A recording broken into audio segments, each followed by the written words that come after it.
you should have good specification on what you want to implement. For example, this can be a white paper, so you know what your project will actually be doing, right? Next, you're gonna model how you wanna implement the different parts of your system. Here, the first step of security starts, because what you should actually be doing is you should develop a threat model listing risk, possible attack vectors, and possible mitigation of so how different actors may threat your system. And already at this stage, think about what can go wrong or how could an attacker attack your project. This is similar like in traditional information security. There is STRIDE attack models or many more, which you can use to think.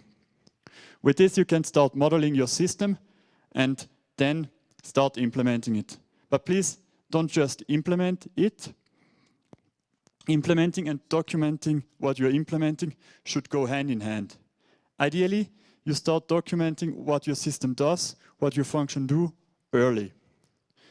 And when you're writing code, when you're writing a function, you're at a very low level, very deep, and very concentrated on this very function, making it efficient, making it nice, making it safe, but you risk losing the whole picture. Writing documentation helps you to place this function in the big picture and gives you another angle to look at your project and how this function interacts with multiple parts of your system and where a project should arise. So writing code and documentation should go hand in hand.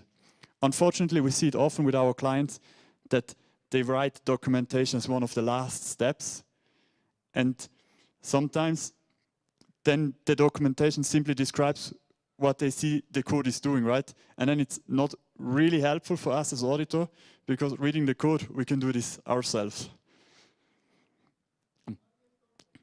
So I understand writing documentation is really boring and stuff. We won't cover this in the workshop today. If you want to see a perfect example on how good specification and documentation is done, I point you to Uniswap. They have a very nice white paper which contains the specification of what their system does. And in addition to that, they have very nice documentation on what the implementation of their smart contract does, what the individual function expects as input, what they do, and what they have as output. So I recommend checking out this for your project. What we're going to focus on in the workshop today is testing your project. Unfortunately, as auditor, we've seen it often that projects are not really tested, and testing covers lots of things. So sometimes we need to guide our clients and point them to links on how they can efficiently and meaningfully test the project. So we want to give you some pointers and some initial training so you can get it started with your own project. This will include unit tests, property-based testing, forked mainnet test. At the very end, we'll talk about further things you should consider to get your code in an audit-ready state. And even after the audit is completed, once you deploy your code to mainnet, there are further steps you should take to ensure the continuing security of your smart contracts. Yeah, that's the only slide covering specification and documentation. As I said, you should tackle this early on. Apart from the threat model we discussed, you should think about invariants, things that should always hold, things that should always hold when the system is in this state, and new invariants when the system changes into another state. This can help you find bugs early. And the last point, this is not only to have nice documentation for the auditor or for you during your development process. No, the documentation is also critical for the users of your project, so they know what they interact with. For other DeFi protocols that interact with your protocol, they need to rely on your documentation, that it's extensive and accurate. When they integrate with your functions, they mostly refer to your documentation.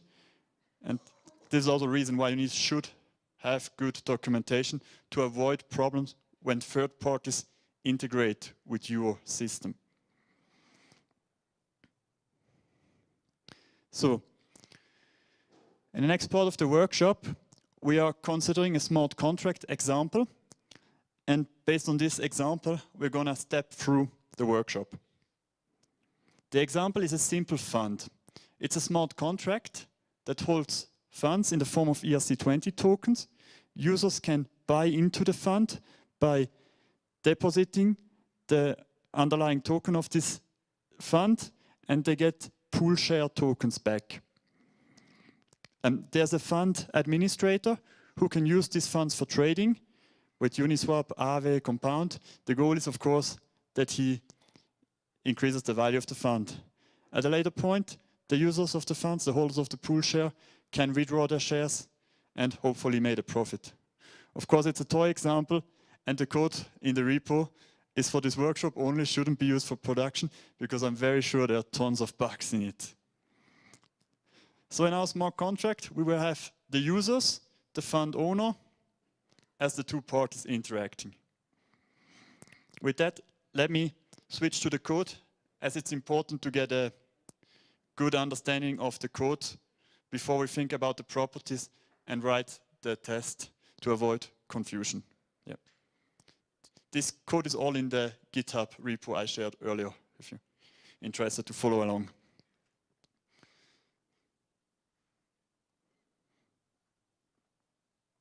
So here I opened our code. Sorry, that's already the test. That's the fund. So it had a lot of code to get it going, right? Is our fund.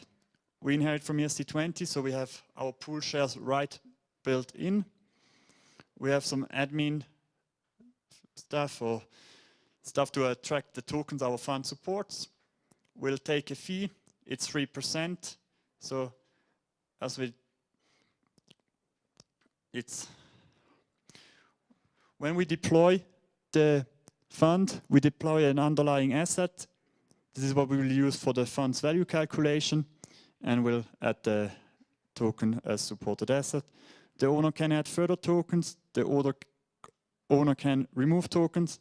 Both functions are not really relevant for our test cases.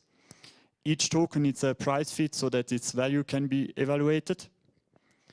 Here we have deposit and withdraw.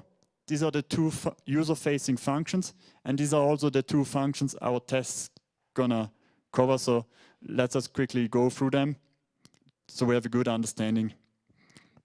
We deposit an amount, it gets transferred from the user. We estimate the total value of the user. We need to handle the special case for the first depositor separately, as the funds doesn't hold any value back then and we would have zero value. So the standard case after the fund is live and holds fund is the else branch. We calculate the total supply, calculate how many pool shares to mint for the user and how many pool shares to mint for the admin fee. We'll go in more details here shortly with the test. Withdrawing pool shares is basically the opposite. You give up shares you hold and you get a proportional amount of tokens transferred to you. Obviously, your pool shares are burned. Then there's a manage function which the admin can use to trade with the fund's tokens, but is not going to be used in this workshop. Down here, we have functions to estimate the value of the fund. Yep. Lots of information in a quick time frame. I hope you have the code in front of you. And should any questions arise during the tests, we can always go back to the code. Let me switch back to the slides.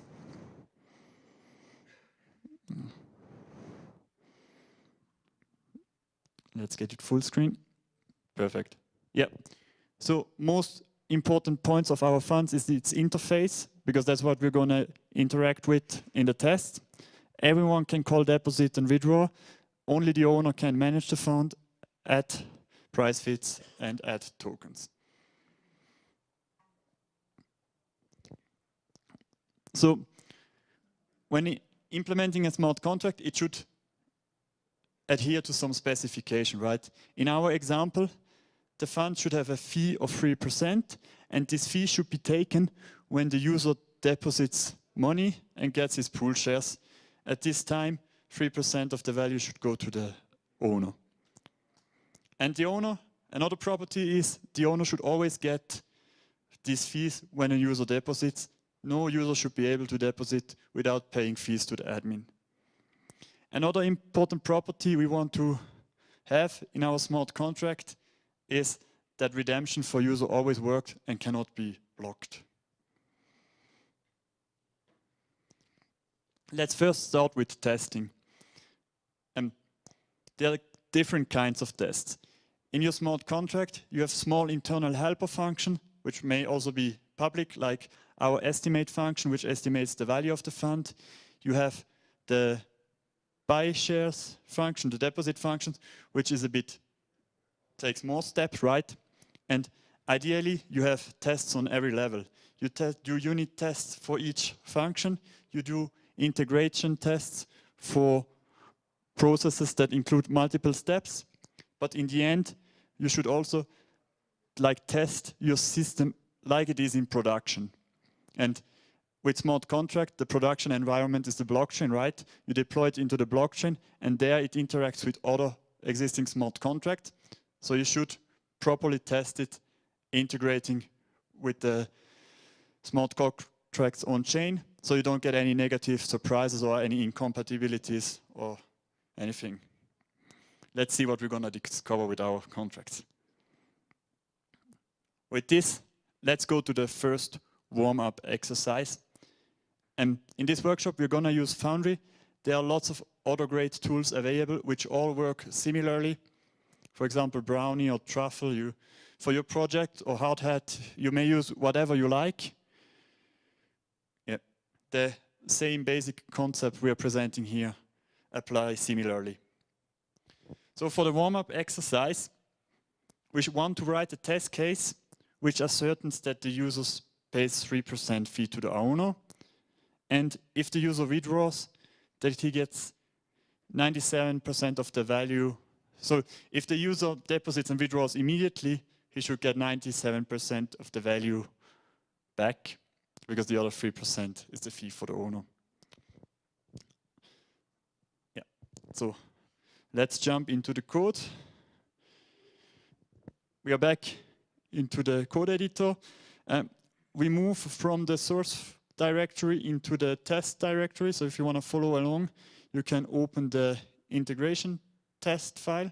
How Foundry works, you write your test files in the test subfolder and you call them integration.t.sol, and it's basically Solidity. So as you can all, as a developer, you're familiar with Solidity, no need to learn another language or anything else. You can just use what you're used to, Solidity, and continue. You inherit from test and you have all this fancy stuff available which allows you to impersonate another account, distribute Ether to another account, move in time, or whatever you need in your test. With your test, you cannot simply test your function as is, right? It's like a blockchain. You first need to set up the state, meaning in our case, we first need to deploy our fund, but deploying the fund alone is insufficient. We need also tokens, the underlying tokens our fund interacts with, the token the user deposits. So we first need to build up our environment. So that's what the function setup does in Foundry. We deploy a new wrapped Ether token. We mint one token, so one ETH to the deployer. We impersonate the deployer address, which we've just taken a default address up here. We deploy our test fund. We convert our Ether into wrapped ETH as our fund works with ERC20 token. The owner deposits, so the fund is already initialized and holds some value. And at this point, we have the fund up and running, ready for testing. Now we also need users interacting with the fund, right? So we give some money to Alice, also in the form of Ether, and down here also to Bob. We impersonate Alice, deposit the ETH as wrapped Ether, and approve the fund, so we can easily call deposit and he can do a transfer from. So after setup, we have an environment set up where our fund is live, and both addresses of Alice and Bob have wrapped if and have already approved the fund, so we can easily use them for testing. And writing a test is really simple. Remember what we wanted to write a test for? We wanted to see if the code of the fund we implemented adheres to our requirement that when depositing, 3% of the fees go to the admin and that the user can withdraw at all time. So, of course, this is like the high-level statement. We need to make this a bit more concrete in order to be able to write a test case. And the test case we want to write is, if you deposit and immediately withdraw, you should get 97% back, right? So that's what we want to implement. And it's really easy. We first impersonate Alice. So don't worry, this one is already pre-coded, but we'll have 2 more examples with kind of live coding. So we impersonate Alice, we query her balance, we use her balance, we deposit this. No, sorry. We get Alice's balance of wrapped if, but we know that from the setup that it's a unit, so we deposit everything. Just that everyone know, unit stands for 1 to the power of 18, so 1 if, and which has 18 decimals as we all know, right? Not that you get confused here. So we have Alice's balance up here, we deposit it, we check how many shares of the fund Alice has, we withdraw it, we check Alice's balance afterwards. So now we did our actions, right? And here we write our condition we want to assert. We want to assert that the Alice's difference in balance is equal to the fee she is supposed to pay for depositing 1 unit of her share tokens. And this should hold if we implemented our smart contract correctly. So with this test case, let's run it.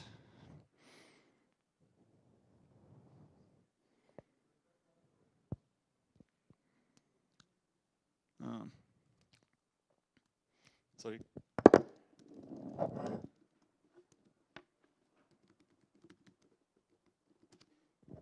So what I'm basically doing here, with match, I just say which test case to run. It runs the test, but it unfortunately doesn't pass. Reason, the assertion failed. Now we can tell Foundry to give us more verbose output to figure out what went wrong. -v, you can go up to 5v, it defines the level of verbosity the output should have. So now we see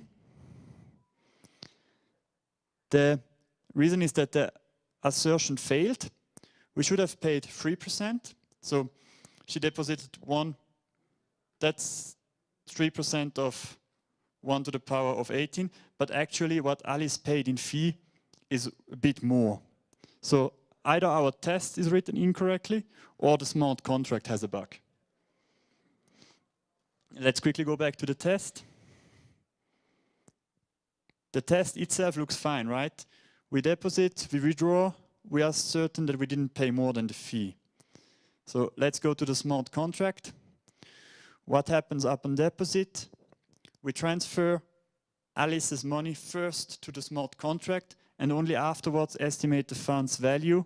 And based on the value, with already the funds of Alice transferred to the fund, we mint the shares.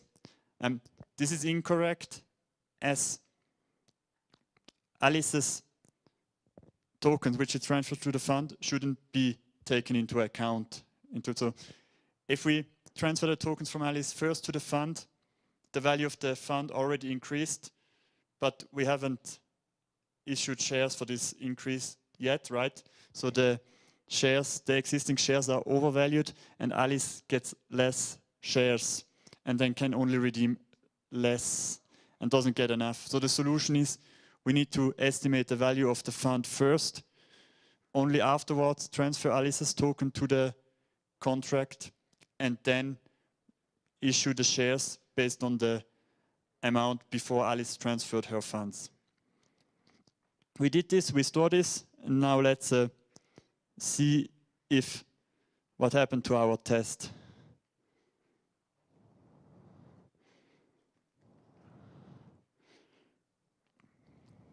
And as we see, writing a test case while developing our smart contract helped us uncovering a stupid bug, which otherwise would have remained in the code until maybe the auditor would have found it way later. Of course, this test just shows that it works with these values we passed. It's no guarantee that it works in general with all values. So, in the next step, I want to talk about property-based testing. This is like random input test. This is similar to fuzzing. I guess it's a terming issue because fuzzing is mostly seen as black box testing, while property-based testing, you call it when you do randomized input, when you know the code you interact with. So Foundry allows us to test a function call with a random value and see if our assert condition hold for all these random values we check. We still have no guarantee that it works in any case, but at least we have a way better feeling that it works with big numbers, which may have triggered an overflow somewhere. It works with small numbers, where maybe rounding issues lead to failure. It just allows us to cover a much broader space of potential values, and we have a much higher chance to actually detect issues on our smart contracts. Yeah, this is basically what describes the difference. Up, we have the unit test case where we just test one fixed value, the example we just did. Below, we have the property-based testing where we write a set of action depending on a random value where we assert something and we just tell our tool to test it with many values and see if it can break the condition. Yep. So for this example, we want to try to work on the condition the owner should always get fees when user deposits. So back to the code.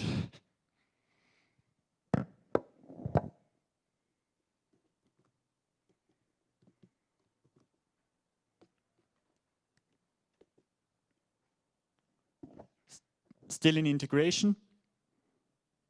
We want to test that the owner gets a non-zero fee.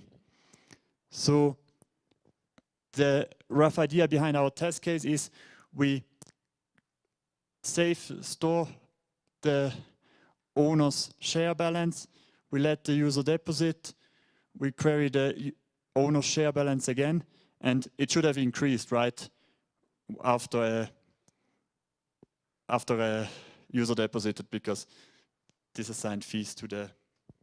Well, I just saw that I've already implemented it, forgot to delete it. So, yeah, code-wise, we query Alice's balance. Sorry. No, let me delete it, and let's. That's not worth it. Okay. So let's consider this part first. We query that's the code for storing the fund owner's balance before. Then we impersonate Alice. Alice deposits. We query the fund manager's balance afterwards. We check that the difference is bigger than 0. Of course, this is a simple demo test case. You could actually expand on this condition and check that the expected amount has been received, but just for demo purposes. Foundry will use random values here, but based on the full range of the unsigned integer, which is way too large for actual valid amounts for token balances, right? And especially in this case, we're also constrained by Alice's token balance. So we can tell Foundry to bound the value. In this case, we bound it up to the balance Alice has, because if we exceed Alice's balance and try to deposit, it obviously won't work, right? So let's see how this test works.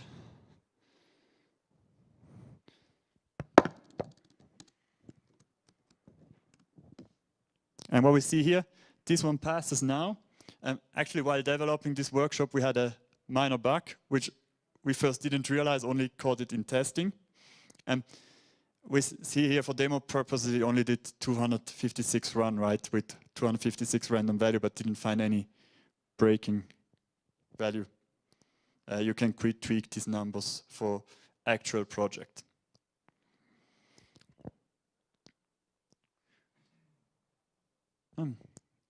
So this gives you already a way better feeling that your code works with lots of different values instead of just with one, but still not good enough, right?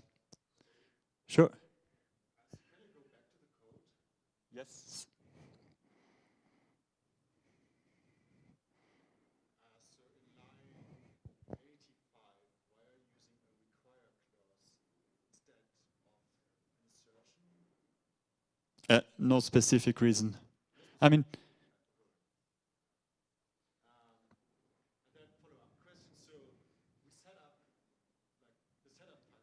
Mm-hmm. An initial balance of 1 ETH 2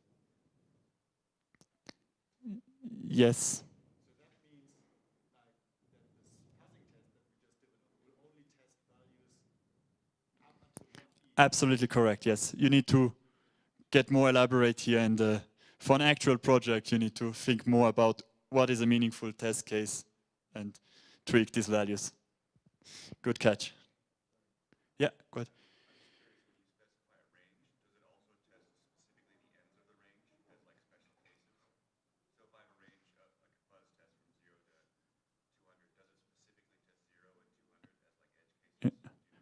Actually, I don't know, but it definitely makes sense to test the edge cases.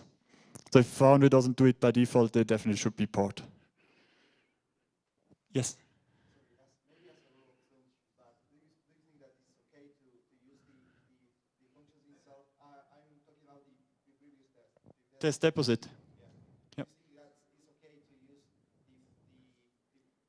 the functions you want for the test itself? Good question, yeah. Because maybe it's better to Yes, I agree. You probably should use the expected value to avoid errors there. Yeah. Yeah, and the problem I see with the other property-based test is that you need to rewrite the logic in order to make the test, I don't know, parametric or something. Yes. Yeah. Admittedly, writing good tests takes time, right? You need to design them properly, you need to implement them properly, and you also need to check that your tests are bug-free.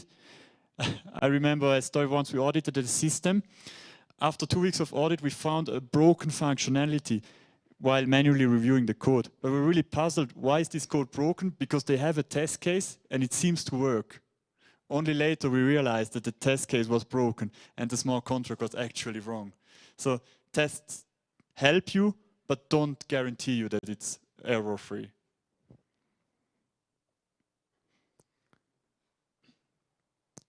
Yep.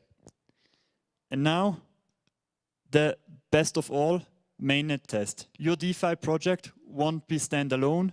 It will interact with many tokens, many different DeFi systems. Even if you took great care reading their documentation, reading on how the special behavior tokens might have, you should still test as like in production, as close to the production as possible. Lots of tools out there now enable testing against forks of the mainnet. What this basically is, you run tests against the local copy of the real Ethereum network. So you integrate with the real Aave, with the real Uniswap. You use the real USDT code. And this helps you detect more corner cases and other unexpected stuff. One big advantage this helps you to uncover is to help detect undocumented and unexpected behavior of protocols which may break your integration. Again, we have the example that redemption should always work. And let's see if it actually works in our code or not. For this, we go to the fork mainnet test file. And what we want to implement is a function test USD. I give you 30 seconds to quickly think about how you would implement this. I just deleted it. You probably saw it's 3 lines of code. Give you 30 seconds to quickly think, then we're gonna do it together.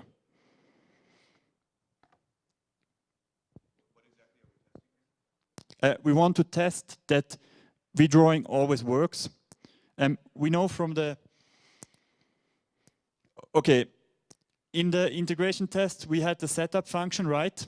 We deployed our own wrapped ETH token, we deployed our own fund, and everything we deployed our own because we had to build the whole environment ourselves. If you note, the setup function here is different. We don't deploy our own tokens. Instead, we interact with the real wrapped Ether token on-chain and the real USDT token on-chain and the real Chainlink price feeds. Foundry is gonna do a local copy of the current mainnet state of these contracts and their state locally, which our tests will run again. So we're not deploying a default mock token contract, but we're running it against them. So we are basically, again, testing. The setup function still deploys the fund, right? And the fund owner deposits his one wrapped Ether.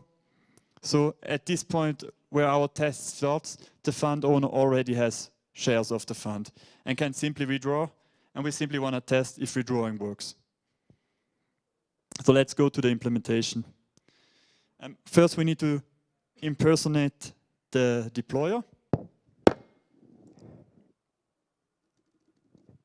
It's hard to hold the microphone and type.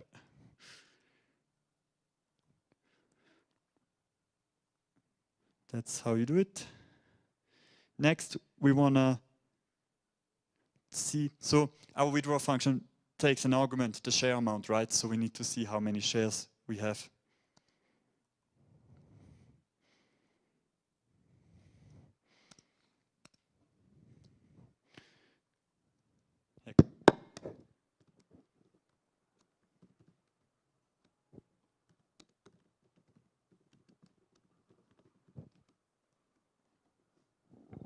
We just query the deployer's balance of fund shares, and now we actually try to withdraw. And do you think it's gonna work? Because you've seen the code of the fund, right? It should work. The withdraw function looks good.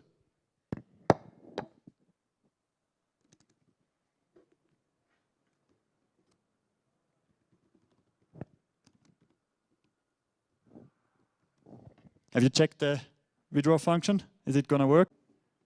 You would need to add your own API key here. I have it as environment variable. Work? Last chance?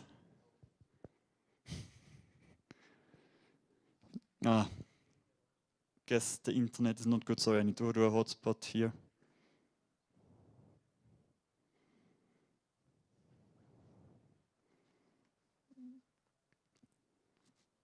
Yeah, sorry, we need to download mainnet data, we need internet, and I forgot to spin up my hotspot in time. Which hopefully will allow us to. Yeah, couldn't get.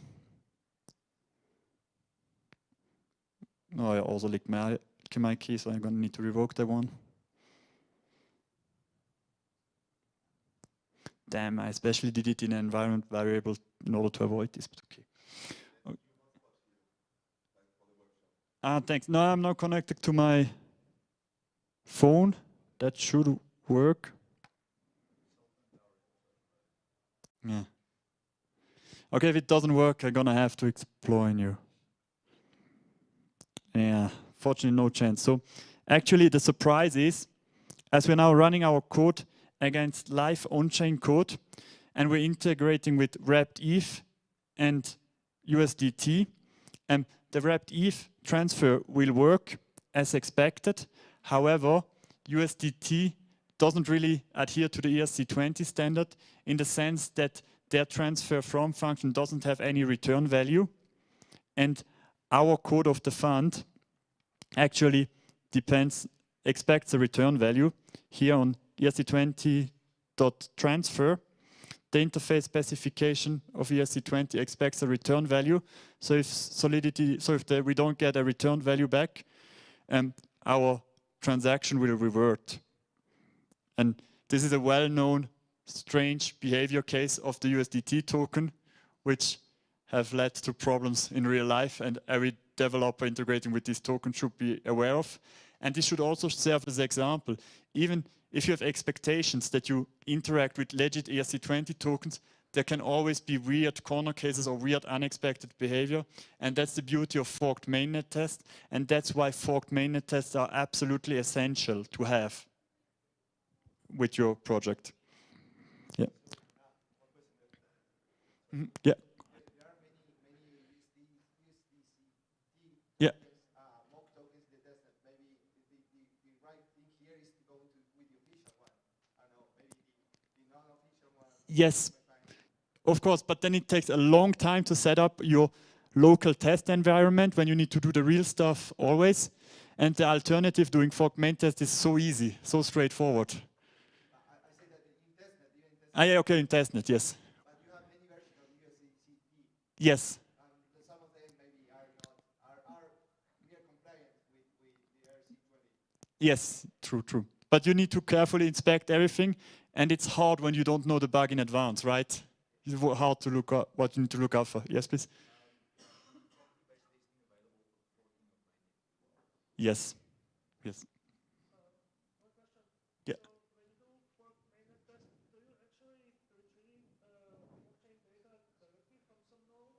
Yes. That's what didn't work now because I don't have internet connection. We would have created Alchemy to give us the state data we needed for our tests. Yes. It's really these lines of code you give up, you point them to an address, and it does everything. You don't see how it works. It's easy and simple to use.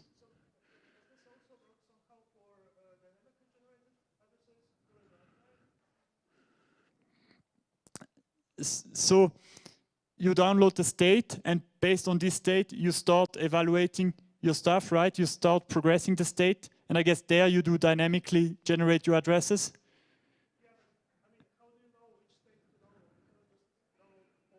You can't, right? But we've specified the addresses of the contracts we interact with.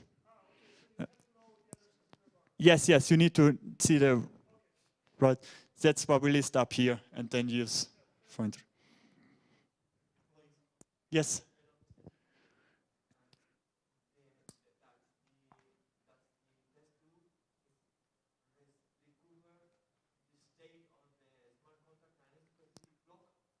Yes, you can specify the block. So if you don't specify one, it just takes the latest one. But you can also specify a previous block.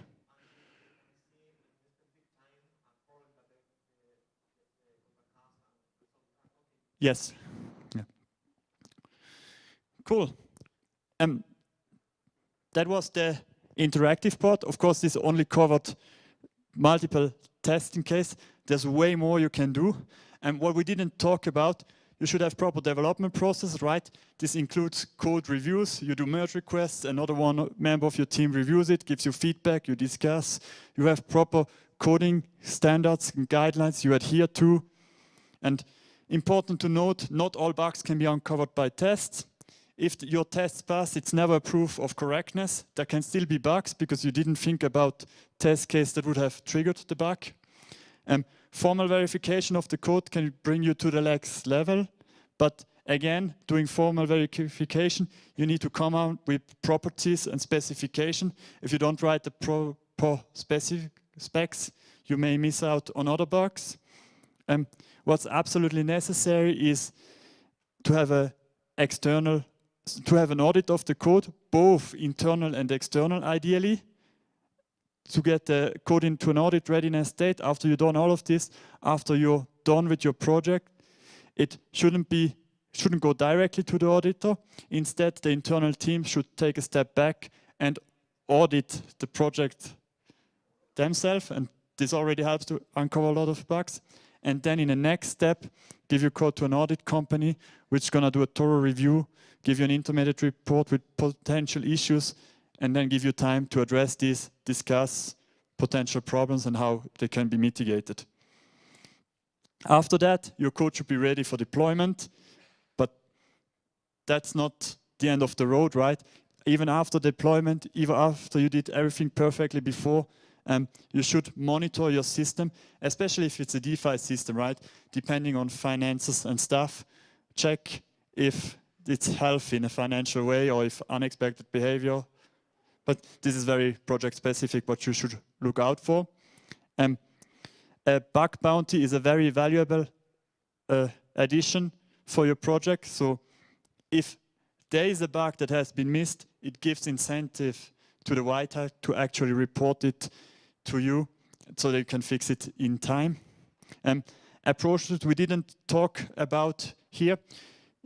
What we've seen from clients is you could also implement it as test-driven development. So you don't start with the code, but you write the tests, and then you write code which make these tests pass, and you approach it from this way. We've also seen this, but very rarely.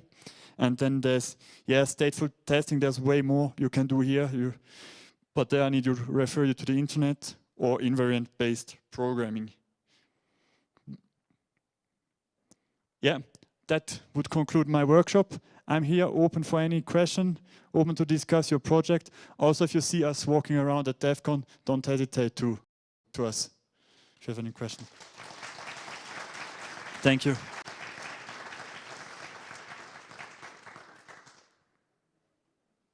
Any questions? Yes.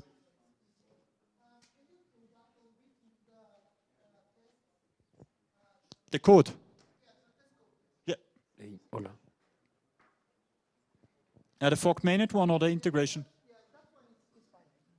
Thank you. Okay, so you seems to you're using the deployer. You're using 3 addresses: deployer, Alice, and Bob. Yes. These are 2, 3, and 4. Yes. So Foundry provides you with some default addresses, which you can just access with 2, 3, and 4. Okay. They resolve the proper addresses. Yeah. But these are precompiled contracts. No, these are just random addresses you can add funds to. But I mean, on the AVM, these are precompiled contracts. No, they're just like EOAs.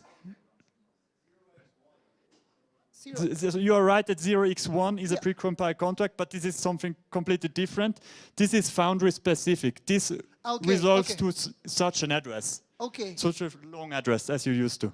Ah, okay, Yeah. okay, I see. Yeah, because otherwise, if you you're right. trying to Precompiled interact- contract, but that's something different. Okay, great. The other thing I wanted to ask is, so you have a test that asserts that in the same, let's say in the same block, if you deposit, you will get like, if you, for instance, if you deposit and withdraw, you will get the same amount of shares or less. Yes, Right. because of the fear. Yes. So, but what if something happens in the middle and you don't get the same, right? How you can, because it seems like everything is, it's one transaction specific, and you're not going to assert about things that can happen in the middle. Yeah. No, we are not asserting. So in this test case, we write these test cases are atomic, right? And of course, you are right. In the real world, if you deposit first, if another action happens in between and the fund value changes, when you withdraw then, of course, then the value doesn't add up anymore. Yeah. All right. But if you need to test something like that, how you can do it in this context? Because you can still do it like this, right? But you need to write these actions in between yourself or somehow come up with how you can simulate them. But you don't want to write the actions, right? You want the fuzzer to be able to simulate them without needing to write the actions, because you don't know what can happen. It's a very good idea, but it's probably not in the scope of this testing. You probably need other tools enabling that. I'm not sure if it's possible with Foundry.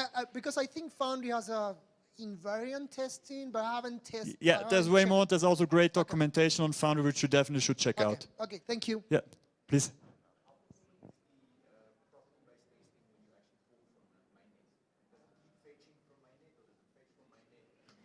So most of the time, forking from mainnet, you need during your setup function, and then it's basically done. Then if the tests don't themselves also fetch new data, should be fast. Otherwise, it depends on the node you connect to. Yeah. Yeah. Yes, it really depends on the individual application. What?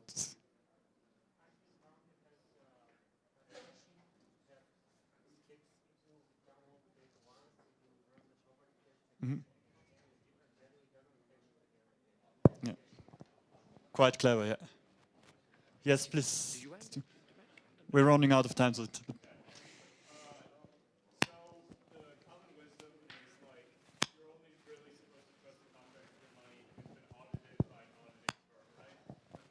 It's one part of, but it's not the holy grail, right? It's not enough. Okay, so that was my question, Yeah. right? Like, that seems an odd, like, teaching regular sources Yeah. to write good tests.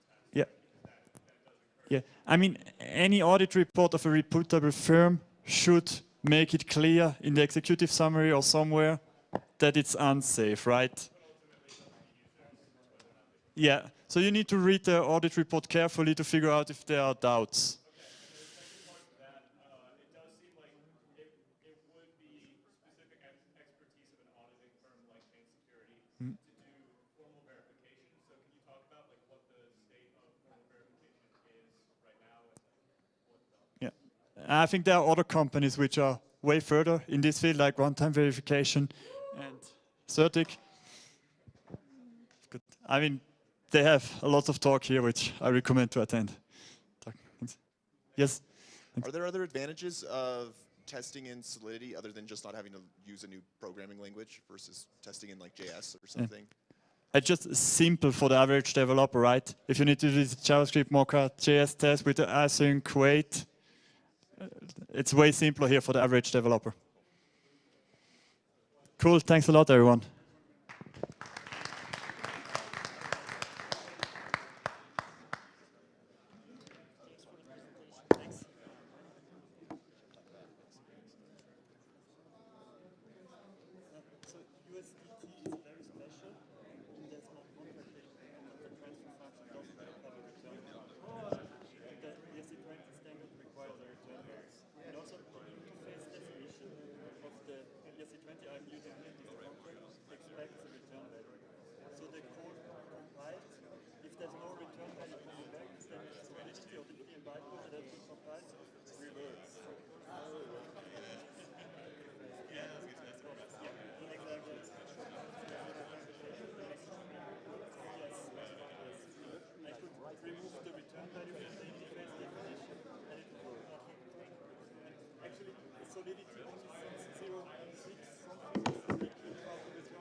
Hey, hola.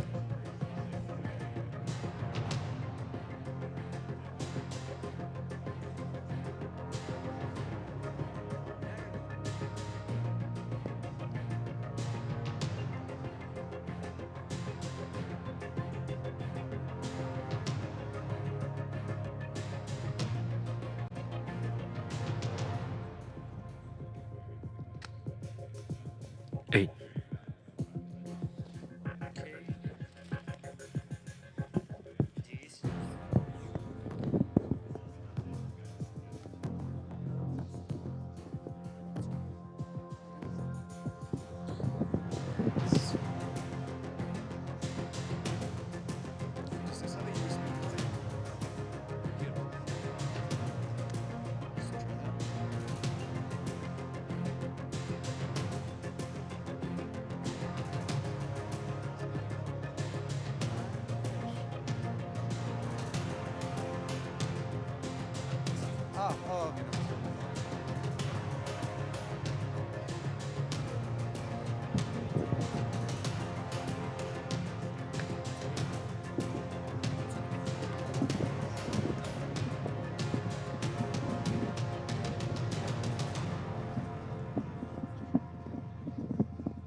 So if you want and you have a computer available, you can go to that link. I have like the full lecture notes there. They're a bit more extensive than the things I'll go over now. So if you like that, then you can pull it up. I guess I started my clock when I started talking, so that means we're going.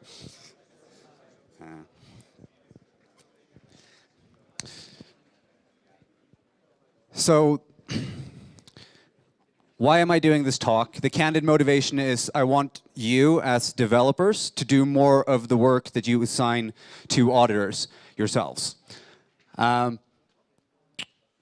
get a lot of questions, you know, someone signs up for an audit, the audit's going to start in 2 months, the code will be frozen, and then we invariably get the question, can we help you prepare for the audit somehow? Can we help you get, like, make sure that the audit runs smoothly?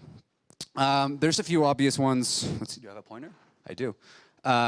These things I'm not going to talk about because I hope dearly that if you hire an auditing company, you have good tests, they run, they pass, you have integration tests, you got documentation, and you make sure that your devs are available for the couple of weeks that you're going to spend on an audit in case a question comes up. Those are the basics. But I know a lot of teams are really, really highly skilled and they're very motivated and they want to do more if they can. So, well, what can you do? What's the secret sauce to getting a good audit? Actually, what's the secret sauce of the auditors like us? Different audit companies do different things, but we have our own little method of working, which I'm going to share with you. Invariants. We like something called invariants. Sometimes you call them properties or property-based tests or whatever your favorite equations over state. I usually just use the word invariants for everything. They help you find more bugs, write better docs, trust your code more. They help auditors, because, you know, as auditors, especially we're going to be looking at invariants and trying to find more of our, like, invariants of our own, basically. So if you come with a little set of these that you've already gone over, you've done some of our work for us. And we can focus on, like, either deeper work or we can work more efficiently and get you done faster. So we want you to come up with invariants of your on-chain code. They're also good fuss targets. We're going to get to that. They also, one thing we found, especially as developers, they can tell you exactly like, oh, you have to go to this function, and this function you will see exactly where this variable get updated and everything. And once you start talking about invariants, and we say things like, well, does the sum of all balances always match the total balance and so on, then we find that a lot of developers start looking at their code from a new angle, because this is sort of a top-down angle. It's almost like you're coming back to the design phase, moving out of like the optimized imperative code and thinking in a more declarative fashion. Don't have to read all this. I just like to have things. I know this is being recorded. I myself like to pause slightly talks and like read slides. So I put more here than I'm going to read, so don't read all of it. I'm just going to say really quickly, here's how we're going to structure this talk. We're going to go over like how to make invariants. I call that state is just equations. Then how to prove invariants, at least in a pen and paper fashion, which is what we often do. Talk about how to approach things when you can't really get your proof to work. And also how to use your invariants to do fuss testing and even monitoring if that's something you want to do. And if you have code working right now, if you have a laptop up, like you can bring up your own code, go over your own code, like, because I'll be explaining how to come up with invariants. If something comes to mind and you want to write that down, please do that. I'll be working over an example from an audit we did a while ago. So if you don't have any code you're working on right now, or you just want to follow through now, and then go out and start working on invariants on your own after this session, that's fine too. It's a lot to cover. An hour isn't really enough. Anyone here interested, we can just grab a table. I'm happy to take anyone from this crowd anywhere and just keep going with the workshop if you want to keep working on invariants afterwards. So just grab me, we'll find a table somewhere, and as many of you who want to keep going, we'll just keep going. I like this a bit too much. It feels almost pathological, but I love when developers come up with invariants.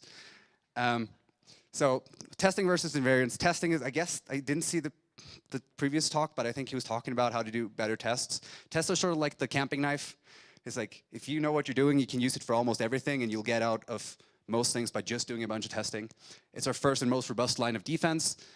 There's a myriad of resources to help you test better. There are talks here probably how to test better. Again, I assume you already know how to do tests. I assume you do unit tests, that you do integration tests, you try deploying on test nets and so on.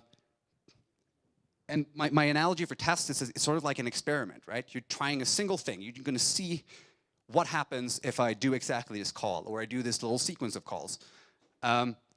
It's great. And we often, like, especially test-driven developers, like to talk about testing as, some sort of silver bullet, or even if they say it's not, then you can kind of feel like, well, testing is what you need, and that's going to solve your problems. But I don't know any developer that actually trusts their code enough as like, oh, my test suite passed. Bring on the $1 billion TVL. Like that. That doesn't happen, right? You sit down and you really think through it, and you talk to your colleagues like, well, are we sure? Like, have we thought about everything? And it's sort of like, that's sort of like theory. Reasoning about code is like developing a theory. It's like if the experiment is, or if testing is just an experiment, like in a physics or like a science context, they help you verify that your theory is correct, and if you do enough experience, you might be pretty convinced. But you also probably want to make sure, go over your theory and see if, like, are there any holes in it? Does my theory lead to inconsistencies? Even if you tried 200 prime numbers, where maybe prime number 201 is going to be the one that breaks your little mathematical theorem, so you need to be reasoning about what your theory is saying. The thing is, there's very few resources about this. I had one 5-minute talk by my professor when I started college saying, like, here's how I run over code in my head. And I think that's the end of it. And it feels like reasoning about code is something you learn from experience. It's something we're always doing when we're debugging, doing code review, doing design discussions. We're kind of like simulating things in our head. But there's not much resources about it. No one's really teaching you how to do it. It's just sort of like, well, you're a good developer. With time, you'll learn it. So I want to change some of that by giving you some structure. If you don't know where to start reasoning about your code to make it more secure, here's going to be a few steps to get you going. This is meant to either intimidate you or titillate you, depending on what kind of person you are.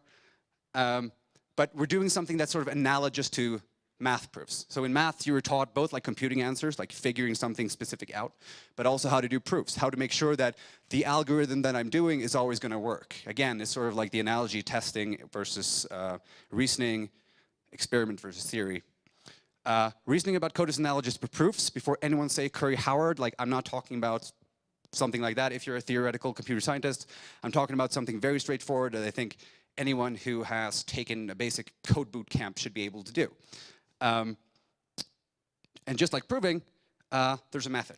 There's a bit of artistry. It's not always straightforward. I can't guarantee you that your proofs will work, even if your theory is correct. But there's a structure to it. You don't have to just be flailing around trying to prove random stuff. And with that, we get to the actual invariants. What is an invariant? What are we looking for? And what are we trying to do? So this is very small. So one way to think of a good invariant, it's something that it's obvious that the code is doing or should be doing. But like if it works correctly, it should be doing this specific thing, but it's sort of incidental from the code. Nowhere in the code is this like directly enforced. It's just something that sort of should be obvious from your business logic. Ideally, it's really something really high level, like a liveness claim that this contract can never get stuck and so on. But to be completely honest, starting with really simple invariants will get you quite far most of the time. And we'll do a very simple invariant here today. And I can tell you from experience that even those really simple invariants that aren't like super high level claim that the entire protocol is perfectly secure, they still help you find bugs in your code, and we find bugs all the time using them. Invariant defined as it's not varying, it's constant. In mathematics, it's unaffected by a designated operation. Or an invariant quantity function configuration of a system. It's something that's always true. You can think of it, what's the code behind the code? Because the code is very exact, it's imperative, it tells the computer or like the EVM exactly how to do every little step. So it's imperative, not declarative, is one way to say it. And here's your chance to be declarative. You say something like, here's the equation that should always hold. I think any ERC20 contract should have this property, right?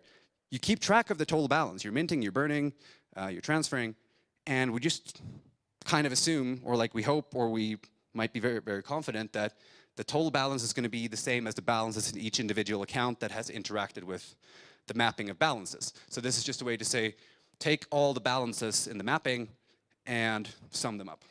If someone knows way too much about the EVM like I do, then just think of it as every time you wrote directly into a mapping. Technically, the mapping contains a bunch of other stuff, but don't worry about that.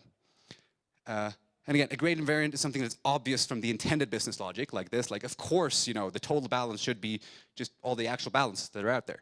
But it's not necessarily obvious from the code. Nowhere in the code is just that. There's no one summing over the balance anywhere in the code.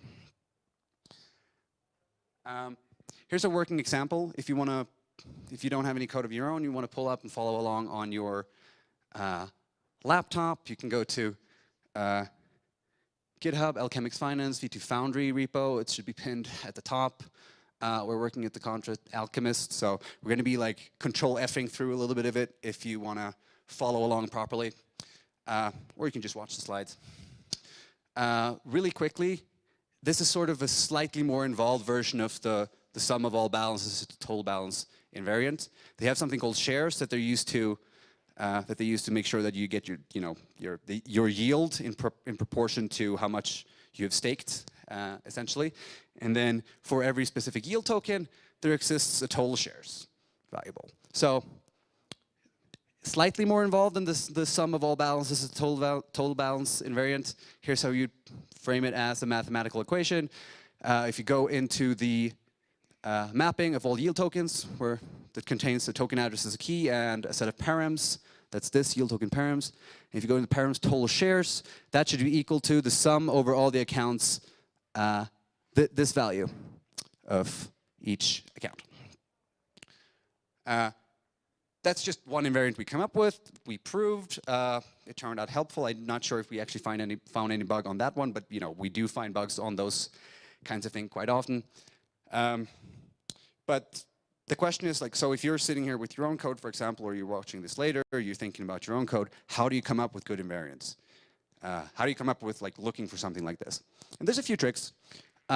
First is to come up with many. Like, try to think of anything you can state as an invariant, state that as an invariant, and then focus on the ones that seem to be important. Second one is go over storage variables. Do they have like obvious relationships? This was a good example. You have the balances and you have the total balances. Of course, that should just stick out as a sore thumb. Like these two things should have a very tight relationship between them. Ghost variables is a nice trick. That's sort of just like introducing variables that don't exist directly in the code, but that you can use when you're reasoning over pen and paper. I'm going to give you an example. De-optimizing is always fun. Like you're doing a lot of optimizations, even if you're not a big optimizer, you're not iterating over all the accounts of all your users, for example. That's a sort of optimizations. As Solidity developers, we need to optimize. But what if you just think, I don't have to optimize at all? You write the code as you would in a dumb Java program, and then you just state the invariant and say, like, well, this naive implementation and this optimized implementation are identical modulo gas usage. Go to your design spec. I hope you have one. You all write design docs, right? Read it over, see if there's anything you're mentioning there that's obvious, like that's something that, there's a good chance it says something in the design doc like, well, these two variables should have a relationship to each other that might not have been carried over to your code comments. Those are usually good invariants. You can also work from unit tests, like replace some unit test values and start thinking about what if we'd start fussing it, what if we use symbolic values, what properties would they have to satisfy, and then just try to state them as, equations or something similar. It doesn't have to be a mathematical equation. It can also just be a very exact description.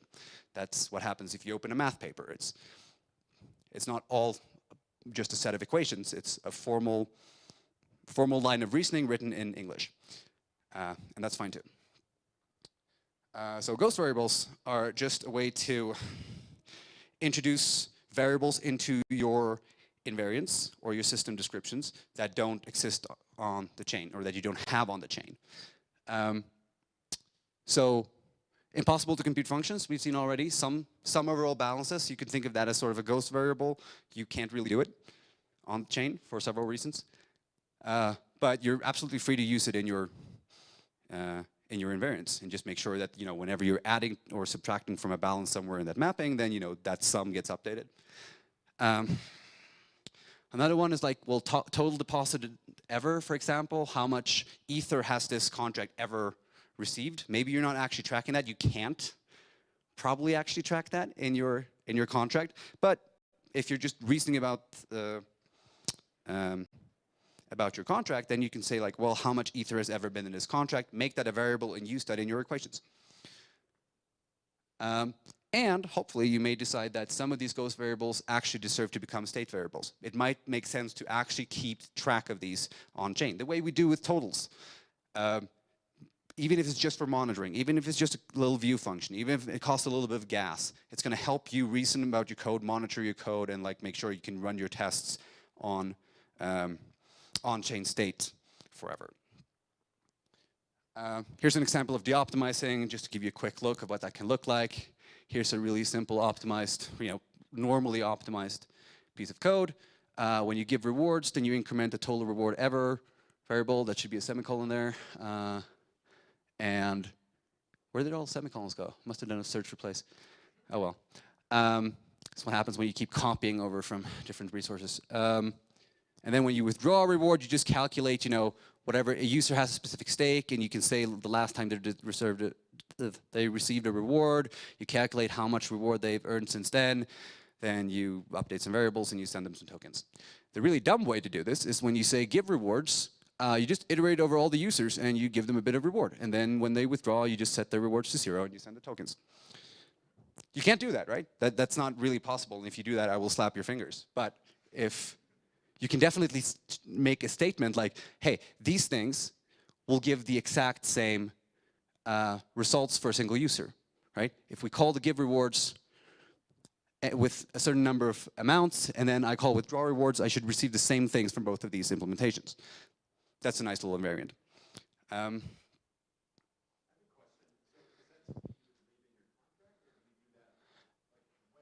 Oh no, this would be just like, you know, in a like, we're gonna get to like part of the reasoning, yeah. I want to also emphasize, and I will emphasize a few times, you need to show your work. Again, like I feel like a math professor here, but like show your work, because there's a lot of work involved in coming up with the invariants and then proving them. And if you do this to yourself in your notebook and then you throw your notebook away, then, you know, well, the next person's going to have to redo it, or the auditor is going to have to redo it, and that's can be expensive for you. So make sure that you know, have it. I don't know how you like to document things. If you like to do it in your codes, directly in your code comments, or if you want to have a Google Doc somewhere, whichever. But this, like, you could have a few pages in a Google document that say like, hey, what if we implemented it like this? Here's our actual implementation. These should be equivalent. Here's, you know, pen and paper proof showing that it should be. Right. Yeah. So yeah, this doesn't work in a real contract, because. Sorry. Oh yeah. Yeah. Don't go deleting all your semicolons. Like all the examples here are illustrative. It's not. They're not. This one isn't pulled from an actual deployed code. It's just, you know, a quick example of what de-optimization looks like. Or I could say, oh, it's pseudocode, like, because some of you might be writing Viper, and the process still works. So. Okay, now we get to actually proving them. So you come up with something that you say like, well, this should always hold over my contract forever. Proving, I had a math teacher who said like, well, proving sounds scary. Like, you just need to convince someone. How good does your proof need to be? Well, you're gonna have to show it to someone. If that's you, if that's your friend, if that's Nature magazine, then, you know, whoever you're talking to, you need to convince them that, yes, I know, like, my argument is sound and it's complete, and, you know, my theorem holds, right? The good thing about code is that it's usually boring and straightforward. It's pretty mechanical, because hopefully the code is pretty straightforward, and all you need to do is check a bunch of places, which can be boring, but straightforward, usually. So how do you prove an invariant? Well, straightforward. You figure out where are all the variables or ghost variables that are ever written to. Where are they modified? You find all the locations in the code. You list every function that modify any of these invariants. Cool. You make a list. If it's a Google Doc, if it's, you know, if you have some cool Emacs tool to do that, go ahead. Just make sure you have a list of them. So this is like manual verification. Like, of course, there's tools. We work with tools. We mechanize things. We love building tools that do these things. But it's actually really very useful, especially for smaller contracts, to just do it as pen and paper a lot of the time. So don't get intimidated when I say, like, just write it down. Like, write it down in a document and follow through. It doesn't actually take that long most of the time. Then you check what's called the base case. You check that the invariant will hold from the start in the constructor, the initializer, wherever. Just make sure that, like, your invariant isn't invalidated immediately as the contract is deployed. That's usually the easy part. And then the hardest part is the inductive case. You find all the locations that you noted here, and you go over all of them. You can assume as you go into the contract that's the transaction start that the invariant holds. And then you just look at all the locations that modify the variables. You do some symbolic updates. Just say, like, I'll show you what that means in a second. And then you check that your invariant still holds.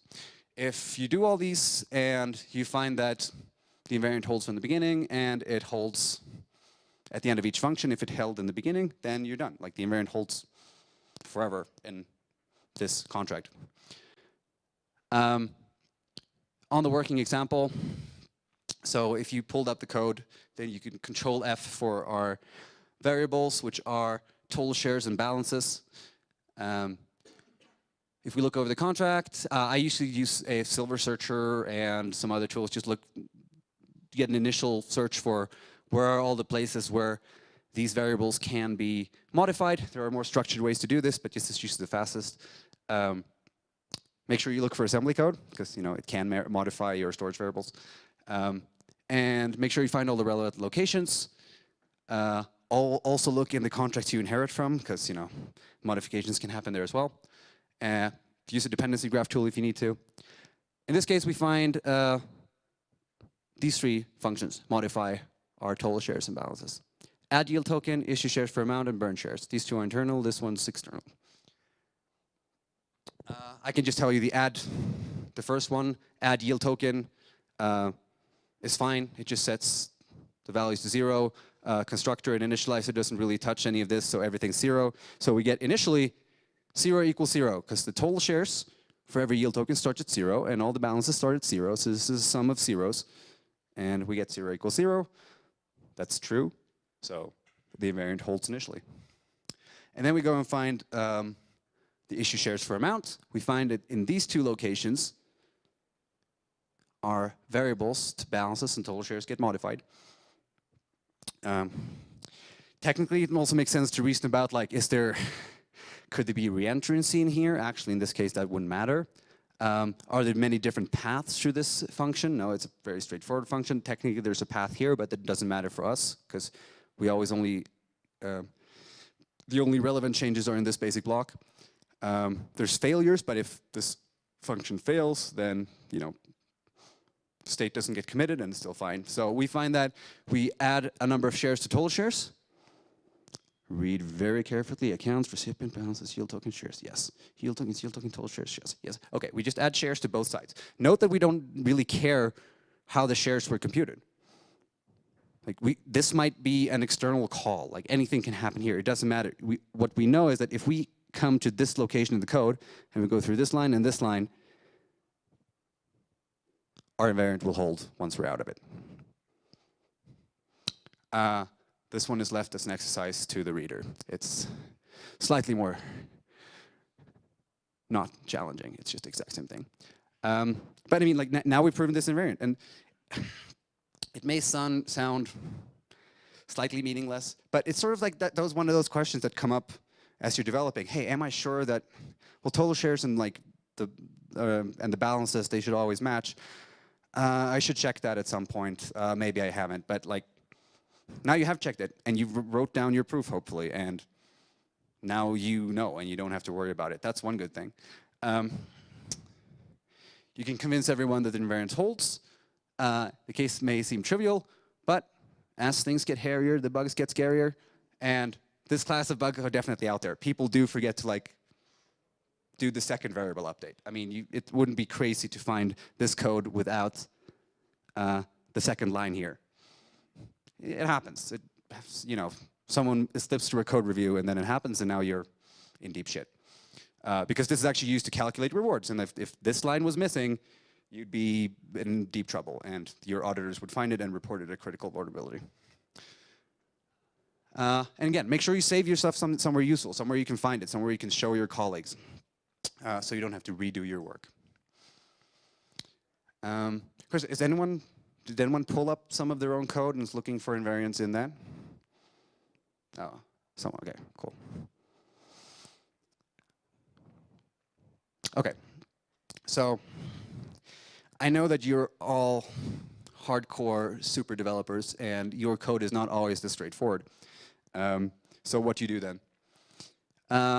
Failed proofs, and I don't mean, like, if you find that the proof doesn't hold, then your invariant is invalidated and you need to like make sure that, figure out why it doesn't work and fix that. What I talk about here is failed proofs is when you actually fail to prove it. You didn't really conclude that your invariant doesn't hold. You're not sure it holds. What can you do? Especially as code gets hairier. Well, so when that happens, it's actually a good guide to refactoring and refining your code. So here's some basic tools that we can use, and we usually recommend, like, if we can't prove an invariant, and we really try to, then we usually ask you, like, hey, can you make this a bit more clear? Because we haven't been able to convince ourselves, we haven't been able to convince you. You should want to be convinced of this invariant, and until that happens, we should make sure that we can either help each other reason through the code, or we can make the code more easy to reason about. So if the function's logic is too complex, if you really don't want to refactor, one thing you can do is you can, instead of giving a name to each function, you give a name to each basic block. Does everyone know what I mean when I say basic block? Okay, going back. So a basic block of code is a code that will always be executed together. So for example, if you enter this function, this can't fail. There's no branching here. This can't fail. There's no, well, this can fail actually. So, but if we ignore reverting failures for this case, which we can because reverts will just mean that nothing happened. These three lines will always be executed together, and so will this condition. But this line may or may not be executed. So you can think of this as a basic block and this as a basic block. If you have a while loop, then the body is a good example of a basic block if there's no more branching in it. Basically anything that's like, you can treat as a solid chunk of code that will always be executed together with each other. If you had thrown this line into here, or like another if case, then it would not be in the same basic block, and then it would be harder to reason that your invariant holds. So yeah, I mean, that's what a basic block is. It's a single piece of code that will always be executed together. And if you have really complex logic and your functions are really big, you might want to, instead of giving labels to just the functions, you give labels to each basic block. And the reasoning works the same way. If you can prove that after each basic block, as you go into it and as you come out of it, the invariant holds, then your inductive proof is fine and your invariant holds. What we find sometimes is that you will only, like, the variables that need to be updated together are updated in slightly different places. And then we get an argument like, well, but they will always, because of like some sort of reasoning about the possible execution conditions, they will still always be executed together. Well, why don't just co-locate them, put them right after one another to make it easy to reason about them. If you have complex arithmetic expressions with rounding, ignore that for now. Treat numbers as real numbers. Don't worry about rounding at all. You can do rounding error analysis separately. Write your stuff as functions. Imagine it's all real numbers. Make sure your invariant holds. And then you do rounding error analysis. We did a talk on that yesterday. I'm sure you can find the link in the Devcon videos about how to do rounding error analysis to make sure your contracts are safe. If you have a bunch of different invariants, a nice thing is to do what's called framing conditions. You just write over each function which storage it modifies. So you can look at a function and say like, well, this function modifies all these storage variables. If it doesn't modify any one of the ones you care about, then you're fine. If it modifies one of the ones in your invariant, but not one of the others, then look out. But it's just a good way to build up your code with comments that will make it easier to reason about in a structured way if you're doing this more and more. Again, did you check everything? Imports, inheritance, both up and down. Inline assembly. There's a bunch of places where you can have storage modifications that you weren't thinking about. Control Fing is not enough. And if the code keeps changing, if you're doing this as you're prototyping, you're doing it wrong. This is, like, once you've done a proof and you checked everything and your code changes, you will need to recheck your proof. So this is very much something you will do towards the end, ideally when the code is frozen or almost frozen. So again, like if you're asking an audit firm to audit your code, you should ideally freeze it before, and that will, like, whenever you freeze it, you can start doing this, or slightly before. Do you have a question? All right, hang on. For the live stream. So pretty much when I have the client that really likes to change the assumptions of the whole projects, basically, then I guess I should write those invariants, but recheck them every time the changes happens, yes? Yeah, and I mean, that can be a statement of work. Hey, we did all these things, and then, oh, we just wanted to add a new functionality. And like, okay, I'm going to recheck these things. That's going to take me 4 days. And like, but you already checked them. Like, well, you changed the code. It's like, that's sort of the negotiation with the client. And it also kind of emphasizes that you do need to freeze your code as much as possible. Like, so, again, if you document your proofs really well and they don't refactor everything and change the entire design, then looking over the proofs should be pretty straightforward. If you're used to it, you can kind of work from the diff. They made this code diff, and you can make sure that all these changes would still respect the invariant. Just look at all those locations and make sure that the invariant is still respected. Do you have the microphone? Thanks, Yale.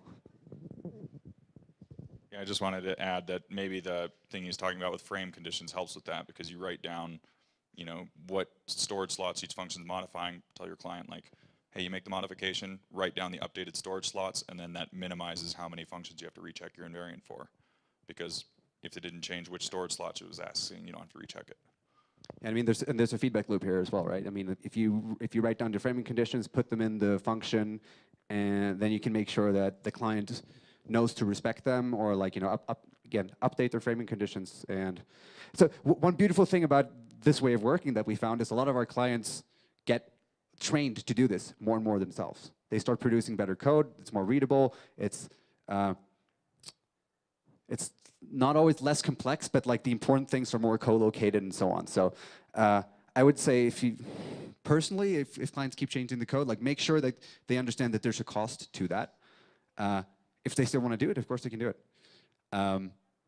But also help them to train them to be better at, when they do that, they also make sure that the proofs that you produced or that they produced that they have are also kept up to date, right? Yeah, I like to think it's like co-location. Sort of like, imagine, like, if you, I don't know if anyone writes Java or C or JavaScript, imagine if you use one of the basic data structures like hash tables or something, and you manually had to manage the number of items, you had to manage all the internal variables. This is sort of a kind of encapsulation. I know people don't always love using libraries for different reasons, you know, gas optimizations and so on, but try to make sure that your code behaves more like it, like, you know, all the things that are relevant to this little data structure are updated in the same place. How do you recommend testing basic blocks if they're, like, within a function? Like unit testing them? Like for invariants, if you want to assert invariants for a basic block? I mean, it's just the same thing, right? Like if you, let's say that this was a really complex function, and there's a bunch of code here and a bunch of code here, and there's a bunch of different paths through this function, right? I would name this basic block, whatever basic block these contain, I would name that something, and then instead of checking every function, instead of going over every function and proving this, I would just prove it over the basic block, like here. So I know I can assume as we go into this block, when we are here, assume the invariant holds. After the basic block, which I know will be executed together, I can show that it holds. And then for every basic block, you just go, well, in this basic block, it's not modified. So if it holds before, then it holds after.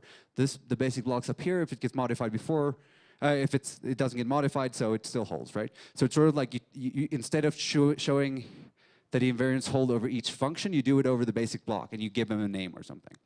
And if for some reason this was down here, one of the updates were down here, then that's a good reason to move it up, so that they're in the same place. Because that will make you reason. It's a lot harder to reason about it if they're in the different basic blocks, because then you have to think about everything that happens between there. But if you co-locate them, then it's a lot easier. Okay, I do want to...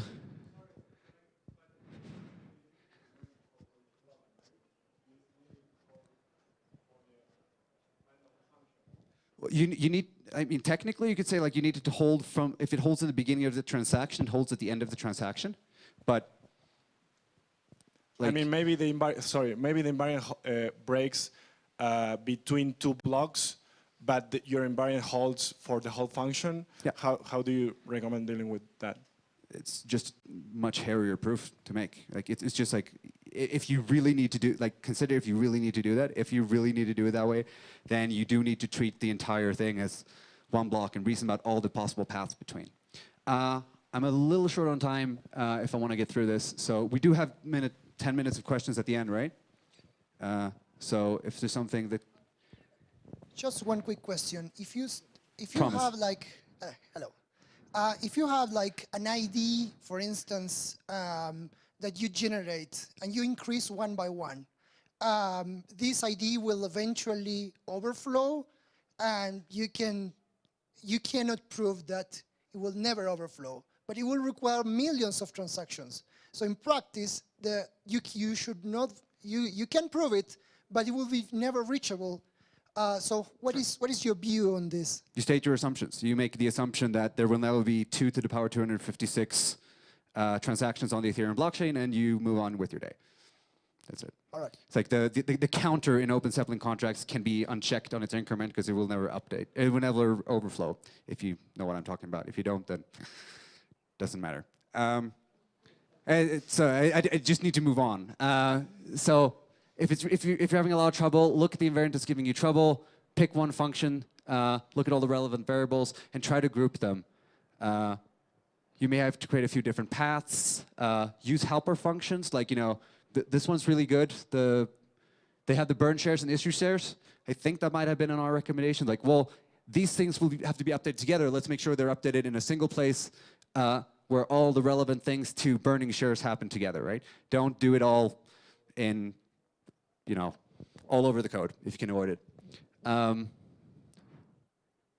Remember, this is what you need to show. The invariant holds at construction time initialization, and if the invariant holds at the beginning of a basic block, it holds at the end of the basic block. If you prove that for all the blocks, then the invariant holds. Anyone who likes discrete math, this is an induction proof. We're security auditors. We have slightly different priorities sometimes from developers. So like security is the most important thing.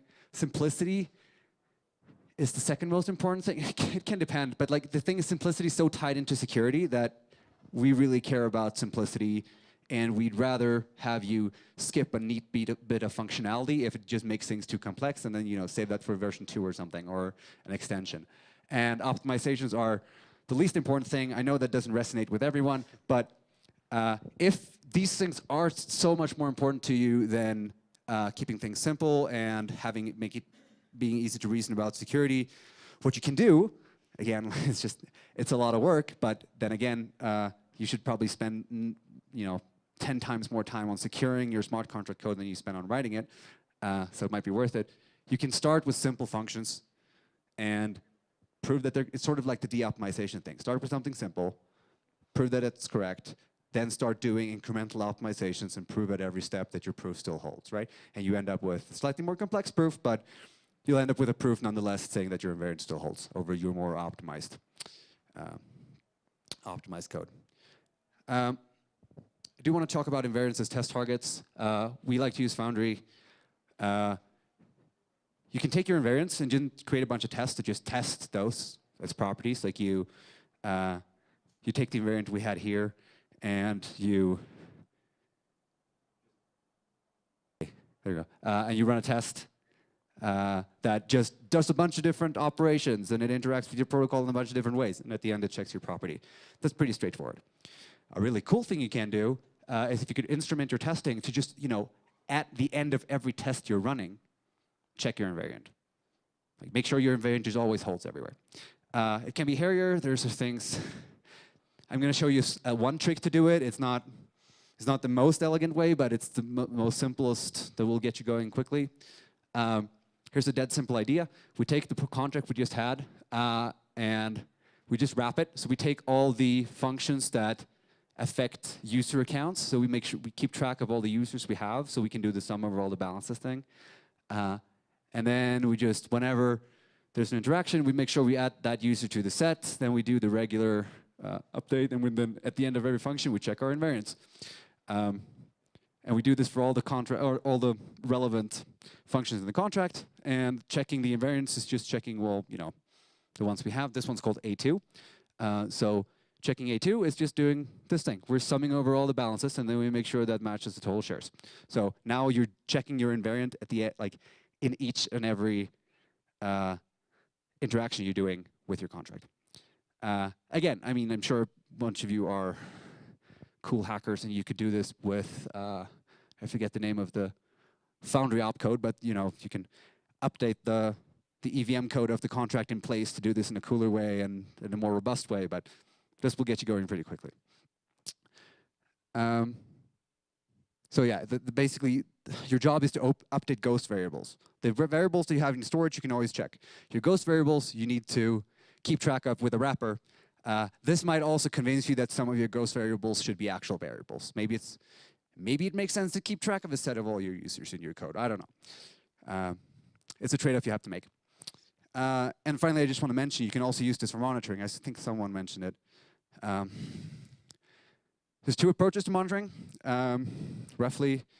One of them is just doing it on-chain. Like check if you find some important invariants that you can't check on-chain, you can put them in requires and assert clause, and then if for some reason at the end of a transaction they are violated, you bail, you stop the protocol. That's good because you can halt the contract before bad things happen. No one's going to be able to mess with your toll shares and like steal a bunch of yield that way. It is pretty scary though, because it can cause liveness bugs. You don't want your contract to end up in a state where it can never proceed and now all the funds are stuck. So, talk to your auditor. It's like talking to your doctor, like, we're here, have them on speed dial, ask like, I'm not sure about this, but I have this little thing in my code. And like, they might say that's fine, or they might say, come right in, drop everything you're doing and let's talk about this. And obviously gas costs, you have to put the gas cost on all the users. Or you can do off-chain monitoring. A poor man's monitor, we'll get to that, but you can deploy it later. Even if you already have a protocol up and running, you can still deploy. Some off-chain monitoring can cause liveness bugs, obviously. What do you do if you detect a failure? Maybe it's already too late. Your invariant got violated. Someone stole all your money. And it may not prevent hacks that happen in a single block. Someone uses flash bots and violates some invariants, and now the damage is already done before your sentinels can come in and halt your protocol. A poor man's monitor is actually just using your Foundry fuzzing test and running them constantly against on-chain state, and pinging a dev if for some reason they get violated. After that, well. First, I should mention, what can you do next? Well, you can keep finding invariants. You can add more, document them, share them with your auditors, share them with your users. You probably have a bunch of white hat users, hopefully, that can, if you make bold statements, they will take that as a challenge and go out and try to find violations of them. The good thing is you can kind of keep doing this long after deployment, finding good invariants, they will improve your documentation, and they will improve your monitoring. So, security doesn't end when you deploy. Another thing I want to mention is we like symbolic execution, we like formal verification. So we're working pretty hard on making sure that if you write your invariants in Foundry and you fuss over them, you can try as many million inputs as you want. We also have a tool that will let you run it symbolically, so try it on all inputs. There's a bunch of trade-offs. You should do fussing first because it's fast. You can write your test using Solidity. Same thing, because we use the Foundry test anyway. You're limited to what you can express in Solidity, whereas with our KVM Foundry implementation, you can kind of use all of matching logic. Not all of matching logic, but a lot of matching logic. It's a nice logic.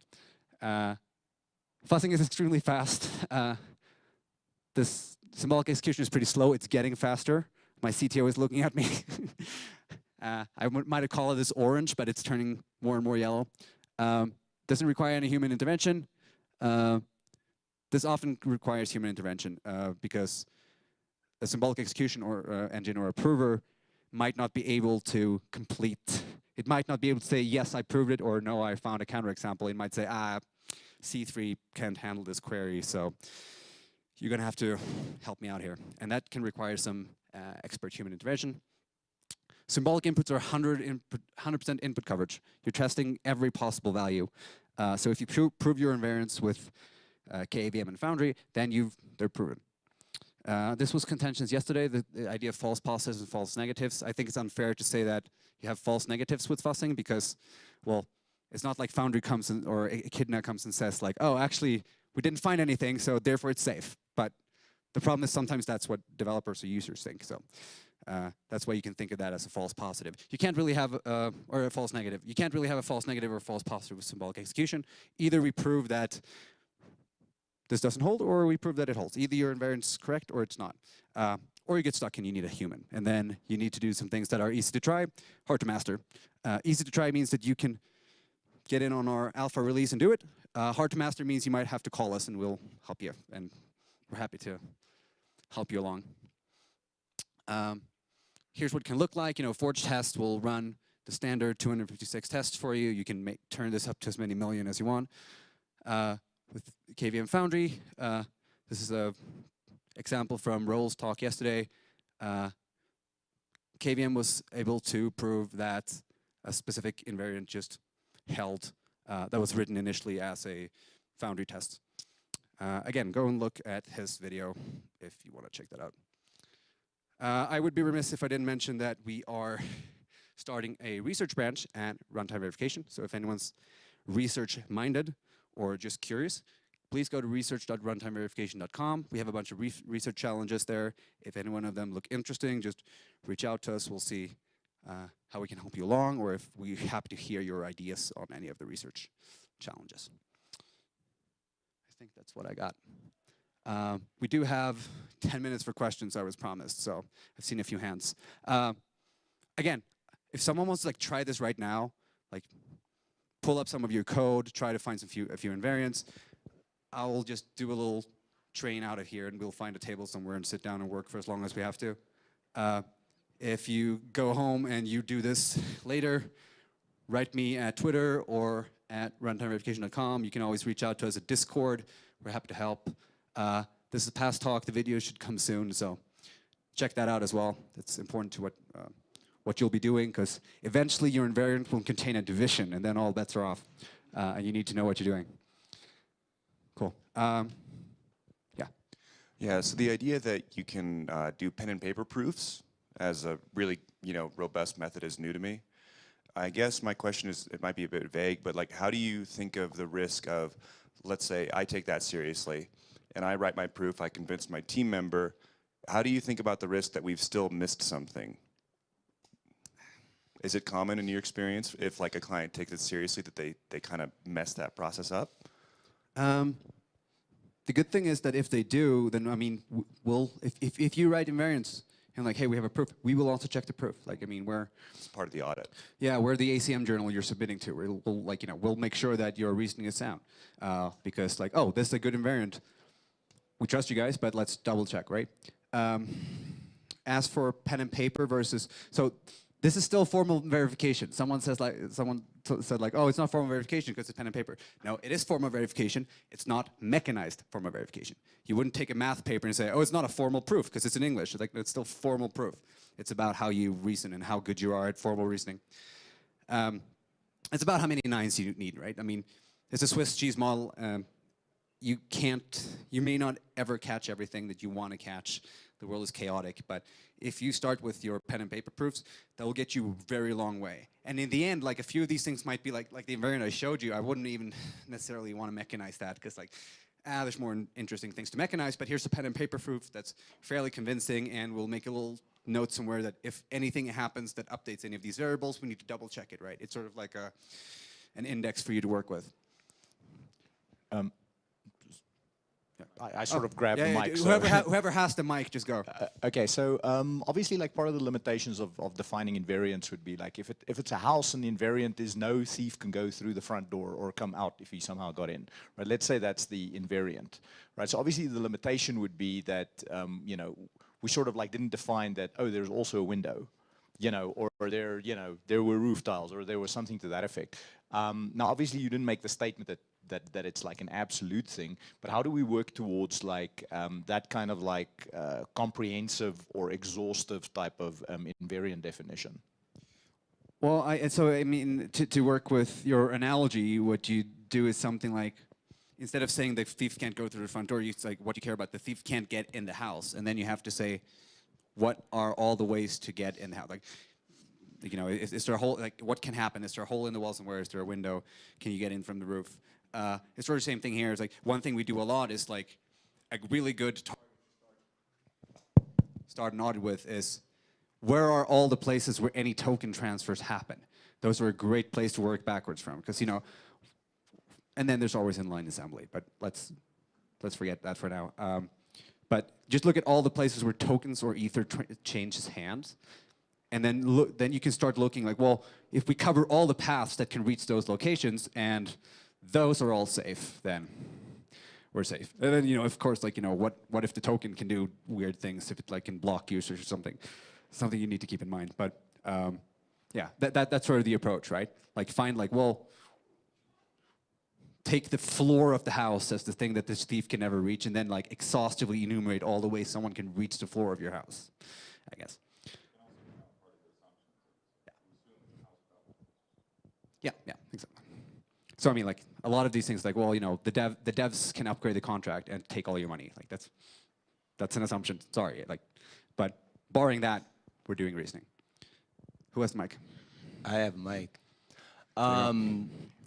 So in the example you showed where you talked about basic blocks, my reaction was like, and reasoning about invariants before and after, they're not, as it's written, they're not necessarily accessible to us to like, it's not, maybe we instrument it, but yeah, I can't really get in there easily with the tools I have in my hand, by hand, like Forge, and say, okay, this is an invariant that holds over this if statement, or like the block in there.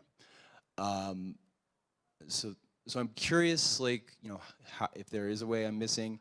And then this also maybe part 2 is like, does verifiable code look different than like readable code and testable code? Because if I imagine pulling this out into a lot of helper functions, and that's not my preference in this case. So I'd like to hear your thoughts on that. Well, so first of all, I mean, like, Foundry comes with some limitations that you don't have, like, in a very, very, very mature language like Java. There's all kinds of reflections, and like Python, like, there's just nothing you can't do. Whereas, this function is internal, so we can't really unit test it with Foundry.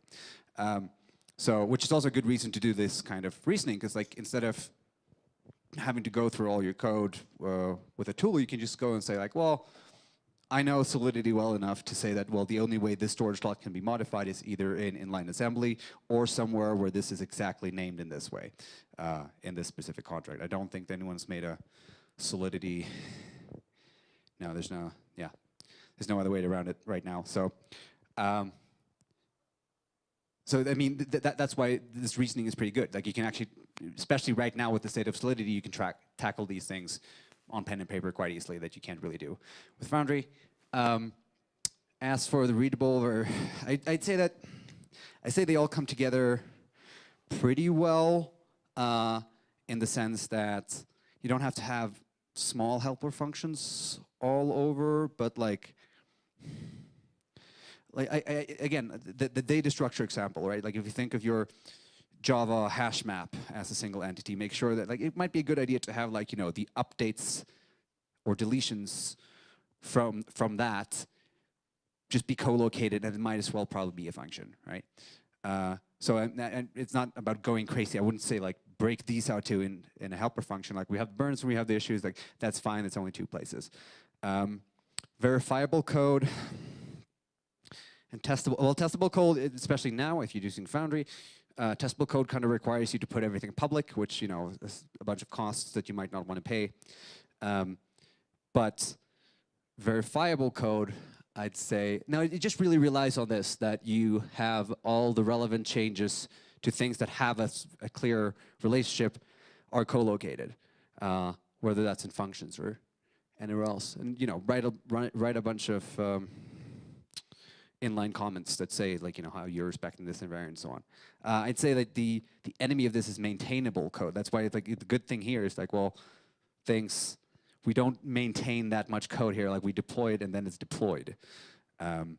So you don't have to worry that much about, like, well, what if we change the code and then we forget to update the code comments, because, like, we're kind of relying on the idea that things get frozen here. That's one reason that formal methods haven't really had a breakthrough in Web 2 or standard backend development, because, like, well, everything has to be maintainable. If you have to redo your proofs all the time, then it might not be worth it. So the fact that code is frozen is actually pretty important here. Does that answer it? Okay. I actually have a follow-on question to that. Right here in the back. Hi. Yeah. You said that you should be doing these proofs only during the or when the code is frozen because you don't want to have to be redoing your changes over and over, right? Which is right. Like you don't want to have to be redoing this work, but if you have something to mechanize the invariant checking, you can do it. Not only with changes, but you can also get valuable feedback during the development cycle, right? So, and that has other benefits too that you sort of alluded to in your symbolic execution, is that you don't have to rely on the fact that you have to manually look at all the places where storage is updated. You don't have to worry about the fact that you made a delegate call into a library and oops, actually that library had an inline assembly block that's secretly changing that. That all gets sort of handled for you automatically during mechanized proving. So I guess I quibble with what you have said there, that you should only be doing your invariant proofs. You should probably be doing it much more frequently. Yeah, I mean, I'm more talking from experience. Like I would say like start writing invariants. Like as soon as you hit your docs, like you're doing your design, start writing invariants, keep them up to date in the code. Realistically, that doesn't happen as much as I'd like. If you want to be a unicorn and do that, I love you. But like I know most people here won't do it. That's sort of what I was getting at. And especially like if you do your instrumented tests, then go right ahead. It's also like from experience, sometimes designs change enough during the process that maybe teams don't want to invest all that time in, because these instrumented tests can take a while to do as well. If you want to have some examples, go to that Alchemix V2 Foundry repo. It's called that because we're working on setting up Foundry tests sort of like this, but like even more powerful and extensive. So you can see some of the work that goes into doing like full Foundry checking of a bunch of different invariants. But all the invariants came from an audit where we found them and wrote like formal English proofs of them. Lucas over there actually did that. So yes. This paper and a bunch of other things in our publications are actually really good resources if you just want more examples of this. There's an entire section where we just go over like 10 different invariants and give fairly formal proofs or hand waves about why each of them holds. So it's a great place to go and see more examples. There's also links if you go again to the beginning in the lecture notes are slightly more extensive. There should be links in there. Hey, kind of a follow-up on that.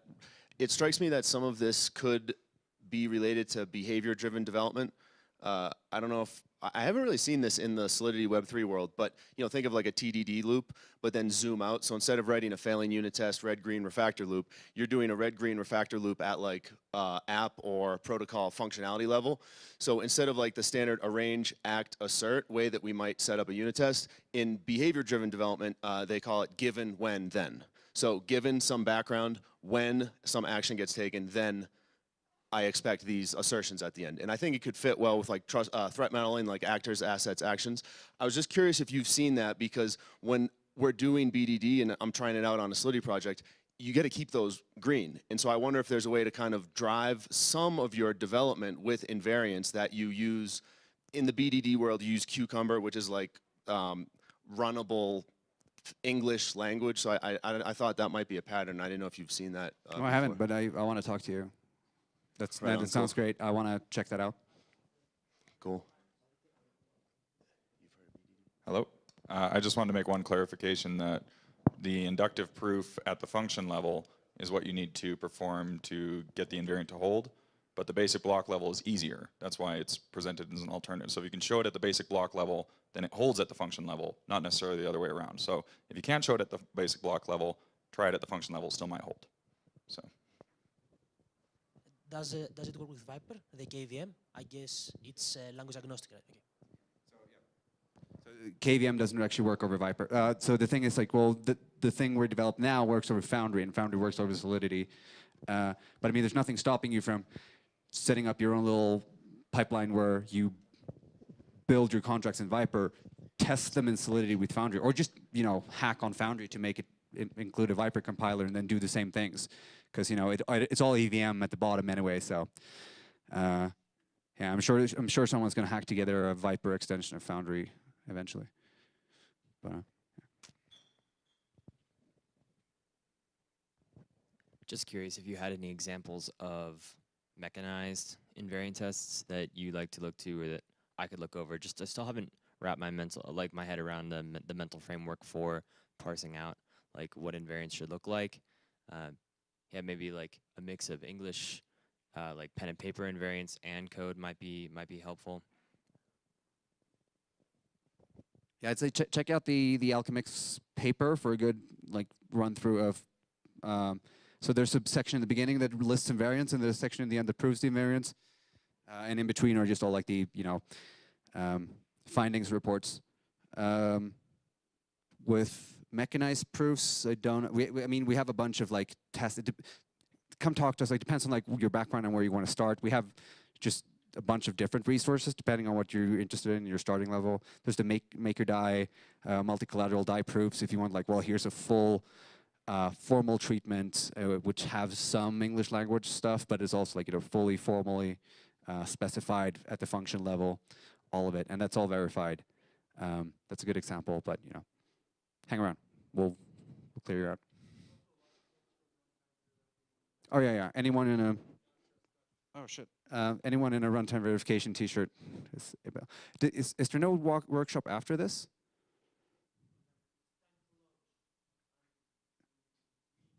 Oh, okay, cool. So yeah, we can't hang around here. No. Okay, fair enough. Okay, thanks everyone.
Just know that it's right. It's one in a lifetime.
Hey, hola.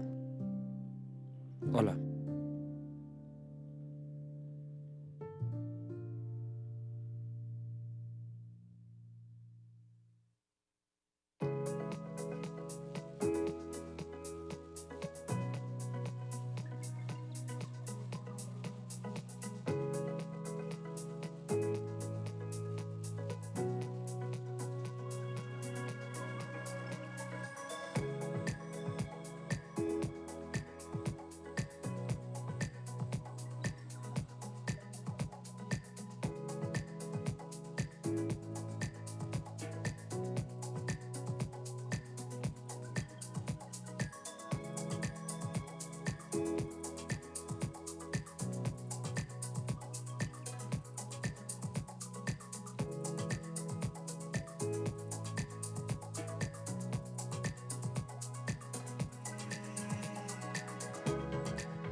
No, it was not showing our slides.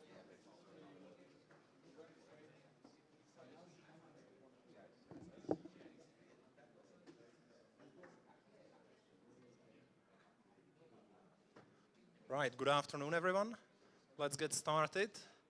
So, this is a workshop. We'll be talking about using agent-based models for analyzing DeFi protocol, and the examples we'll be using is through the Vega market simulator. We do a quick introduction, and then I'm going to jump to a slide which will show you where to go on GitHub so that you can hack along. I really assuming it's a workshop, right? So I'm expecting everyone to have a computer in front of them and start hacking. But if not, then hey, you know, you can just stay along for the chit chat. So my name is David. I've been with Vega for the last 4 years. I mainly look after the kind of financial risk and economic design, game theory analysis. And together with me is Tom, who is coming from traditional finance. He's a quant with Vega, working on the research team. And one of the speakers, Mark, isn't here, but he's done a lot of the RL stuff, so he's the main brain behind that. So I'm going to jump to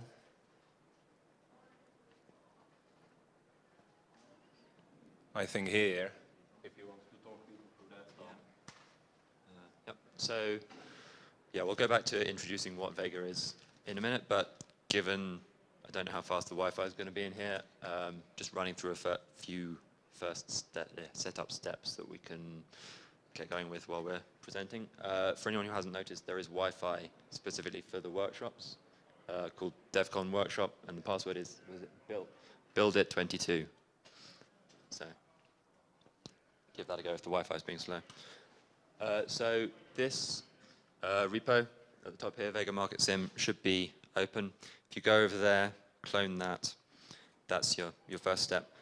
You're also going to need Go 19, I think is necessary. Python, ideally 3.10, 3.9 might work. And Poetry, just because it's probably the better package manager.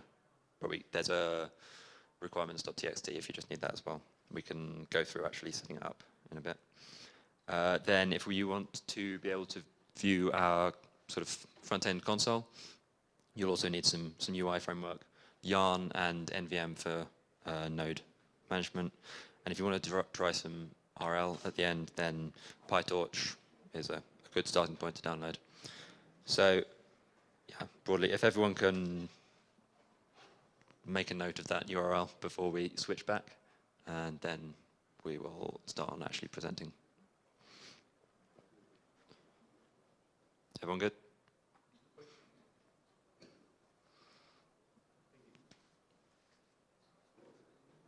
Cool. We'll have an actual break for setting everything up in a bit, but cool.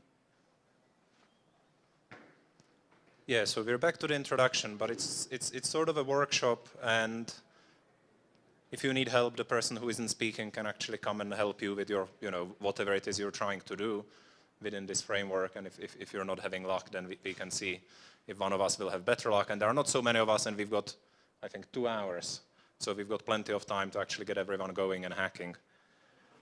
So in terms of what we'll cover, we'll quickly introduce Vega protocol, then I will try to make sense for agent-based simulations in the context of analyzing DeFi protocols.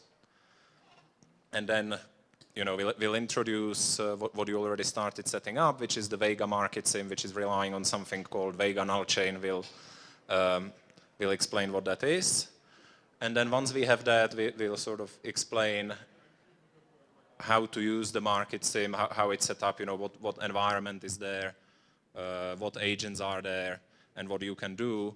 And at the end, we're going to show you how you can, you know, train reinforcement learning agents on top of this, and why you might possibly want to do that. So that's the plan. So we start with what is Vega protocol. So Vega protocol is a layer 1 blockchain for derivatives trading. It's set up from the ground up for trading margin products. And the price discovery is either through limit order books or through auctions. Where do the auctions come in? Typically when you're setting up a new market, you don't know what the price is, so initially it's running in an auction. The auction determines what the opening price should be, and then if everything goes well, it's running as a limit order book. If there are big price moves, according to the risk model, it might switch to a protective auction to make sure that the big price move is really, you know, what's happening economically. It's not someone with a fat finger, you know, forgetting a zero on an order or adding a zero on an order and causing mayhem. Anyone can create a market. What it means is you submit a market proposal to the blockchain, and then it goes through the governance and it's voted on. So that's what's meant by permissionless here. And what kind of markets? At the moment, it supports cash-settled futures. There is a roadmap for supporting any kind of derivative through a derivative payoff language, which will be probably WASM-based, but that's just on the roadmap for now. It's cash-settled futures. And so basically, if you can find an oracle for the market, then you can propose a market, and it will run. It's got a bespoke liquidity provision mechanism because it's not based on the now ever so popular constant product markets, but it's based on a limit order book, so you have to do something slightly different to bond liquidity to a limit order book. So it does that. And at the moment, the assets that have value that you would use as settlement asset on Vega, they're bridged from Ethereum, though in the future there will be other bridges. But Ethereum bridge is there. You can, on Vega, before proposing a market, if you wanted to settle in some other asset that's not there yet, you can propose the asset. The asset will then be bridged from Ethereum. So you can imagine that there will be USDC, Tether, Ethereum, whatever people want to. Is that if you're designing something like a trading platform, some of the goals that you might have in the design really sort of run at cross purposes between a general purpose blockchain and you know, what you would ideally like for a trading platform. So the things that I picked out are, you know, a general purpose blockchain, you need something like a gas mechanism for people to pay for the cost that whatever transaction the chain is processing for them, you know, the cost has to be covered by the gas. And if you're trading, this is really, you know, really suboptimal in the sense that there are transactions that you want to include and you don't want to penalize them by charging for them. You know, if someone wants to post a limit order, that's good. They're providing liquidity. You really don't want to discourage them. If someone cancels an order, that's good. They're providing price information. You probably don't want to discourage that either. So, you know, that's in products, they're effectively promises, right? If someone doesn't look like they're going to keep their promise, you want to close them out immediately. Ideally, you don't want it farmed out to some bots that are running somewhere, because then you're opening yourself up to MEV and a whole host of other problems. So you can have atomic closeouts. Again, for margin, you want to do potentially quite maths-heavy risk computations, and you don't want to be paying for gas for those on a general-purpose blockchain. You can try to do fair ordering, or as fair as your definition of fairness allows, fair ordering of orders. And you have one specific application in mind, so you can optimize for latency, for instance, rather than optimizing for data throughput. So you're not fighting at cross purposes with other applications that would be running on top of a general purpose blockchain, which would have other design goals in mind. And one thing that I didn't put on the slide, but that's also a very good reason, is that sharding is actually much easier in the context of trading, because something happening on this market and something happening on that market can be completely separate, apart from talking together through a treasury shard. So you have a very simple use case in the sense of what needs to know about what. You can design sharding relatively easily. Okay, so that was Vega. Now, sort of more general case for doing, just trying to get rid of the mouse, more general case for doing agent-based simulations in the context of DeFi. So, we've all seen various DeFi protocols, and we've seen, when things go well, it's great, and then when things don't go well, it's called a hack or an exploit. But quite often, it's not an exploit of a code bug, though that can happen. It's simply an exploit of the mechanism design. You go, you want to design a protocol, you start, you think, what incentives should I create so that I've got the desired behaviors? And you do it in isolation. You really try to think it through, right? You take the smartest people you can find. There are, dozens, hundreds of incredibly smart people in DeFi. They do their best. They do what makes sense. They think it through as much as they can. But it's difficult, it's really, really difficult to think through all the consequences, especially if you have one incentive mechanism here, another here, designed maybe in isolation, and now they're interacting, right? Yeah? Oh, Wendy is a name of Klaus's fairness pre-protocol for transaction ordering. He can tell you all about that. He's there,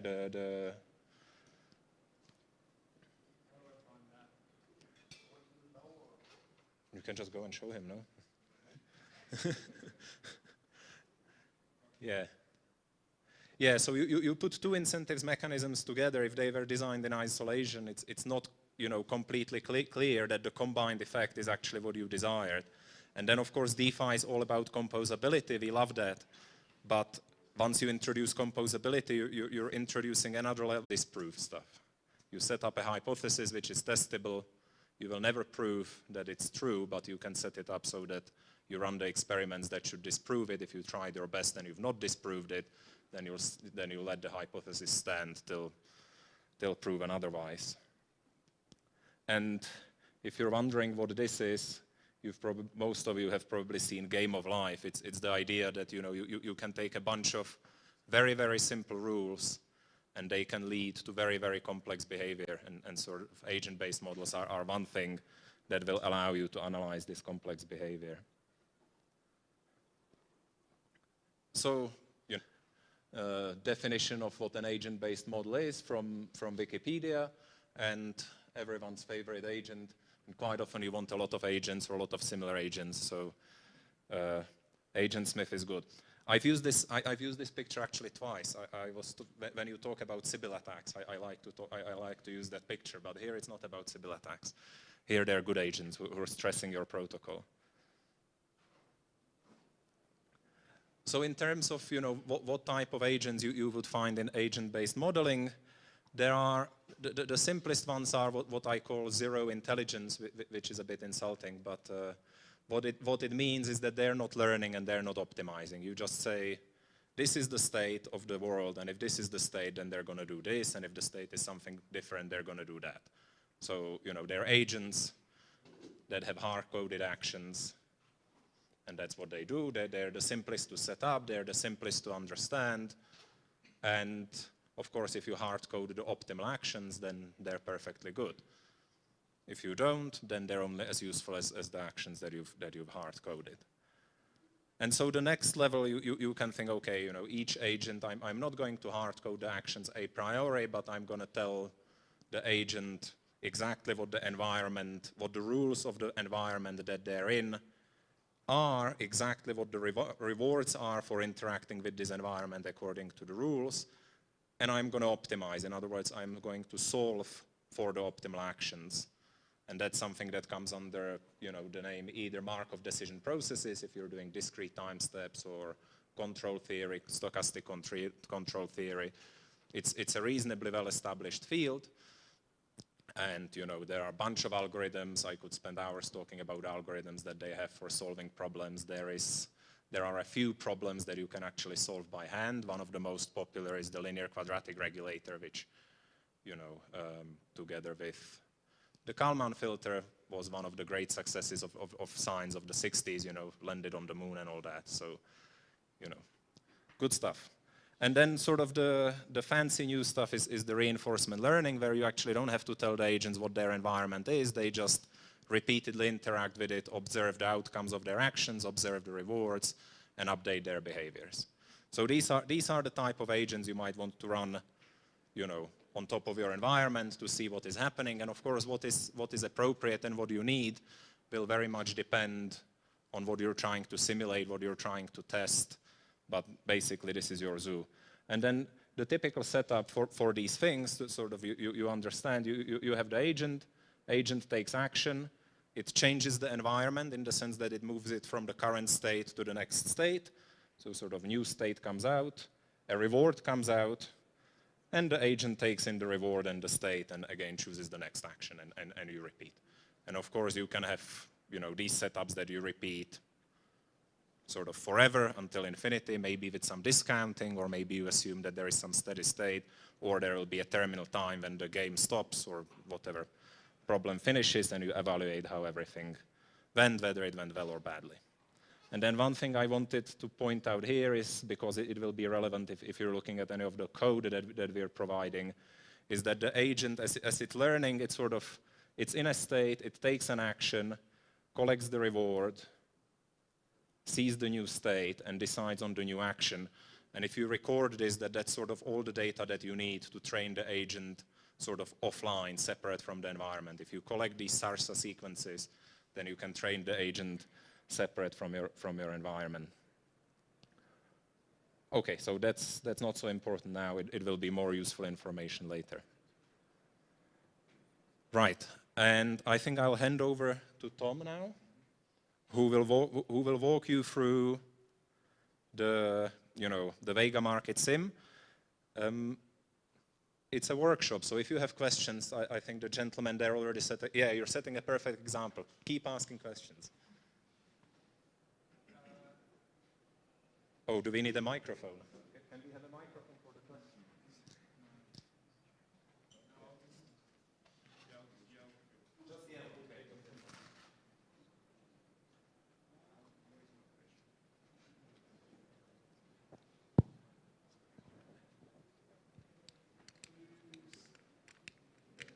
Excuse me. Thank you. Hello.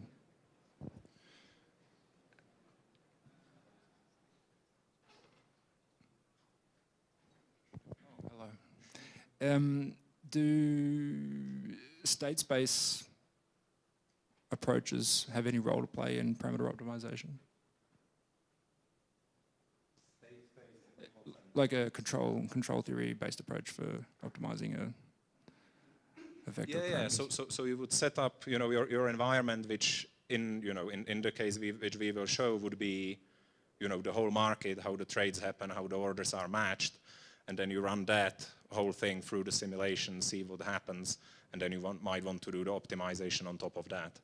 Right, but that's a agent-based approach, right? You could use like a analytical solution. So let's call it an agent-based approach, a numerical approach, but a control theory approach. Yes, if you have an environment which is sort of sufficiently simple that you can really write down, all the state transition equations, then you can go and solve it through, either pen and paper if you're supremely lucky, or through something like policy iteration, value iteration. You could use something like MATLAB, right? Well, that's actually numerical, but you could use software, obviously, to. Yes, and there is software out there, yeah. Does this work for creating bots? Trading bots? Yeah, I mean like the whole framework you have here. Yeah, so Tom will talk through that, so I'll jump a bit, but basically, you know, the environment on its own, if it's just the market, you know, it's an empty market.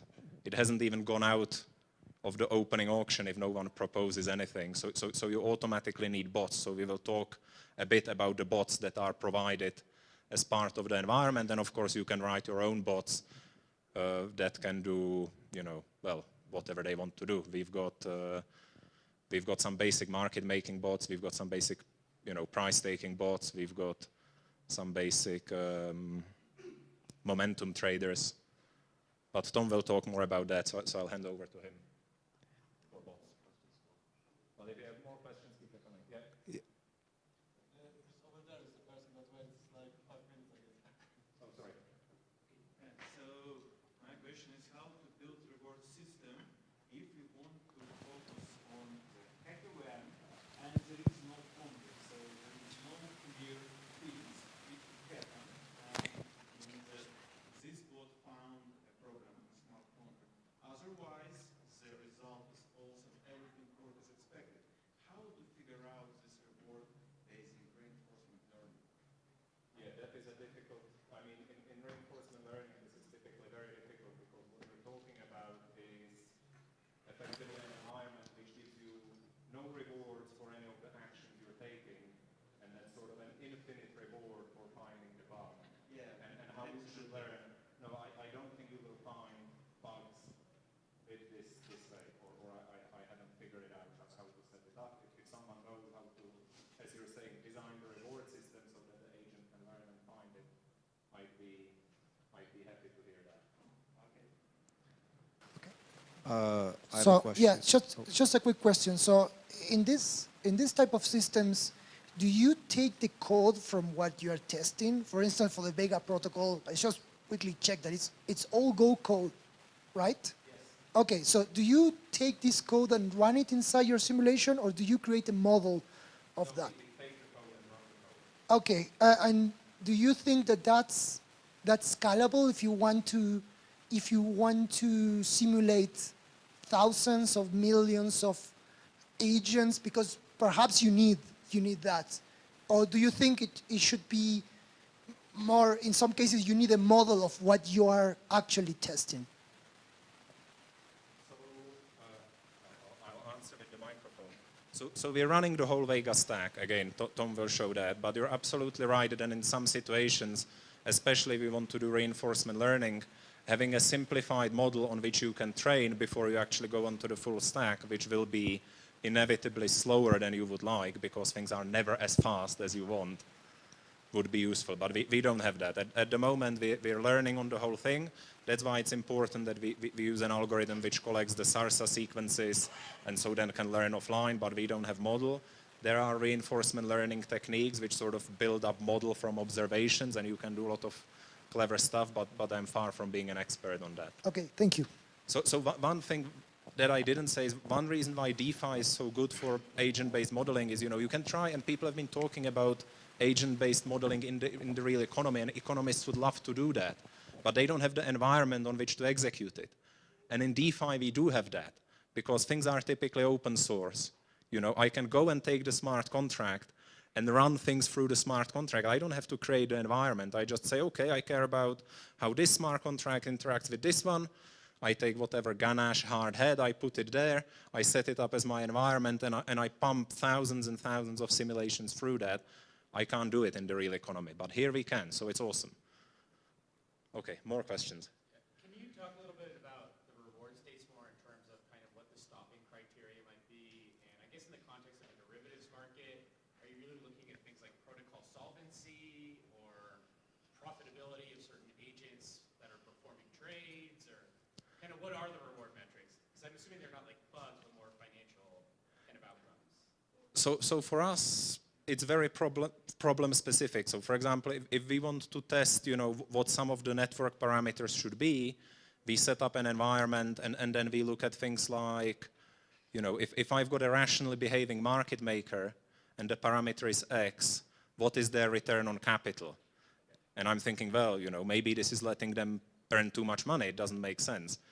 But in terms of the reinforcement learning guys, you would typically look at financial rewards, and then, yeah, you can either run it thinking of it, you know, maybe you're thinking they're trading perpetuals, so it's just forever, or you're thinking that they're trading a settlement market, and so the reward comes at settlement.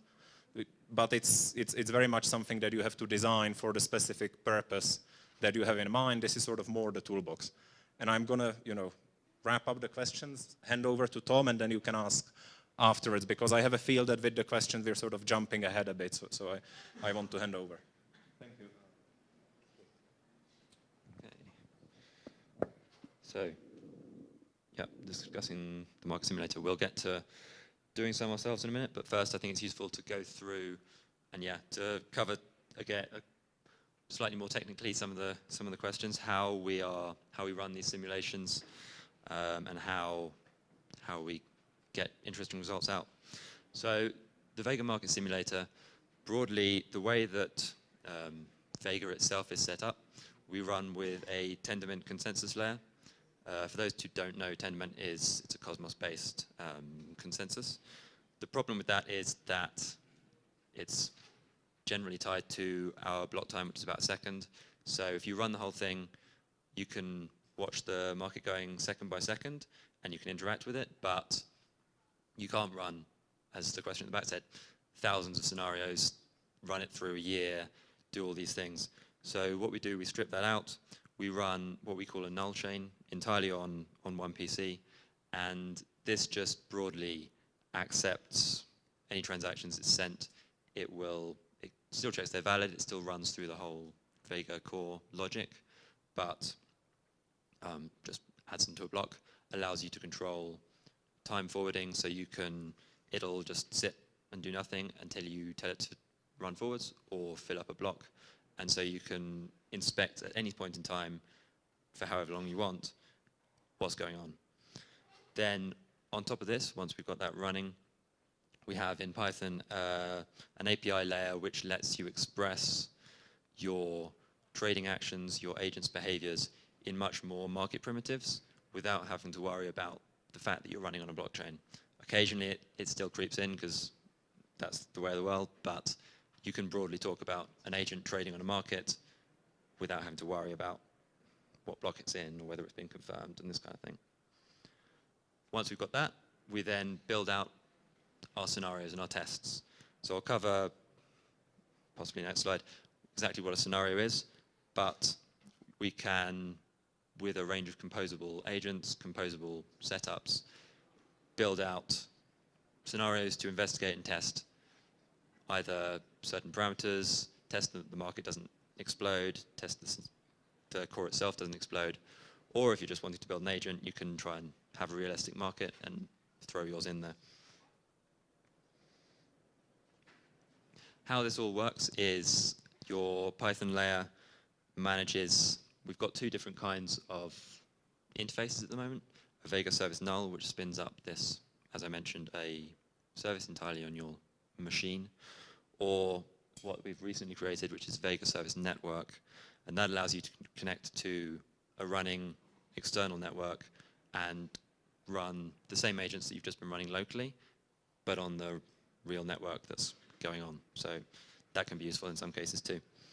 It allows us, for example, on our testnet, we can run agents and simulations that other real people can interact with and see how that's working. We'll demo all of that in a bit. So yeah, back to setting things up and viewing. I'll go through the viewing in a second, but yeah. Yeah, I was gonna break here anyway, so yeah. So we're back here. I don't know how many people have managed to get to the end of this, but I think we'll probably take a sort of 10-minute break to catch up. Anyone who hasn't, we can wander around and see whether everyone will manage, and then 10, 15 minutes we can come back and continue with doing something more interesting with it. If you think you've got it set up, try and run these scripts at the bottom. We can also tell you something more interesting to run if you're stuck. I think I had a question. Yes? We have the microphone. If you think you have a loud voice. Okay. So my question is, I can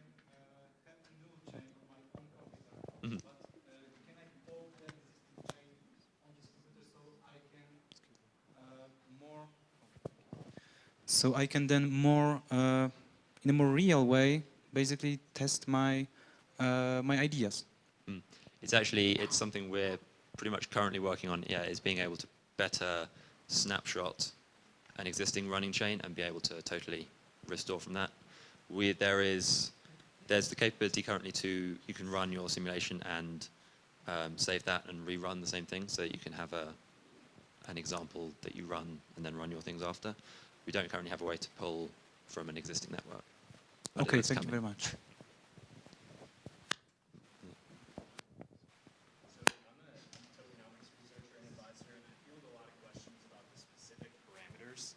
That people should be using in their protocol. And I tend to tell them that they can more easily solve for tokenomics problems by including a market mechanism to optimize and let the market do those kinds of things.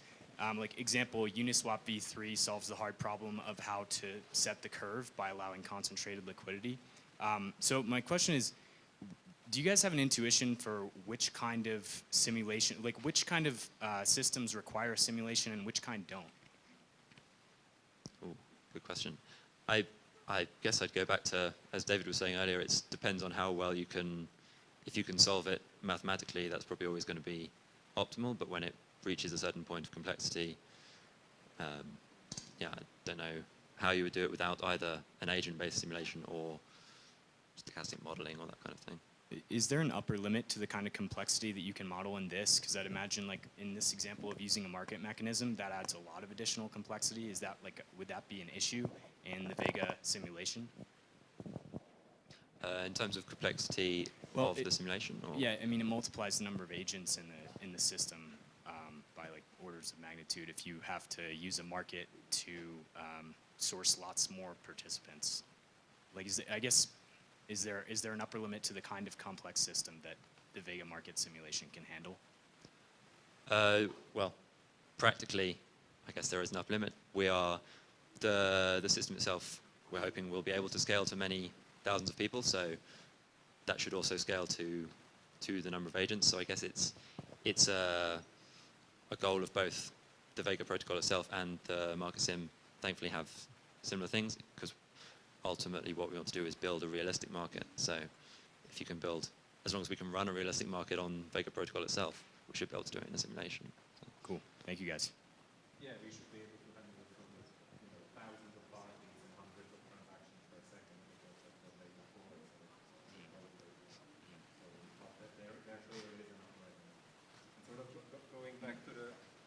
Going back to the points that we were making, I absolutely agree that if you're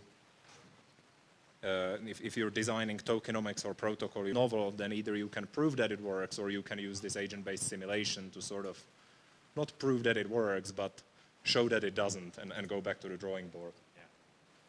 Great. Okay. Yeah. I was just wondering, as a follow on that, how does the training time correlate with the number of agents? So, in terms of training, though, there are two questions. I can have the environment sort of, I can have some agents that matter, the agents take their actions quickly and get on with it.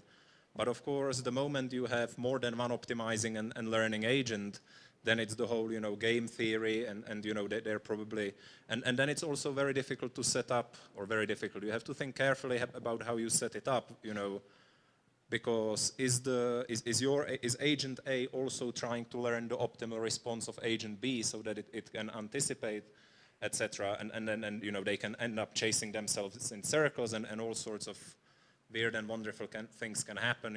It's game theory and RL comes in, and it's very problem specific. But you can end up with situations that they don't learn, or you can end up in situations that they take a lot longer to learn because there is more than one learning.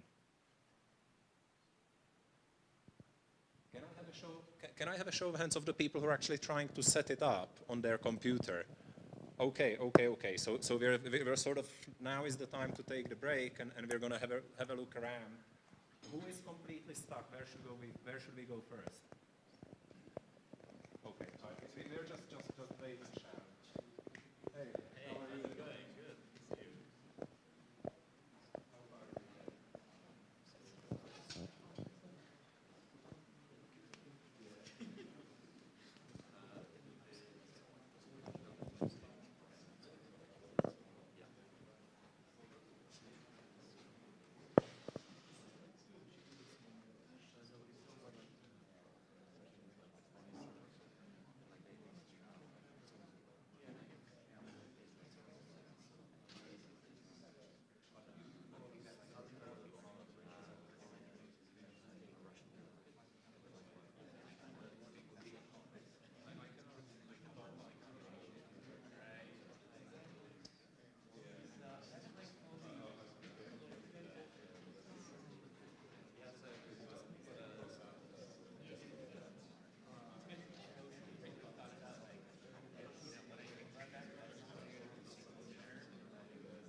Hello? Yes, good. Okay, so I think a few people have it running at least. I'm gonna crack on, and then we'll have another break in a minute for doing the next bit, so we can keep coming around for anyone who's stuck on this bit. But I want to give more interesting things to do on top of that. So a quick aside: once the null chain is up and running, the market sim is up and running, you see anyone who got it working would have seen something like on the right here, which it's a printed output log of some stuff that's going on inside. Market sim exposes various APIs for this, but often you don't want to just have to manually call Python APIs for every single thing that you might want to experience. So we've got a couple of useful portals on your data. You can, if you've set up the UI components as well, change a flag, this run with console equals true, in generally wherever you happen to be running your Vega null chain. That will bring up in a web browser the nice console that you see at the front there, that is the same console that people use on Vega protocol itself. So that has theoretically pretty much everything you need. You can even trade manually through that as well if you want. You can log in as your agents that you've set up. We'll probably demo it a bit in a bit. You also can, is actually always launched if you check the logs. There will be this GraphQL port. And if you go there and you know GraphQL, you can query the entire system with fairly, hopefully clear GraphQL queries. There's on, what is it, docs.vega.xyz, there's a link in a bit, the entire sort of structure of your GraphQL queries that you want as well.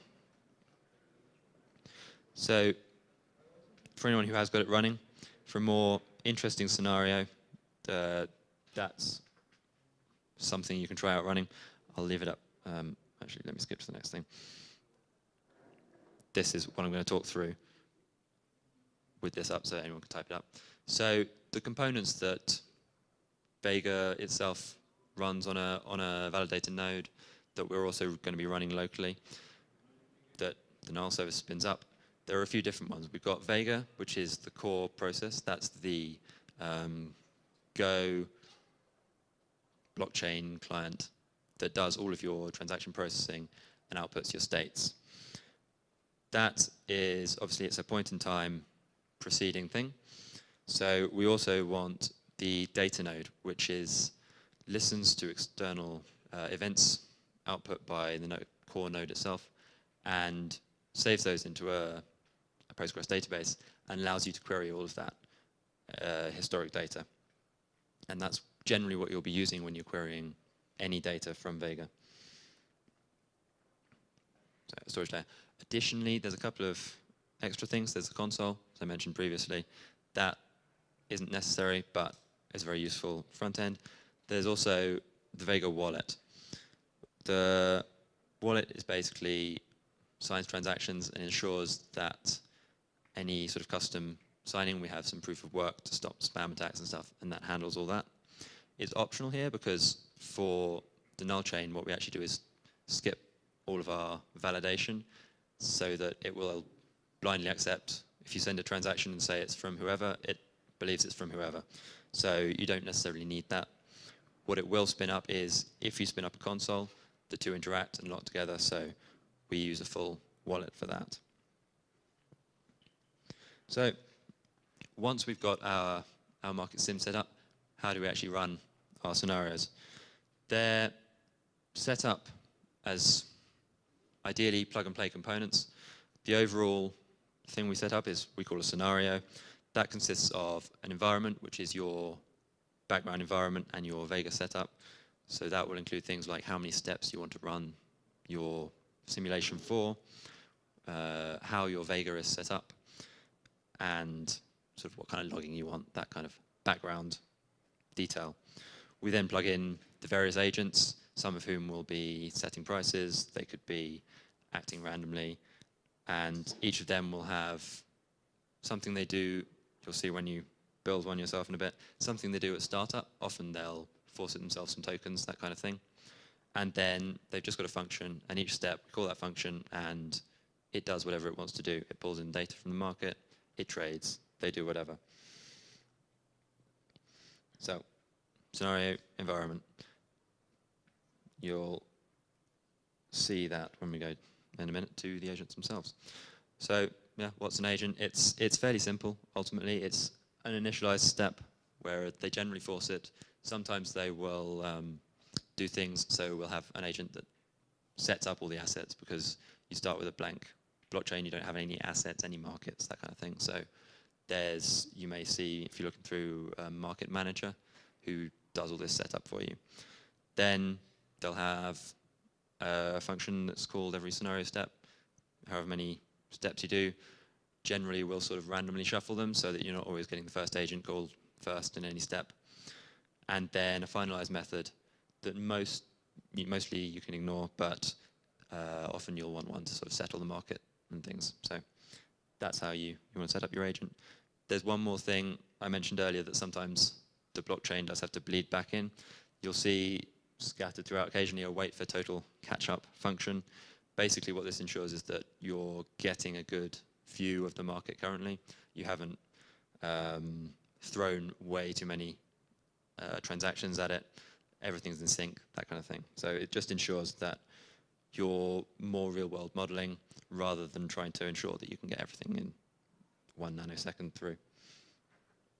So I'm going to now talk through building one of these agents, a really simple one. It's just going to do a bit of trading, I guess. And then we'll break again, and hopefully you can put together your own a bit. If I try and find where your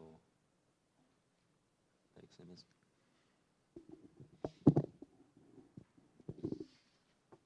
Okay, so for anyone who has it set up, we've got this run simple agent in VegaSim reinforcement run simple agent.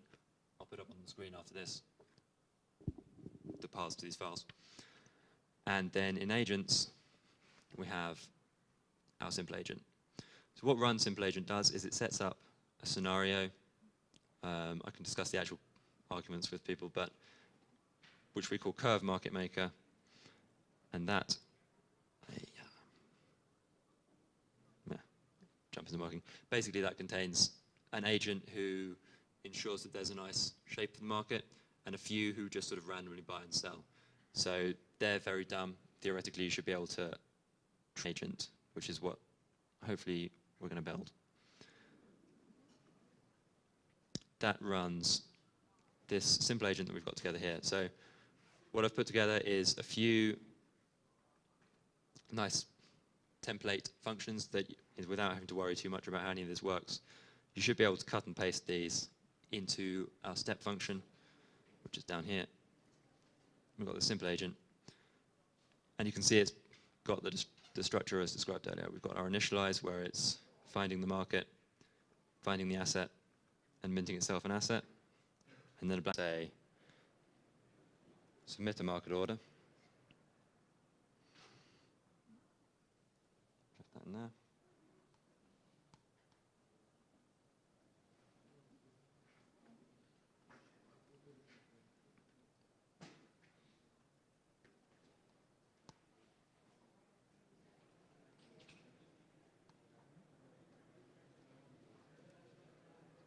Check our positions.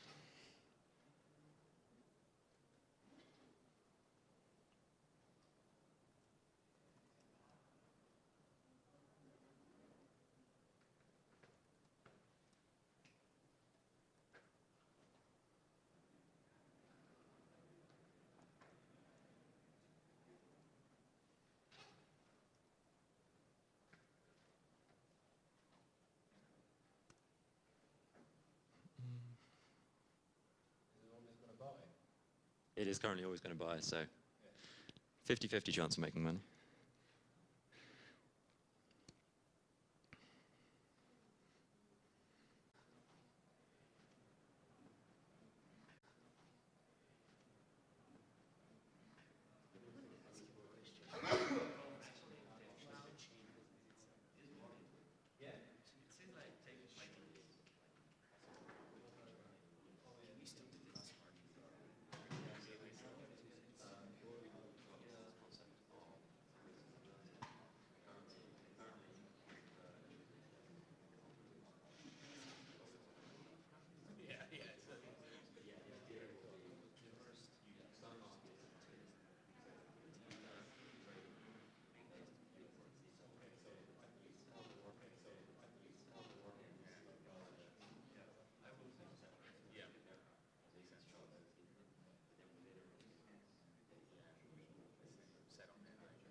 Hey guys, one thing, if you're fighting Python, there is a Docker container in the repo that you can use instead. We use the Docker for our CI pipeline, so it should be good if you prefer Docker.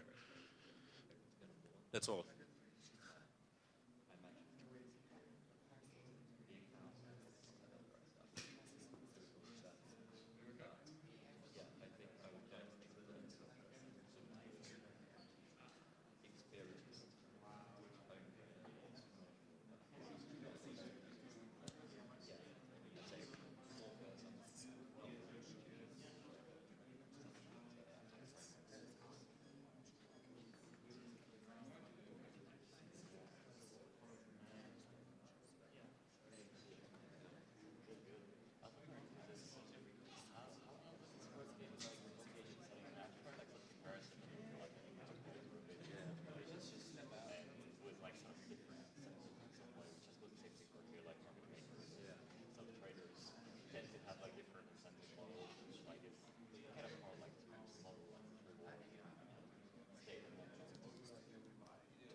Okay, so we're down to the really just the hardcore workshop participants. You know, you're the ones who prevailed with us despite Python and its foibles and the slow internet. So I'm going to crack on. If you're coding, keep coding. You know, if you have questions, there'll be time to ask questions. And what we want to get to now is just to show you a little bit more of, you know, what the agents that you have there, you know, the market maker, etc., that you're interacting with, little bit the ideas that they're based on, and then move on to the reinforcement learning part. So, you know, as part of the environment, as Tom was saying, if you just set it up, there is nothing. It's the empty Vega blockchain as it would be when it launches live. You know, no assets, no markets. Everything has to be created through governance. And, you know, once the asset is created, once the market is voted through, which, you know, the Python sort of expedites for you, you will still have just an empty market, right? No liquidity on it, nothing, no activity. So effectively, the code provides various versions of market makers that are based on some stochastic control problems that are pre-solved, coded up, and basically running, and then some sort of hacks where, you know, the optimal solution of the stochastic control problem is used as a heuristic, and then you put something on top of that. And, you know, you can have liquidity trader, you can have liquidity takers, which just means they place random market buy and sell orders. You can have informed traders. What does it mean? Well, you just tell them what the price will be at the next step, right? You know, maybe they have inside information or whatever. And there are the momentum traders through a library, so you can trade on all the patterns that these chartist people love. You know, there are these vomiting camels, and I don't know what else. You know, you can code up agents that trade on that. And so, you know, when we go back to the type of agents, you know, these are. This will be something that gets us to a new direction. Okay, so in this workshop, I'm going to start with some definitions, and definitions will help kind of frame the conversation. If by any chance you are triggered by any of the conversation that we're having today, I do have an ally here that is trained in helping you. So if you want to have a conversation, Loie, if you want to raise your hand. Loie is available to you for a resource. If you want to use her, feel free to give her a talk. So after these definitions, we'll go ahead and talk about why D&I is important in Web3, and then we'll go on to a couple of different activities. Okay, so for definitions, the first definition that we want to kind of think about is what is called privilege. And privilege is understanding like a difference within power, and understanding that there's some ways where you naturally have power or privilege in a situation where another group will not have power. And usually the group that has the power is the privileged group, and the group that does not have the power is called the oppressed group. These forces and powers can be racially divided, it can be gender divided. Here at Devcon, the privileged groups are, can you think of a privileged group here at Devcon? White men, that might work. Okay, what else would be a privileged group here at Devcon? Cis guys, okay. VCs, okay. Rich people, okay. What else would be a privilege? Good passports, that would be one. What else would be a privilege? How about speaking English first? Language is a privilege, right? So you have all of this, how about physical abilities, going up and down the stairs. Like there are a lot of different ways. If you're someone who might be like neuroatypical, this is a very overstimulating place. You might have privilege on that aspect. So there's a lot of aspects of privilege that are in play all the time around us. And so that's something that we might just want to be aware of, is where your privilege is coming through. After privilege, we have bias. Does anyone know what bias is? Biases are like the way that are kind of almost unconscious privileges kind of show up, per se. So one of the things that I would definitely encourage you to do is there is a Harvard implicit bias test. And like one of the ways it shows up within our workplace is like holidays, right? So everyone knows we get Christmas and New Year's off, which is great, but it's also religious bias because it's not just Christians that have celebrations throughout the year. So you can take the Harvard implicit bias test to just kind of know where your biases are showing up. And it's important to know where your biases show up so that when you create policies or procedures, you're just aware of where your biases are. You try to not, if you're aware of your biases, you're trying to not intentionally do harm. And being aware of your biases are those steps. Does anyone know where biases show up within the workplaces? It shows up a lot. One of the biases that shows up a lot within Web 2 and Web 3 is college degrees or undergrad backgrounds. That kind of also will have biases as well.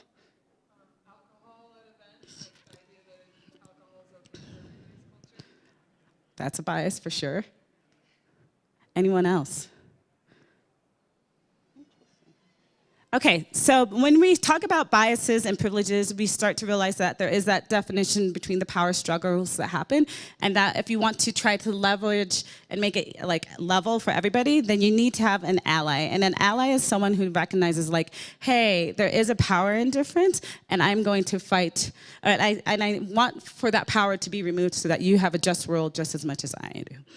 So that is what's called an ally, and sometimes you'll hear, if you're around me, I'll say oh, I need an ally, which means I need someone who is not like me, who has that power, to use their power in a way that benefits the situation and leverages the injustice of power that I would have, or the other person who without power has.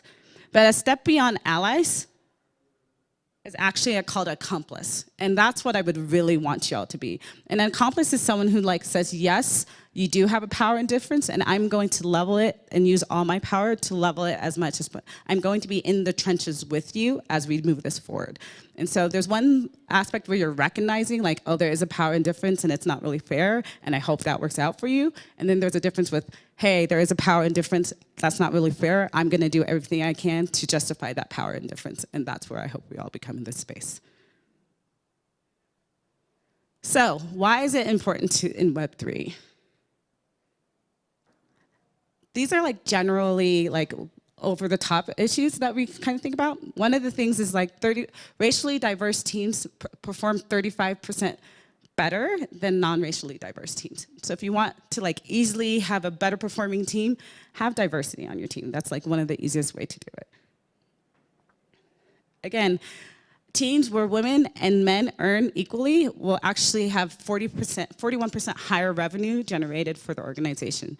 So if your org wants to easily make more money, have equally diverse teams from a gender perspective, don't have a gender pay gap would be another way to do it. But the key reasons that these are important to Web3 are the actual ethos of Web3. So when you think of decentralization, you think of identity, you think of plurality. All of the time we talk about this from a technical perspective, but this is also a human perspective. So when you think of decentralization, we always talk about nodes, having all these nodes decentralized, but if we're starting to create systems and procedures, you really want to have decentralization of thought as well. And so sometimes when we start to think of decentralization of thought, or how as people we centralize, we kind of centralize as, well, here, in your mind, I want you to think of an event, right? And you're gonna take 5 people to that event. Your best 5 people, right? Close your eyes, think about it. Who are the 5 people you're gonna take mentally? Think about them. Okay. What are their ages? Where do they live? Where do they go to school? What gender are they? Are you yourself centralizing around any one of those, or do you have a diverse group around you making that decision?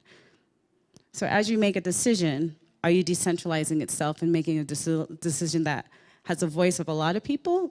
Are you making an assumption for people that are centralized along one of those verticals? Decentralization helps you have a lot of people thinking about the best way to attack a problem and the best way to move forward. So the more that we can say, is this decentralized as far as we're making people processes, or is this decentralized from a Web3 perspective? You also want different types of people building different types of things from different types of perspectives, and that helps be a stronger network, That to me also reminds me of plurality, where we say like, hey, it's not trying to have one team make it. It's we all get stronger when everyone gets stronger, and that ethos applies towards different types of peoples as well. So when you start to understand different Web3 ethos, you can apply them to technology, you can apply them to software, but you can also apply them to people's and people's needs. So even if it's difficult for you to understand, like, you know, I don't understand, you know, an Asian male's perspective, but I can fight for them because I believe in plurality. That might be a way to like fight for the underdog per se.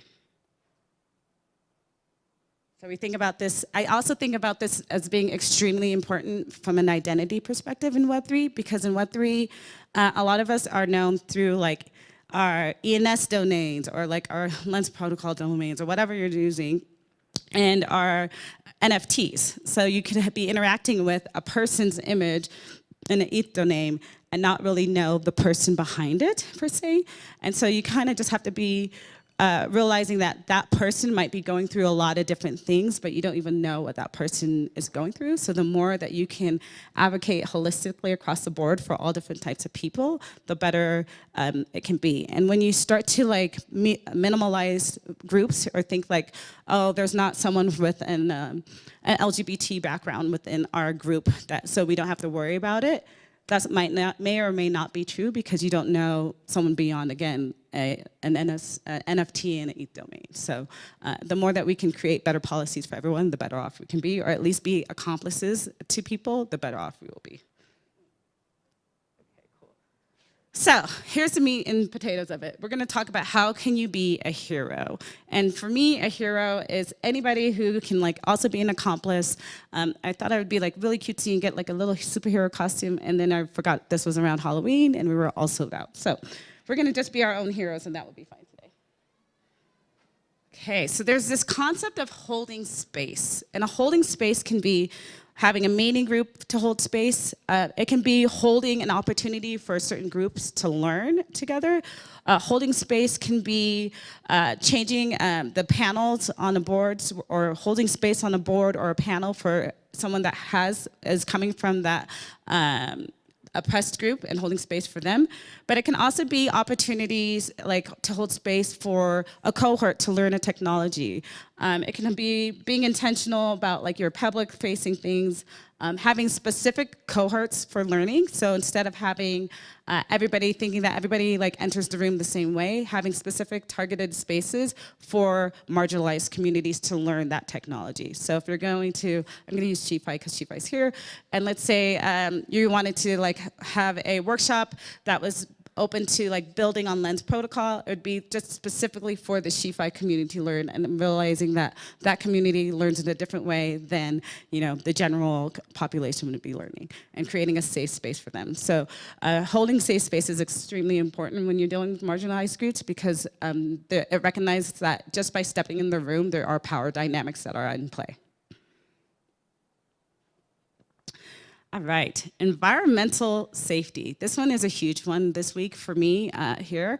So one of the things that we have talked about in the past is like the importance of having a code of conduct and having procedures that actually follow those code of conducts. The reason why code of conducts are important is because as people, again, we have biases, and the code of conduct is supposed to be the, you know, the guidance and policies and procedures that are put in place to mitigate those biases, or to be in place regardless of the biases. So it's the steps that we take in order for things to happen. Those steps mean nothing if we don't take them. So having the code of conduct, or seeing that there's a code of conduct, is helpful, but you need to also be enforcing code of conducts too. Being aware of microaggressions. Does anyone know what a microaggression is? Would it be helpful for me to explain it? Yes? Loie, you want to explain it? Yeah. Go ahead. Sure. Yeah. Okay, a microaggression is like something that is like a small act that adds up to a feeling of oppression over time. Like for me as a woman, like someone might at work compliment me on my outfit or on my appearance, and like that happens to women a lot. And even though it's like nice to say like, hey, you look good today, but the fact that like as a woman, that's what people always think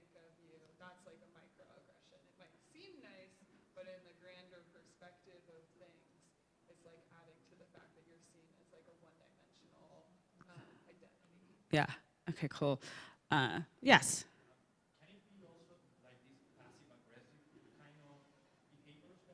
Yeah. Can you give me an example of what you would think?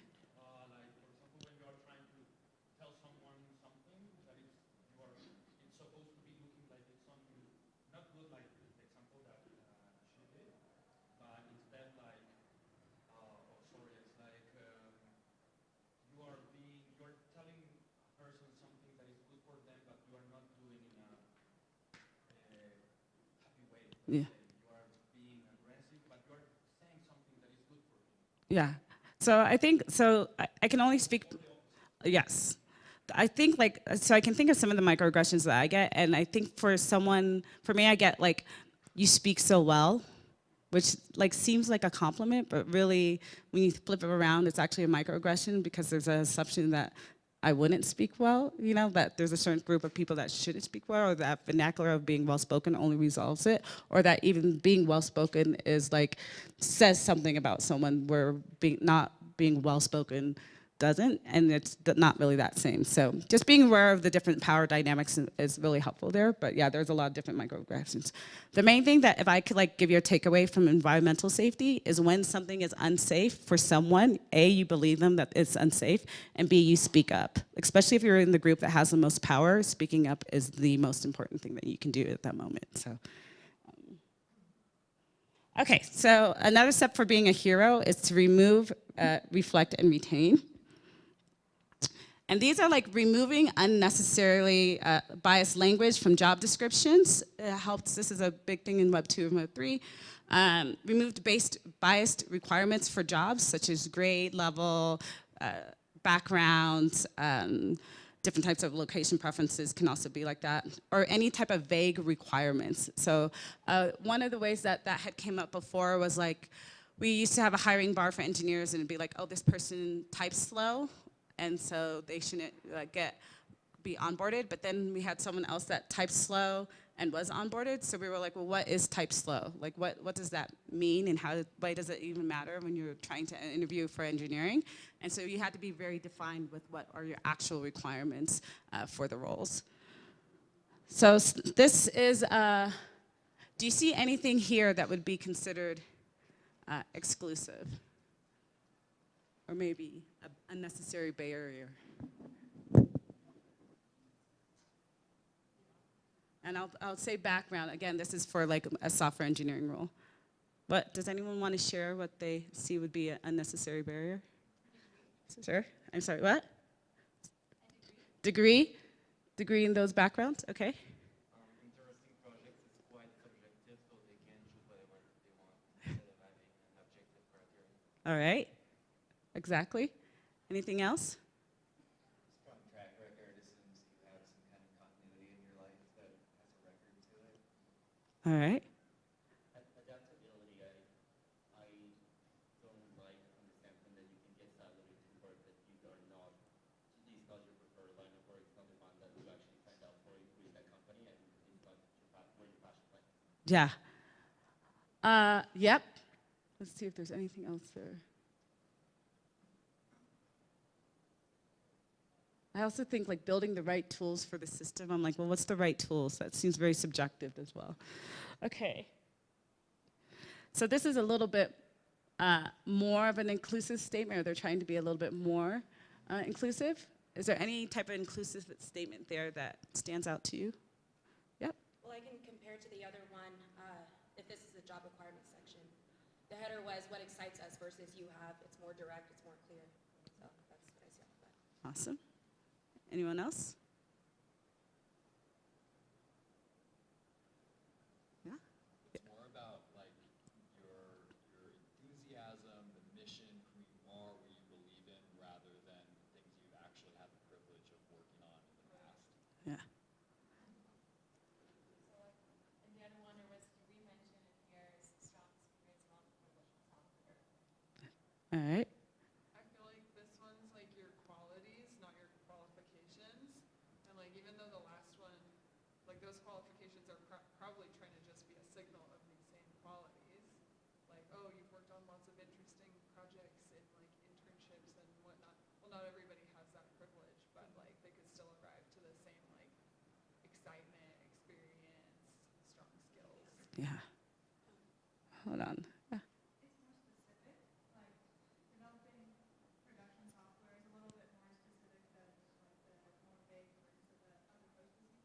Okay. I'd say this job description is more inclusive because it encourages like a grander range of people to apply, whereas the other one like was more specific in ways that might be discouraging and just maybe encourage exclusivity, which is just maybe not what in this space. Yeah. I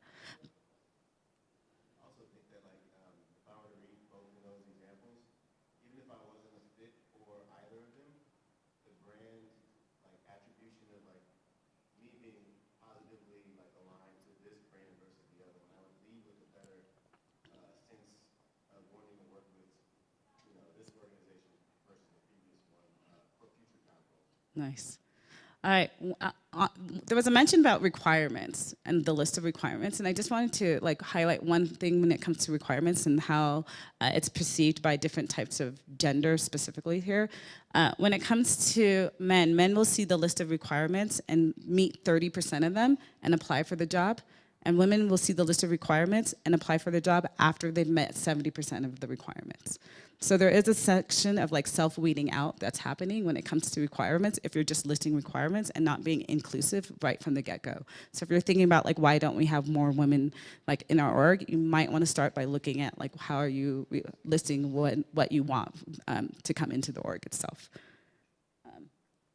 I feel like this is probably my favorite job posting because there's always those times when we've seen like companies that were like, yes, I want to work there, I could bring this, we could do this, but it doesn't fit into what they have listed into a job requirement.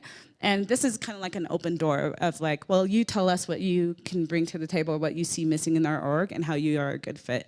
And I think that that happens to be a lot of a thing that will open up some doors. Okay, now we get to reflect. And reflect sometimes comes in reporting, it can come in roles, it can become responsibilities and transparency. So this actually was a Web3 statement that came out, and it was like super applauded, which is cool. And it's like, yay, they're building more inclusive financial systems, and they're happy to report that there's 50% more, or 50-50 parity at the location. But I just I didn't know if any of y'all saw any problems with this.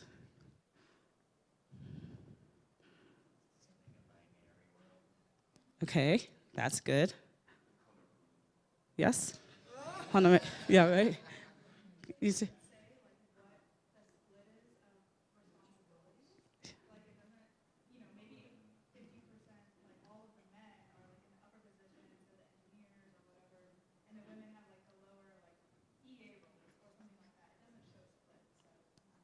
Yep.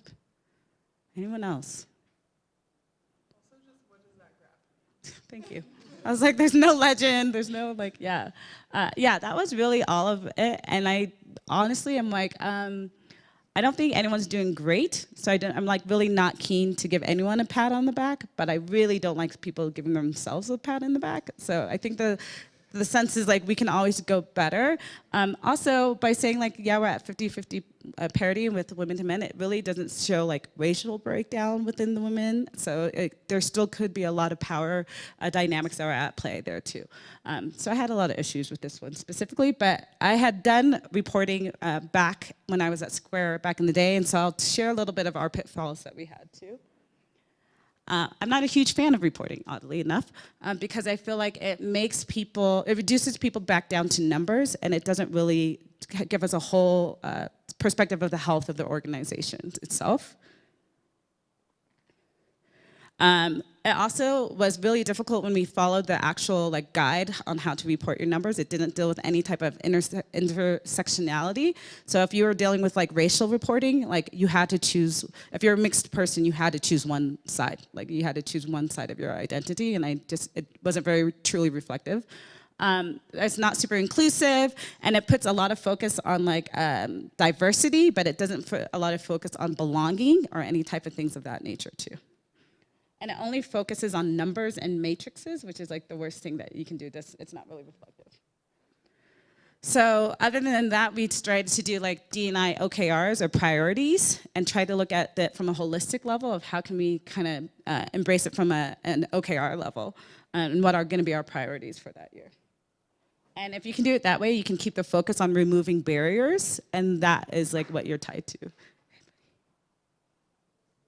Okay, oddly enough, I think this is the most important piece of D&I. We always talk about recruitment, recruitment, recruitment, but a lot of discussions never talked about why certain groups are leaving. And that is usually the bigger question. So yes, you can attract as many different types of people to your org, but if they're leaving right away or not having a great time, I think it's more important for you to figure out why that is.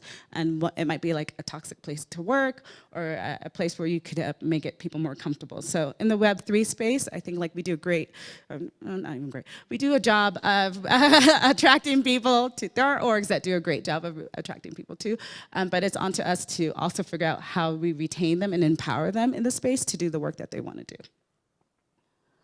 So retention can be double checking salary levels. It can be transparency with salary compensation. It can be looking at different policies and seeing if the policies actually empower different community groups.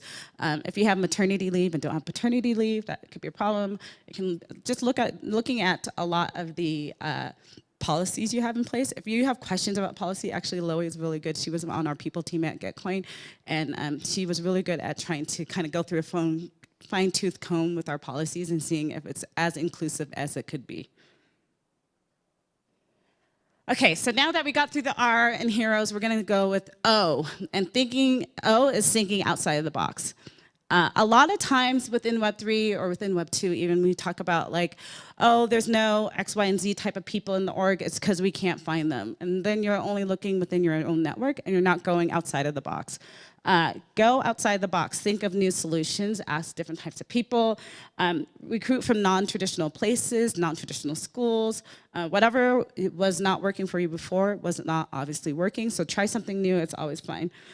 Find the people where they are. There's lots of orgs that have, you know, women engineers, women in crypto, women in STEM, black in crypto. Like there are all these different orgs out there that are different groups marginalized are empowered in, and you can go engage with those groups, fund those groups, and work with those groups in order to not only, again, attract, but also see like how can we retain the ones that we have here. Engaging with partnerships there would be really, really great. I know Maggie's in the room, and I know that there are other people in the room that are also leaders with different D&I groups. So hearing their perspectives and engaging in them in a way that's not like how can we just source talent, but also how can we get the knowledge that you have and shared with us, but also how can we fund the mission that you're doing is also extremely important. So I will give you an opportunity to put your money where your mouth is, and that is in GetCoin's D&I rounds. This is a very easy way for you to fund different groups that are in this D&I space within Web3. There's two ways you can do it. One is to encourage them to apply to be a grantee in this space, and then the other way is to fund them. If you don't realize that a lot of the people who do the work in this space, especially that are doing D&I work, the money for the work that they do comes out of their own pocketbooks. And it's like another layer of oppression to tell the group that is being oppressed to fix their own problems with themselves rather than having the people who have the power fund the groups that are oppressed. You know? So if we can start to fund those groups, it's going to be much more impactful in the space. And funding in a way that's like not conditional. So like not in the way that like, I have $100,000, I want you to go to this school and get all the women that are in that school, but saying, hey, what do you need and how can I write the check to best amplify your work? That's the more important thing. You have to believe that the people who are doing the work know the work that they need to do, and the biggest barrier that they have to that is really just the financial barrier that's been placed, usually not on them. If you're asking a group of like male VCs and having them like wanting to fund women's work, and then I have to explain to you why it's important for women to be doing this stuff, and you're like, I don't get it. It's probably not me explaining it to you. You might just not get it from your perspective. So it's much more important to say, hey, what can I do to invest in y'all to do the work, and then appreciate it. Other things you need to do. If you're in a place where you can hire a D&I team or role, do that. You probably need it now and don't really even know it, but have a champion team, have a person dealing with it. Right now, with as much money that we're flaunting around doing, swag and everything else, you could probably like fund one person on your team to actually take this on and empower them to make the changes that they need to make.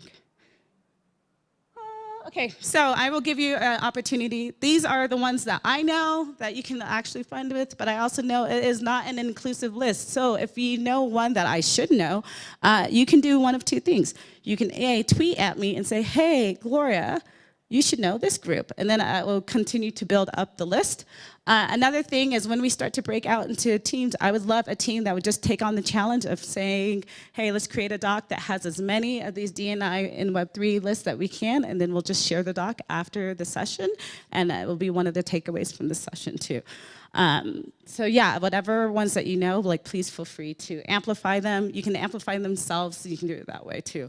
The S in arrows and heroes is for shout out, it's for support. The other way that you can shout out and actually kind of transit this whole power dynamic is also to amplify someone who is not like you, who does your work, doing the work that you do. Because a lot of times the people who are in the oppressed group, their work does not go noticed. So whatever you can do to amplify the work of the oppressed group is absolutely amazing too. So if there are like people who are, let's say, working in layer ones. Let's just say, no, hold on, wait. People who work, yeah, let's just say layer ones. And there are like great women in layer ones that we should be following that have actual technical skills or that people should know about. Let's just create a list of the 50 women working on layer ones that you should know about. There's no reason we can't get all their Twitter names and send that out by the end of the conference today too. Like there's women doing work that should be amplified, but their voices aren't heard or they're drowned out because they're not in the powered group. So that's one of the other teams if you want to work on that. And the second one I let you break up, we can do that too. All right, so usually I say do the work. Do the work is the most important thing in this time. Do the work for these oppressed groups and not expect the oppressed group to do the work for you. And so during the remaining time that we have in this workshop, I'm going to give you the opportunity to do the work. The do the work is going to come in multiple different ways. If you want to do the work solely, you can take the privilege test. The privilege test is a BuzzFeed test on privilege. It kind of is great to see like where you have privilege, the different types of privileges, things of that nature. Then there's the Harvard implicit bias test. You can do that work as well.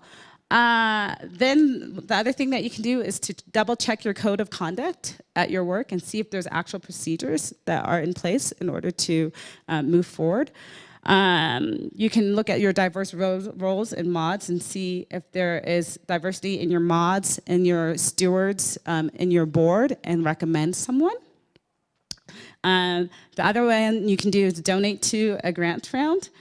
We talked about Twitter amplification, but the biggest thing that I would ask today, like if I could have us work on anything, is there has been an issue for a group that's been oppressed and feeling very unsafe here at Devcon, and I would really like a group of us to think of a way that we can keep people safe here for the remaining of the 2 days, and what that would look like. So if you want to try to think out ways that we can keep people safe for the remaining of the time at Devcon while we're here, there will be a group that will go ahead and brainstorm that.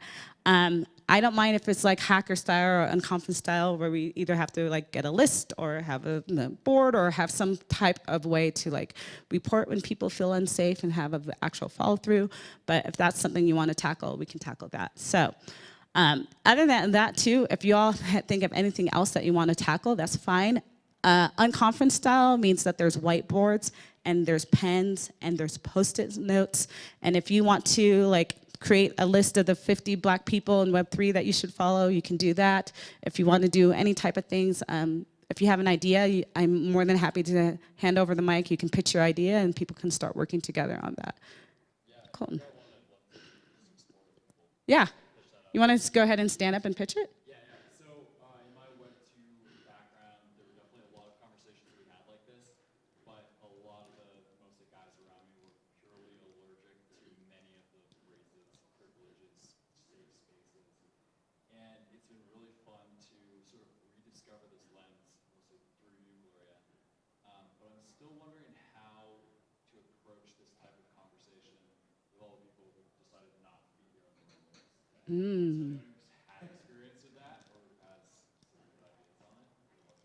All right, you want to move let's move yourself to a table and then people can come to you. Anybody else want to pitch an idea of a D&I thing that they want to work on here? Yeah.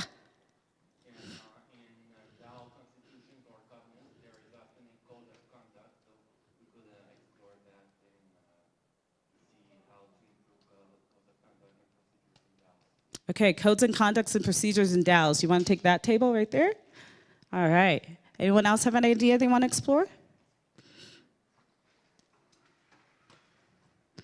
Because I'll throw some out. All right. Let's say if you want to take the privilege test, I'm going to put it back in the back corner right there. I'll tell you how to get onto that site. If you want to explore safety at Devcon, I'm going to keep Loey here, and you can hang out with Loey. I trust you to explore that. That would be good. If you would like to make a list, or a Twitter list of people we should follow of different types of D&I background, let's try, do you mind being Latin M in the back? All right, let's see, can we get a black at one that will give us a black at list? Cash, you want to take that one? All right, cool, Cash, we'll keep that there. Women, do you want to do a women list, Maggie? Can I keep you in charge of the women to follow list? Awesome. Neurodivergent or LGBT, do we want any of those lists? Anybody want to do an organizational list? Okay, organizational list. Awesome. Okay, cool. I will let you all spread to wherever you want to spread. I'll give you this moment, and then we'll get started on any of the lists that you want to go on.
just FYI, so we have this, the next workshop starts in 10 minutes, but if you want to carry on the conversation or keep going, feel free to use that time up till then. She won't start till then, but as for me, I am definitely all done, and I would love for you to keep working. If you want to share what you're working with me, I will send it out, or if you have anything tangible, I'll make sure to share it with everybody too. Awesome, cool, awesome. Well, you're free to stay and keep working for the next 9 minutes.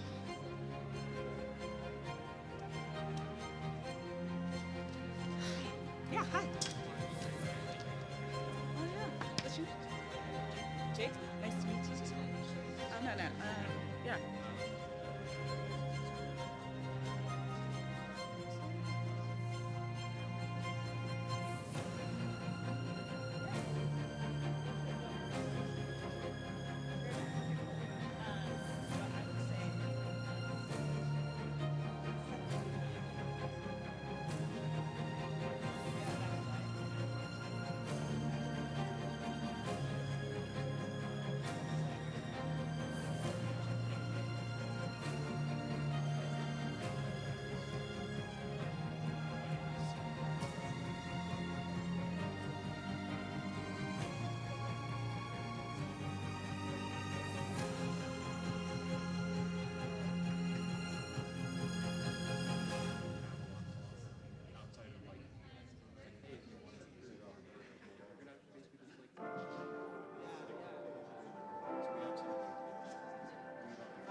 just want to get a sense in the room. Who here read the paper ESOP written by Glenn, myself?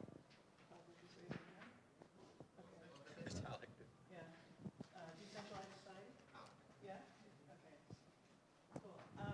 And so who here came to learn about non-financial use cases? And who here came to learn about or talk about neutrality and decentralization? Okay.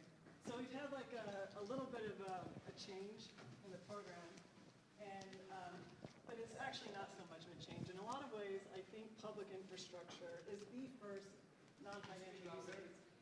Sorry? You need a mic. I need a mic. Okay. But the mics are they working? Hello? Okay. So in many ways, I think non-financial use cases, the first non-financial use case for blockchains is actually public infrastructure.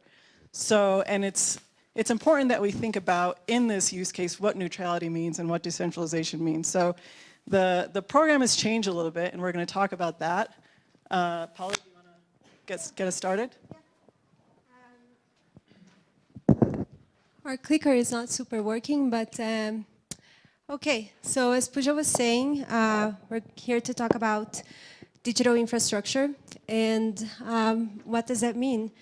Not only in the blockchain space, there are all kinds of digital infrastructure, but of course, Ethereum is often envisioned as a potential digital public infrastructure that can be used ubiquitously around the world. So the idea is to do some collective deliberation together on what does that mean and what are some of the requirements for protocols and standards that are serving this function. So the agenda for today is we're going to kickstart this with 2 short talks. First, Pooja is going to talk about decentralization, and then Glenn is going to talk about different approaches to neutrality and what are some of the conflicts between them. And after that, if the slides work, we're going to use a tool called Polis to do a deliberation together. And this tool, I'll explain this to you in a moment, but it's a tool that uses advanced statistics and machine learning to gain some nuanced insights in a digital conversation. And so we'll take these insights, then we'll have an in-person discussion, since that's the benefit of being here at Devcon. And we'll come back to Polis, we'll do one more iteration reflecting some of the learnings, and then we'll look at the results together. So in essence, this is going to be an exercise in deliberation about digital infrastructure. So I'll hand it over to Pooja to get us started. Okay, great. I like to walk around when I talk. So as I said, I want to talk about first decentralization. And it's then, working now. Okay, great. And Glenn will follow up with a prompt on neutrality. So because not everybody has read the paper, I want to kind of give first principles of how I think about decentralization. And really, the question is, how do we build bottom-up decentralized networks? And there are all kinds of like networks, right? We have energy infrastructure, we have physical networks, we have internet infrastructure, internet networks, Starlink. We also have blockchains, we have social media. These are all networks. And the question is, how do we get bottom-up coordination of individuals who are part of communities to compose into larger pluralistic networks of coordination that can solve problems at different social scales? That is how I have conceptualized the question of decentralization. I'm doing this in a decentralized way. How does this work? So what do we, before I give like a kind of first articulation of the principle, let's just pump our intuitions and think about what do we not mean by decentralization. So, you know, an autocrat controlling energy infrastructure, not decentralization. A benevolent entrepreneur controlling internet infrastructure, not great either. You know, a group of sort of mining pools that control a lot of mining power, hash power, or stake, not great for decentralization. And, you know, corporate monopolies, not great for decentralization. And of course, there's political centralization as well. And, you know, there's tyranny of the majority, which we're all familiar with in the civil rights movement. There's tyranny of a political elite and technocratic elite. And there's also tyranny of a cultural elite that can enforce their norms and language norms on people who don't necessarily agree.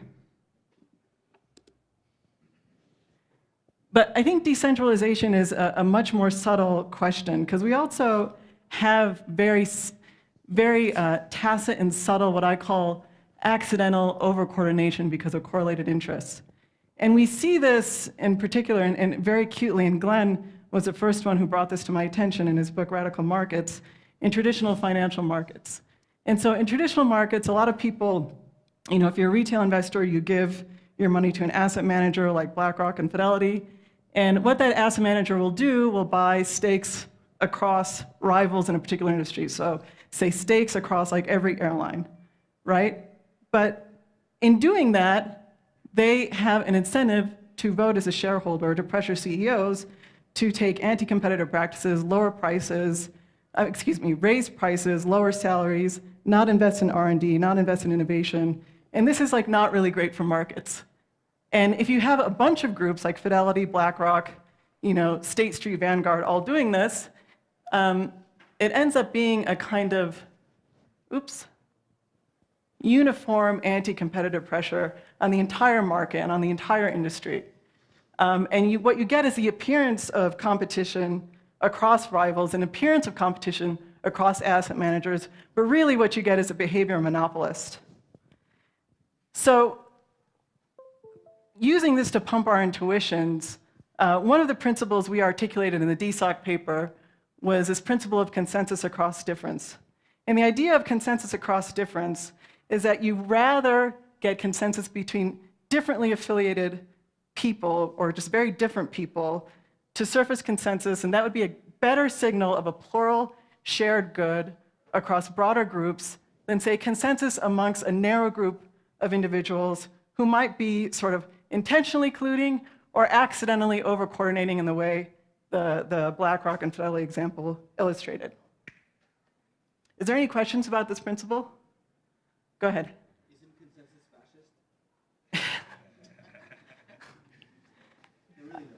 fascist? Consensus between whom? Between people. Like, we don't have to agree. Yeah, you don't have to agree. But if you get agreement across, the idea is that agreement across very different people is more likely to signal something that's good for broader groups than rather consensus amongst people who are very similar, right? Which might be more. Sorry? Maybe that's just demanding everyone be part of the fascist union, I think it's just for like when we want to do things together. Yeah, we can do while fighting. While fighting. So, okay, I will move on. We can leave this in But you forward. can't just make one comment Go about ahead. that. I actually think you're highlighting a good thing, which is that the point of pluralism is simultaneously identifying areas of cooperation across difference and identifying the areas of difference. So like you can't have one without the other in the dance of decentralization and pluralism, and we're going to talk about that, like we're going to highlight that in the exercise we're going to do later. So I think both are like really important. Yeah, I'll say this, like a lot of discussion in, or a lot of memes in crypto are about coordination and cooperation, but they don't really address the question of conflict, right? And so consensus across difference is a principle that highlights and surfaces like our differences, right, but finds those consensus amongst the most diversely affiliated. So how did we, as a first approximation, express this principle in the paper? Well, we first introduced this primitive called soul-bound tokens or non-transferable NFTs to represent memberships to social groups or represent affiliations. And then as a second step, we proposed this mechanism of using quadratic voting or funding. How many people have heard of quadratic voting and funding? Just raise your hand. Okay, so you're familiar, right? And the nice thing about this mechanism is it reflects the magnitude, not just direction of individual preferences, and counters some tyranny of the majority. But as sort of the BlackRock example highlights, we're individuals, we're social beings, we're in groups, we're sometimes intentionally colluding, sometimes we're accidentally over-coordinating, and you need to discount the influence of correlated social groups, or in the kind of spirit of quadratic funding and voting, take a square root over the social group. And this gives us a kind of digressive proportionality, which we want because otherwise coordinated groups tend to drown out less coordinated groups in voice. So to kind of summarize, to get us our bottom-up coordination, the mechanism we proposed is, well, first of all, seeing individuals as nested within communities and communities being constitutive of their individuals, and capturing the intensity of individual preferences with quadratic funding and voting, but also discounting correlations and, say, over-coordination, accidental or intentional, with social correlation discounts. And with this mechanism, what we're hoping to do, and this is, again, just a first approximation, is to get this kind of nice intersecting, partially nested structure of ever-growing network cooperation, extending across digital and physical infrastructure, and importantly, a paradigm where power is not discrete, it's not binary, it's not rigid, but rather continuous, partial, and recomposing and fluid. So this is a broad and very broad strokes an explanation of the conception of decentralization that we've ushered forward. I'm going to hand it over to Glenn now, and he's going to talk about reconciling this with neutrality and start pumping our intuitions there and asking us important questions. Yeah, so Pooja did a beautiful job, but went quite quickly over this notion of digressive proportionality. And I want to sort of ease into it by just like pressuring some things that sound natural but are all contradictory with each other. So they sort of create a paradox that forces us to think a step later. Is there a slide for this, Pooja, on the neutrality stuff? Or yeah. Yeah. Okay, so what is neutrality? So like, here's a bunch of different notions of neutrality, which like lots of people and maybe the same people in many different contexts all go rah-rah for, but like actually can't be consistent with each other. So like one notion of neutrality is like, every country should be treated the same. But then you're like, well, what about some countries are much bigger than others, and maybe some countries are much richer than others, and oh, well, I don't know. Okay, and then like resources should be treated the same, like packets of information or units of compute or units of stake should all be treated symmetrically. But wait, like some people have a lot more of that than other people, and is that fair? And like maybe it's concentrated in certain countries, and maybe those countries are all really coordinated, and maybe that's not good, and then the US and China will just dominate everyone, and And then like another version is individuals. So like proof of personhood people are like really into like, every person should have the same rights, and it's really unfair that the Electoral College gives more like voice to certain people and whatever. But then you're like, oh, but like, what if that just leads like the majority of white people to totally screw over black people in the US, or like, Hindus and Muslims in India, and like, well, we also care about resources as well, and we care about what countries people. So, anyways, the point is that there's a bunch of different notions of neutrality that we invoke in different contexts, often very similar contexts, and that are like pretty directly in conflict with each other. And I think there's like a really profound idea that starts to point the way to like how we might try to reconcile these, that comes from this statistician named Lionel Penrose. So what Lionel Penrose said is that if you have correlated things, and then a bunch of uncoordinated things, the coordinated things get heard much more than proportional to like how loud they speak or how much votes they have or whatever. And that comes from a very basic statistical principle, which is if you have uncorrelated things, they tend to cancel each other out. And so like their aggregate size only grows as the square root of the number of uncorrelated things, whereas a single correlated thing that scales up grows linearly in its strength. And that might sound like a little bit abstract statistics, but like it's something that literally you can just recognize from dinner conversation. So like if you go to a crowded restaurant, there will be all sorts of people talking, right? And like the total volume of all the people talking will be like massively louder than the person you're trying to listen to next to you. And yet somehow you can still hear that person because they're just slightly louder than any of the individual other voices. And your brain, like the whole mechanism of noise, is to like take things that are uncoordinated and a little bit softer and cancel them out and like have that one coordinated thing that's slightly louder stick out, right? And so Penrose originally applied this as a way to think about how votes should be given to countries or provinces within a federal union based on the population of the sub-unit. So he said, no, it shouldn't be neutral across people, because those people are coordinated with each other by their joint membership of the country or the subunit. And no, it shouldn't be neutral across units, because units have different numbers of people in them.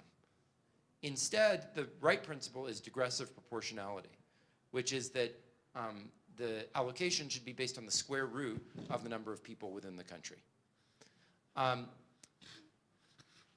Yeah? Is this like punishing fascism? Because the more people are working together, the more they get penalized? Kind of, yeah. That sounds great. Yeah, it's kind of like that. So the point is that, so he just, and in fact, this principle was adopted. So the Nice Treaty, the Polish delegation of the European Union proposed that they should literally use the square root, but people thought that was weird or whatever. And so it turns out that they put in a system where, like, if you look at the correlation between the square root and the number of votes allocated, it's like got a 99% correlation to that rule, but it doesn't literally use that rule because people thought that was too nerdy. But anyway, basically that's the principle that's been used by the European Union. And the thing is, like, quadratic voting is just another application of that same principle. It's an application of that principle acknowledging that one site of correlation and coordination is individuals. And an individual with a bunch of stake or a bunch of voice credits or a bunch of whatever it is that they use to express stronger intensity is like a site of that sort of coordination, and you want to downweight that in this square root way because coordination can occur within that individual. But coordination can also occur within groups. And really what I want to suggest is that all the correlation discount stuff that Pooja's going at is just like a more general application of that principle. It's like looking for all the different sites of social coordination, whether they be within groups or individuals based on stake or people or whatever, and trying to downweight that coordination so that we ensure that voices are heard in a more fair way. Anyway, that's the basic frame that I want to give, and then there's a lot to talk about because we don't know how to do that yet. These are all just illustrations of possible things in that direction, and we're groping our way towards figuring it all out. Yes, and as we continue groping our way forward, we'll have a deliberation together here about what it means and how should we be thinking about digital infrastructure. So we're going to do that using a tool called Polis, which is a plural social technology. So I'll just take a moment to explain what we mean by that. So social technologies are voting, public goods funding, identity, money. These are all tools that we use to relate to each other and coordinate in society. And what we're doing at Radical Exchange is we're trying to bring about a new paradigm for technology that has a philosophy underlying it. And that philosophy is the philosophy of plurality. So I won't go too much into it, but when we're instantiating pluralistic social philosophy in technology, there are two things that we want to be looking for. One is we want technologies that help recognize and sort of provide better resolution into the different social dimensions that exist within a community. And then we want technologies to also foster cooperation across social difference. And sometimes that means fostering or illuminating the points of common ground. And sometimes that means illuminating the points of divergence so that they can be worked out. So Polis is a very simple tool, but before I give this explanation, I know that our Wi-Fi is not so great. So I'll skip ahead and ask you to point your phones to this QR code so that in a few minutes from now, you will all have it on your phone. And then I'll come back and explain it. Well, as they say in Latin America, ojalá. Ojalá.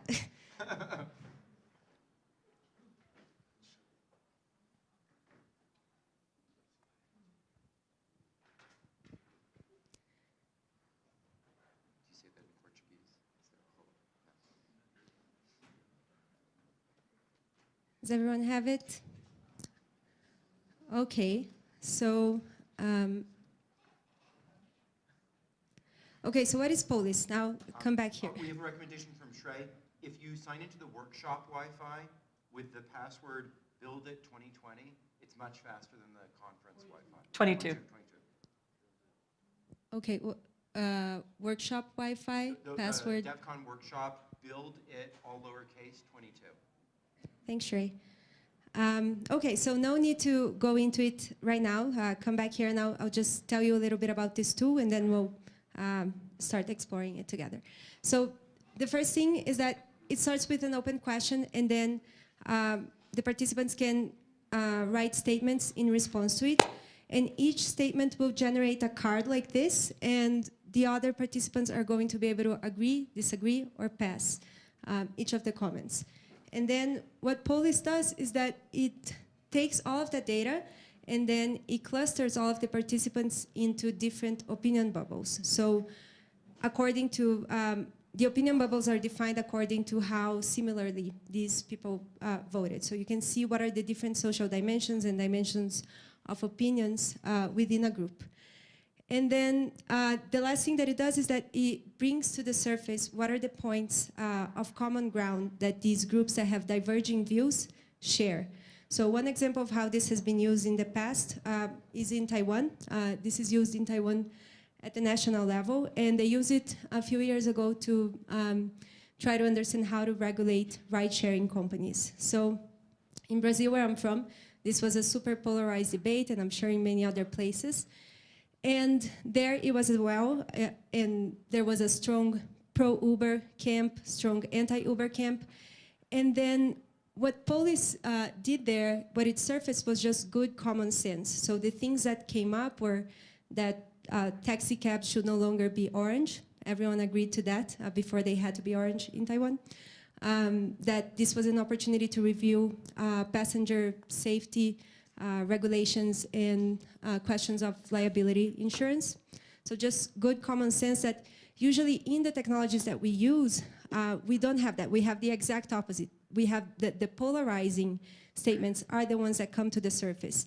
And we are stuck in our ability to come together and debate productively as a society. So this is an example of a plural social technology, and we're going to experiment with it together right now.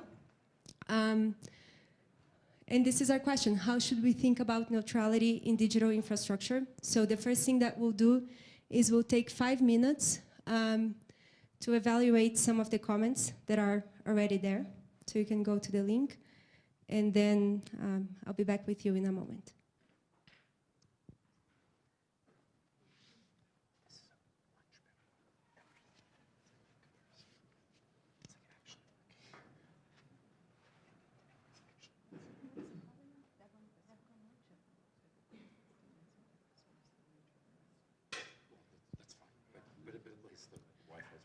Yeah, so the Devcon workshop network is apparently really good.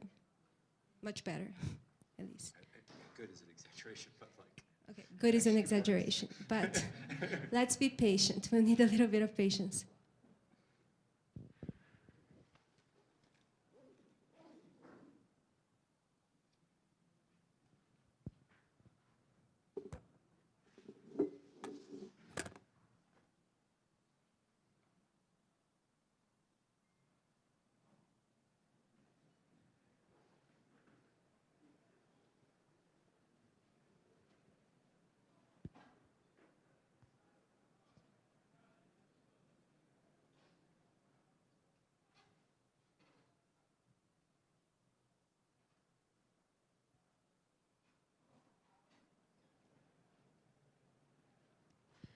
All right. Who needs more time? Can you raise your hands?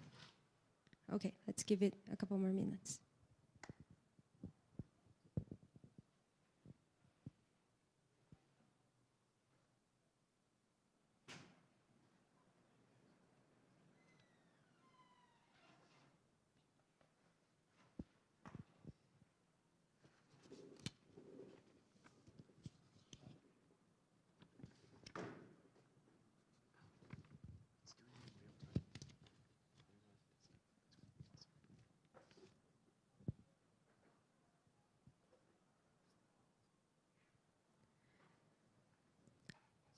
All right.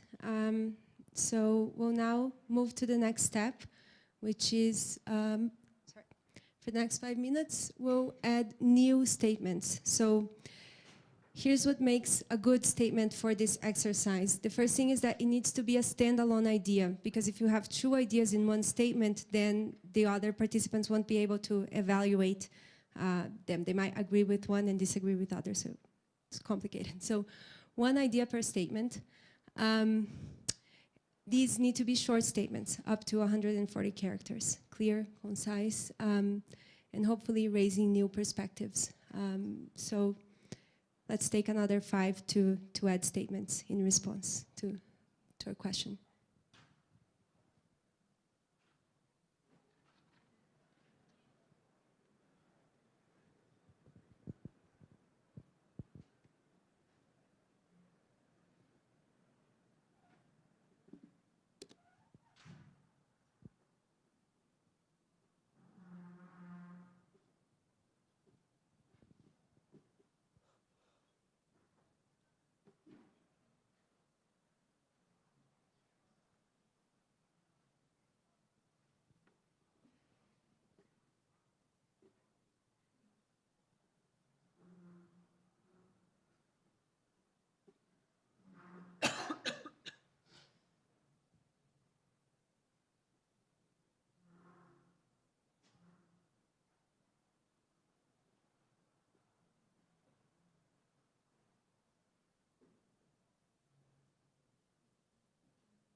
Okay, who needs more time to add their statements? Can you raise your hands? No, so we're pretty done. So now just let's evaluate each other's statements. So let's take 5 to 7 minutes to do that.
We have time and we can add more time, so if you need to think about it, take your time.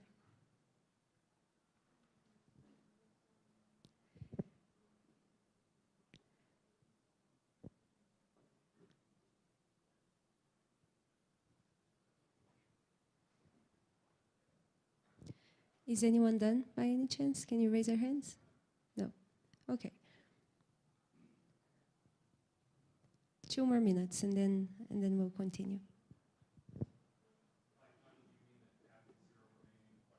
Yes. Yeah, I think it's a. we're a super large group. Yeah. 26 remaining. What's it called? Okay. But this will generate really good data. So let's. The myth of Sisyphus. Okay. But let's give it 2 more minutes, and then we'll look into the report.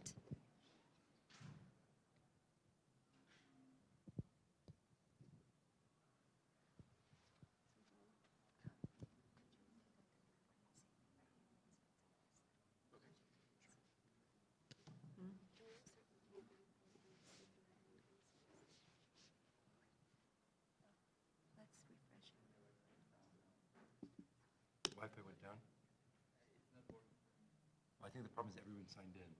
So it was better when I was the one signing in. Now that everyone's in. Oh, it's also Coordination is good. Yeah.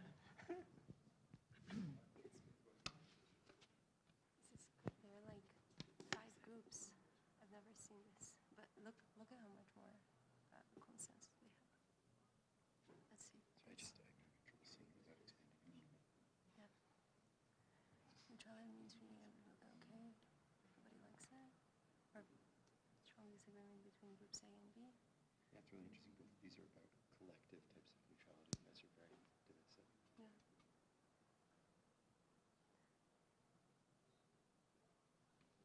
Do you think you can comment? Well, I have to look at more stuff. Yeah. There's a lot to look at. Okay, so now let's look at our report, and then police generates a lot of data. Just 2 groups, A and B. It collapsed to 2 groups. Wow. 5 Okay. groups collapsed to 2 So we had 5 groups, and then it collapsed into 2 groups. Super interesting. So police generates a lot of data, and we won't be able to have a super sort of in-depth analysis, but we'll present the structure of the report and see what are some of the high-level insights that police provided to us. So to the folks back there, el soporte técnico. Hola. ¿Pueden poner el link, por favor?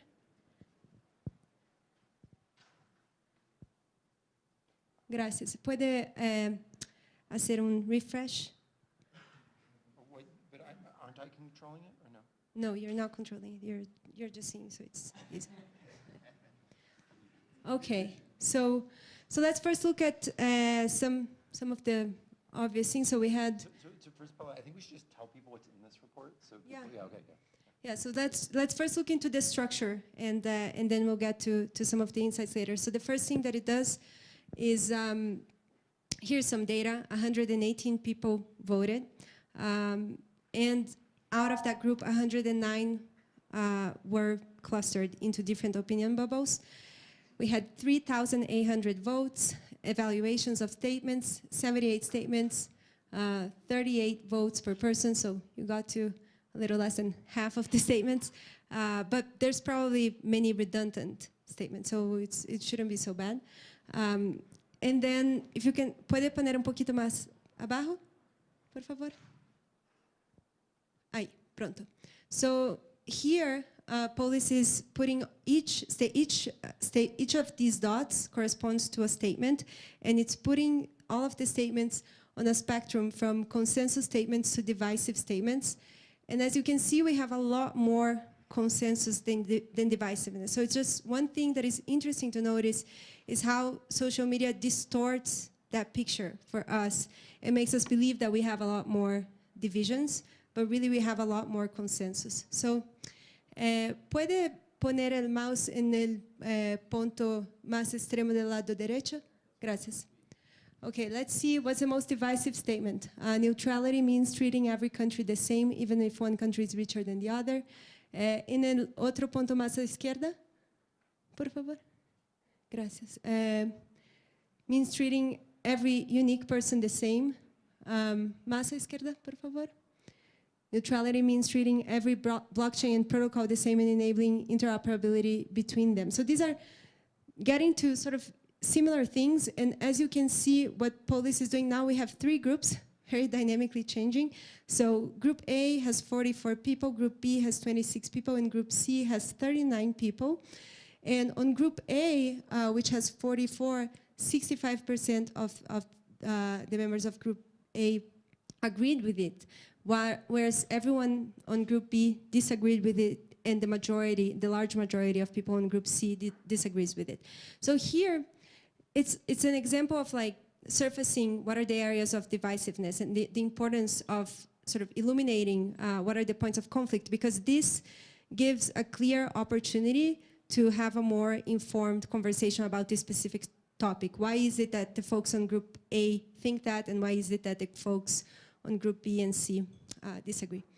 So, ¿puede poner en los puntos más de la derecha, por favor?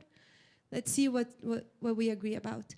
Neutrality is context dependent, and these questions lack enough context to be useful. Okay, point taken. En otro, en la derecha. Neutrality is different from fairness. What else? We're groping towards something. Be patient with us. We're trying. Okay, so uno más. Más para a izquierda. Neutrality is not about removing biases, it's about embracing them all. So we can see,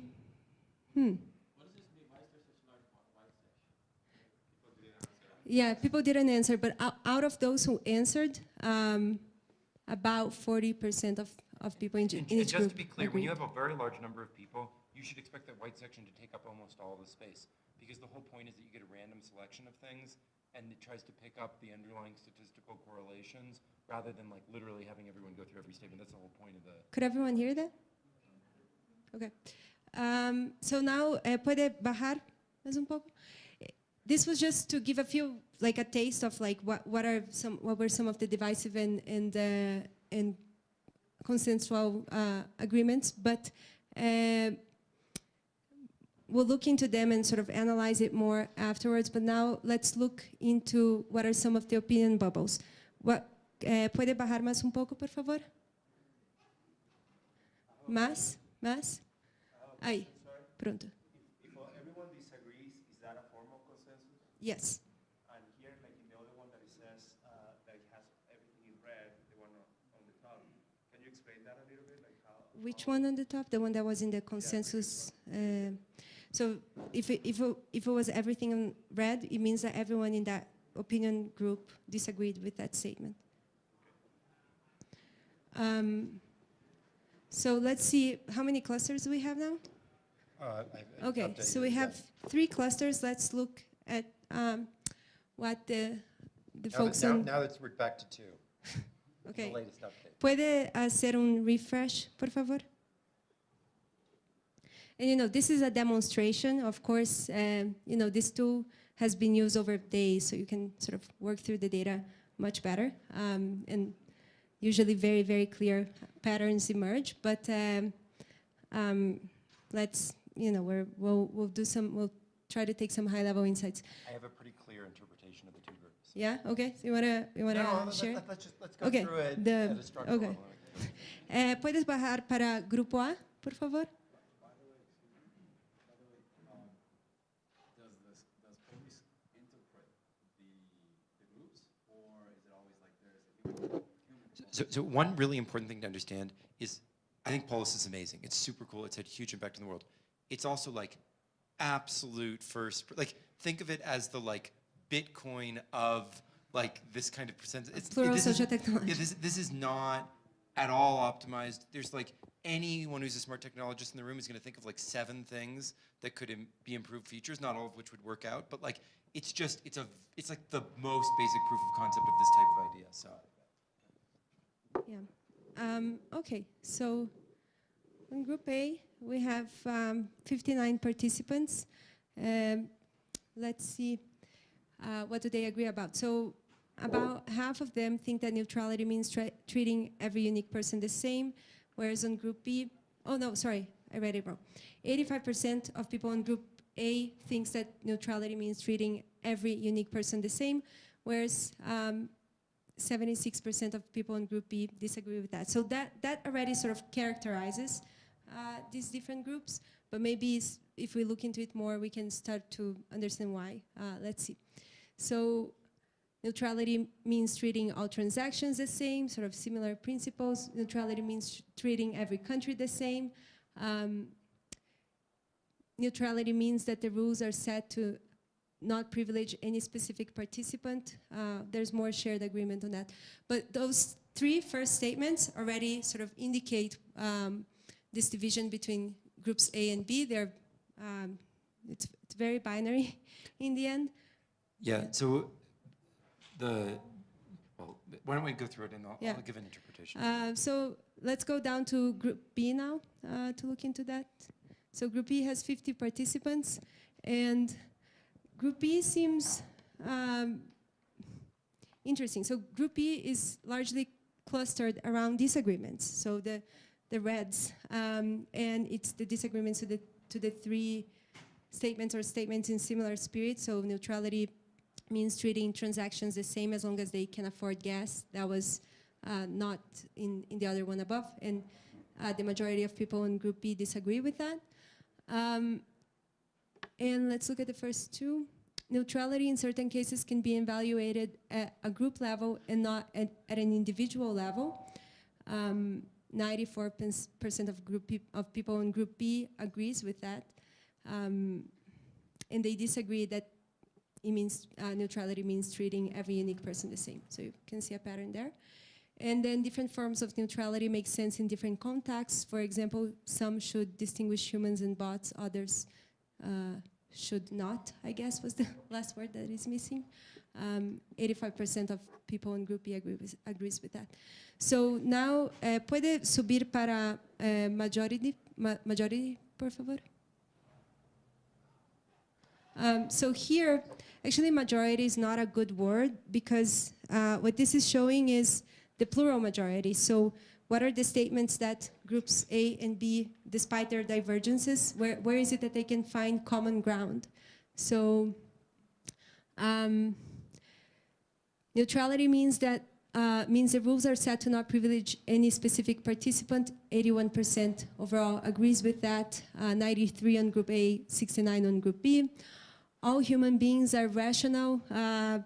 Everyone agreed that this was a bit of a weird statement. Personal liberty should be protected above corporate good. Everyone agrees. Different forms of neutrality make sense in different contexts. For example, some should distinguish humans and bots, some should, others not, should not. Fascism is needed to achieve neutrality. Lots of disagreements there. And neutrality is different from fairness. That's an important point. So this is, what's interesting about this is that despite the divergences, these are the areas of common ground out of which you can start a conversation. So I'll hand it over to Glenn to share a few thoughts on the analysis as he was thinking about it here, and then also if anyone has any comments, we'll hand it back to you. ¿Puede bajar Grupo A y Grupo B, por favor? Just Group A. Oh, Grupo A. Para Grupo A, por favor. ¿Puedes bajar para Grupo A, por favor, señor? Gracias. Okay, so this group has statements like neutrality, and they agree with, well, the other group disagrees with statements like neutrality means treating every person the same. Neutrality means treating every transaction the same. Neutrality means treating everyone in the same country the same. Treating every country the same, etc. And so what I would describe as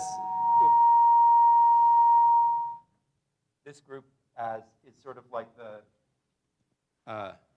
maybe feel-good group or something like that. It's like there's many different forms of neutrality which I was trying to argue were in tension with each other. And this group seems to be composed of people who kind of like all of them. You know, they're like, I don't want them to be in tension with each other, or they all sound good to me, or something like that. Like, that's sort of the vibe I get from Group A. Group B, on the other hand, puede bajar a Grupo B? Perfecto. This one really likes statements like neutrality in certain cases can't be evaluated at group, can be evaluated at group level and not individual level, or different forms of neutrality make sense in different contexts, and doesn't like neutrality is, you know, treating all the gas the same, neutrality is treating all the people the same. So the way I would characterize this is Group A is like, I like it all, and Group B is like, it's really complicated. You know what I mean? And so the main divide tends to be like Group A is kind of embracing the contradictions, and Group B is like trying to say, in the face of these contradictions, we've got to do a lot of really complicated thinking, and I probably can't, in a tweet-length thing, even express what I think the next steps of that are. Or something like that. That's my interpretation. In that spirit, does anyone here feels like they identify with Group A and wants to share, elaborate a bit on their views, and share with the rest of the group, or Group B? Any volunteers? Okay. So are you on Group A or Group B? You think? I'm on the Group B, and I saw it like from a perspective from like a tolerance, and I think like, you know, Group A, like the neutrality, yes, was like close or embraced as a tolerance by the Group A. That's how I feel it. Like we tolerate everything and try to neutralize. Thanks.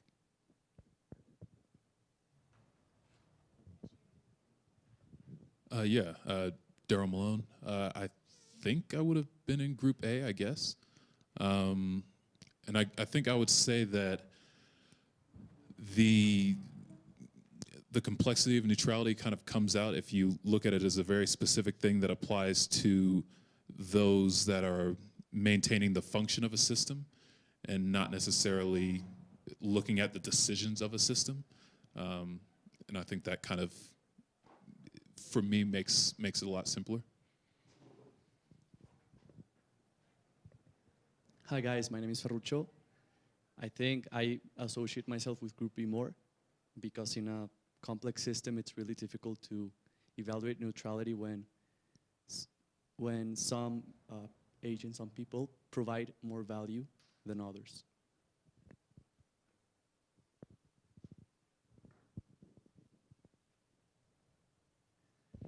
Hey, I'm Phil. So I agree with Glenn's notion about the many different conflicting neutralities, and I think that makes any decision taken on the basis of neutrality kind of reductionist. So I kind of vibe with the like it's complicated, description. I think that's kind of accurate.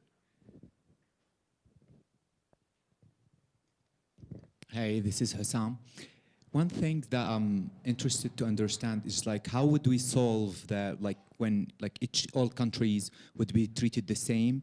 Aren't we better off splitting United States to 50 countries and so on? You know, like it's like how would we solve such kind of attack, which is like you will coordinate again in a different way, so you will take advantage. With B, yeah, obviously. Okay, one more. Oh.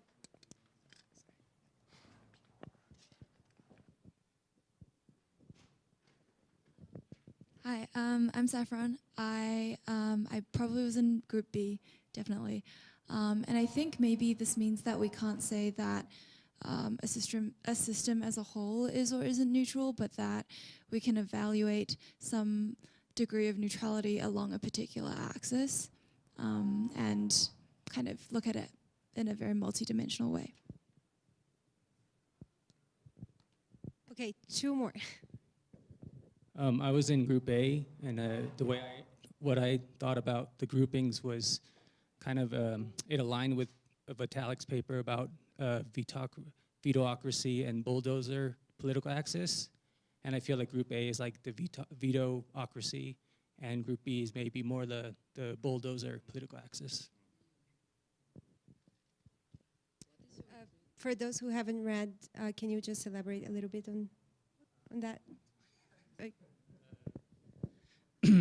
From what I remember, it was the veto-ocracy was more like if there's a lot of people who are equally weighted, they'll be able to keep back kind of a tyranny of bulldozers, but bulldozers are needed in order to get a lot of stuff done. So you kind of need both groups to balance the system. That's what I remember. All right, one more. Does anyone feel like they have something? Victor Lee, I'm in Group B. Two thoughts is that one is probably some other people already mentioned that the social difference, there's many dimensions. You cannot achieve neutrality on all dimensions at the same time. So it's a constrained neutrality, maybe in one or two axes or dimension that's achievable. And also to achieve the neutrality require a value judgment, right? In what make it neutral? Is just treat them all the same, or sometimes maybe require treating differently in order to be neutral, and that require a value judgment that also very difficult. That's why I'm in the Group B. Okay, question? Yes. What would be your take on only Group B commenting, like the vast majority of the people that have actually that are commenting on these results are Group B, and what does that mean in terms of governance, right? That's like yeah, I think it's an interesting question. I wonder maybe if someone from Group A would like to elaborate a little bit more on their views and share with the rest of the group. Well, okay, here. It was bigger than Group B, so there should be lots. Yeah.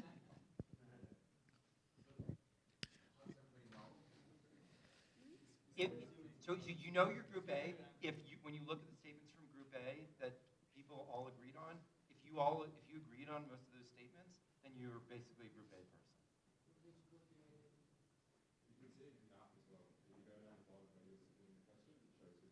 Oh, does it? Okay. Yeah, for me, I was in Group A, and I just found myself maybe a little bit naively having a bias towards just wanting to agree with all the statements. I mean, I kind of saw some of the tension between the statements, but I also just feel like there's a lot of different interpretations of what neutrality is, and kind of just found myself agreeing with all of them. Okay.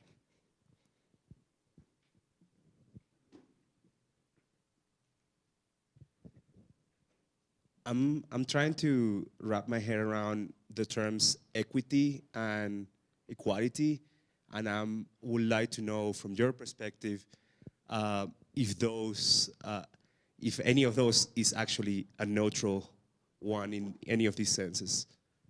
Just one thing to say about equity and equality. I'm not sure, but I think that people are referring to a particular meme that defines those in a particular way. Not necessarily to like some abstract version of it. Do you know the meme that I'm talking about? Yeah, probably that there's like a fence, and then you have like people with different heights, and is that the meme that you're talking about? Can you elaborate on that one? Well, so like for example, let's say, let's go to the statement that says. How many people have seen that meme? Raise your hand.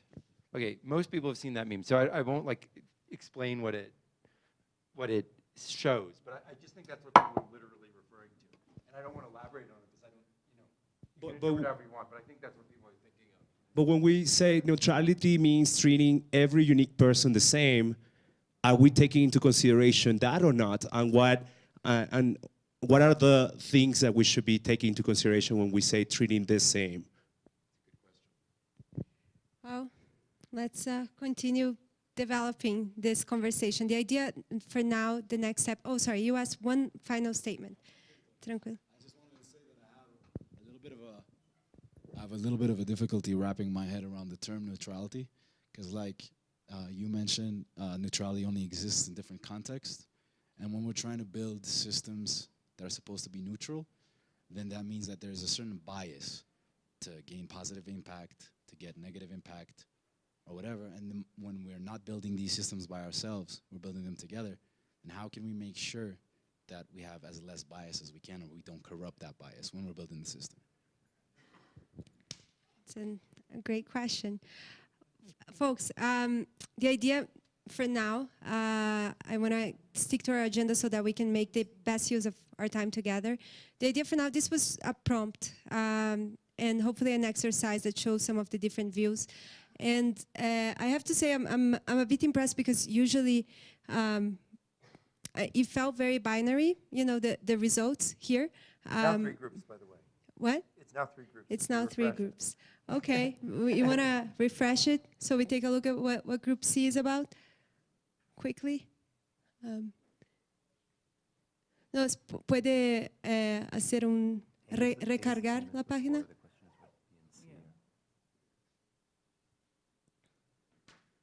What is group C about? So A is the same as before, basically, but I'm trying to understand what group B and group C are now. Okay, we'll come back with a few more comments, but the idea for now is just for you at your tables, for us to take 10 minutes to discuss this, and then as you can share your visions and some of the questions that this conversation on Polis brought up to mind to you, and then what we'll do is we'll do another iteration on Polis. It becomes a lot more interesting when we iterate on it because we can see both sides, we can think about it in a more informed way, and then the idea is to try to understand where are the bridges, what are the areas of common ground, what are some of the statements, new statements that can be added that can help bridge these groups. So let's just take 10 minutes to discuss at our tables. What is it? How is it that we should be thinking about neutrality and your impressions about the exercise so far?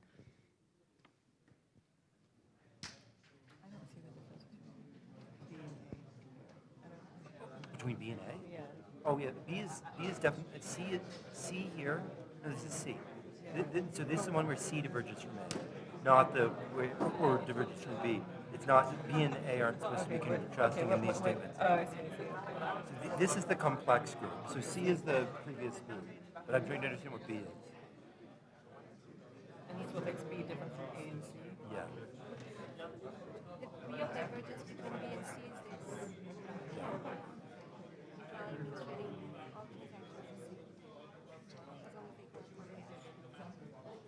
So I think it's like.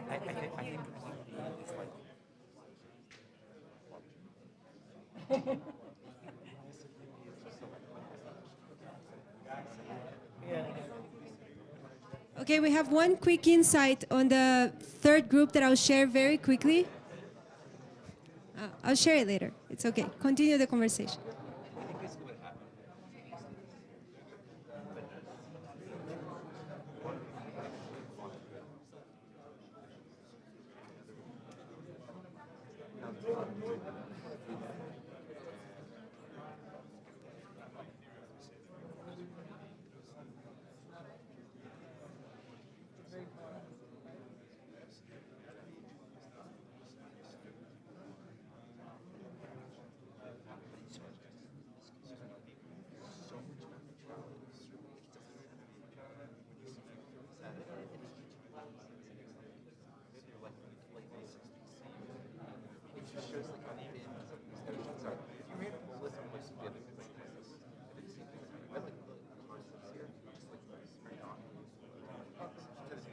Yeah, the people have no idea what the things that they believe in actually mean.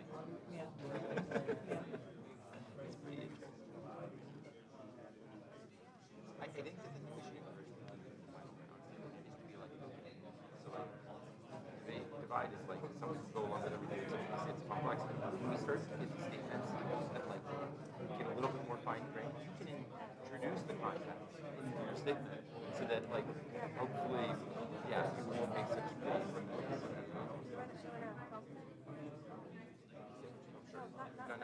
No, yeah, sure.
try again? ¿Puedo intentar de nuevo?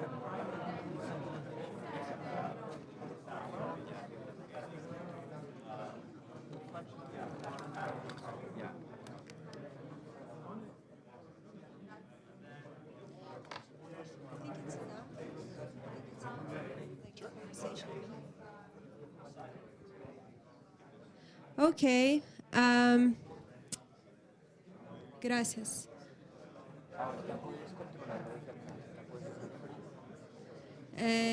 Okay, so folks, come back here with me. Who's hearing me? Clap one time.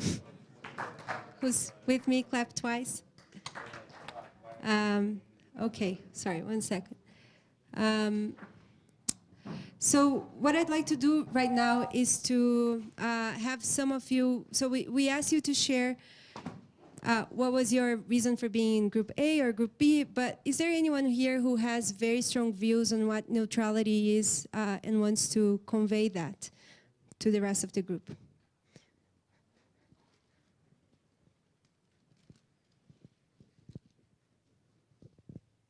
Hi guys, so our talk was primarily focused on debating neutrality within democracy.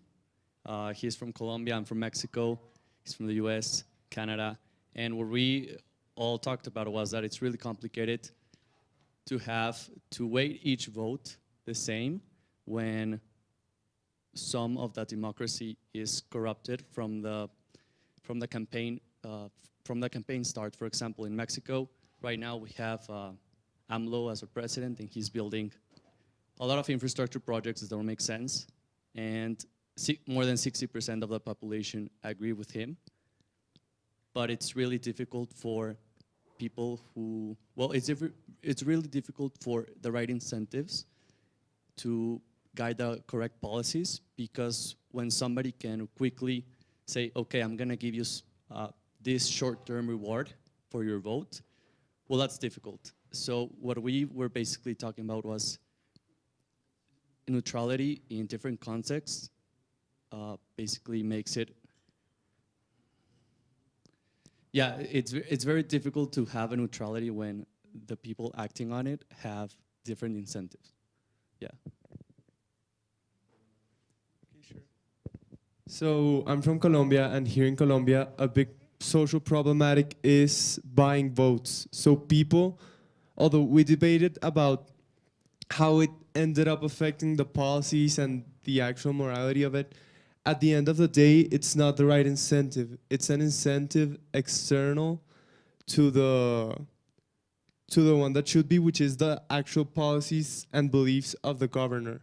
So weighing those people who are kind of neutral and don't know who to vote for, or are not really interested in voting for, and you offer them an incentive, economic incentive, then it becomes like their vote is not for the people, it's for them. And their vote is not actually for what you're voting for, which is the governor, but for the whatever money they gave you. So should that vote be taken into account? Because according to a neutral perspective, it should. But I at least doubt it should. Thanks.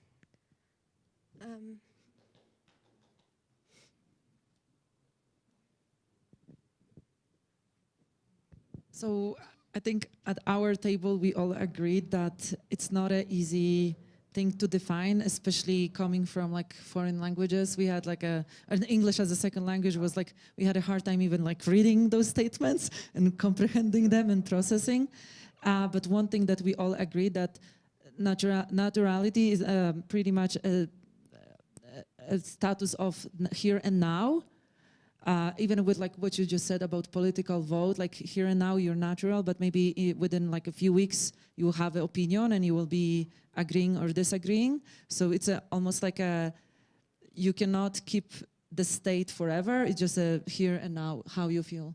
And it's, yes, exactly. So we kind of had the same feelings about like this exercise and like how we think about it, and it changes for sure. It's not something we can have forever.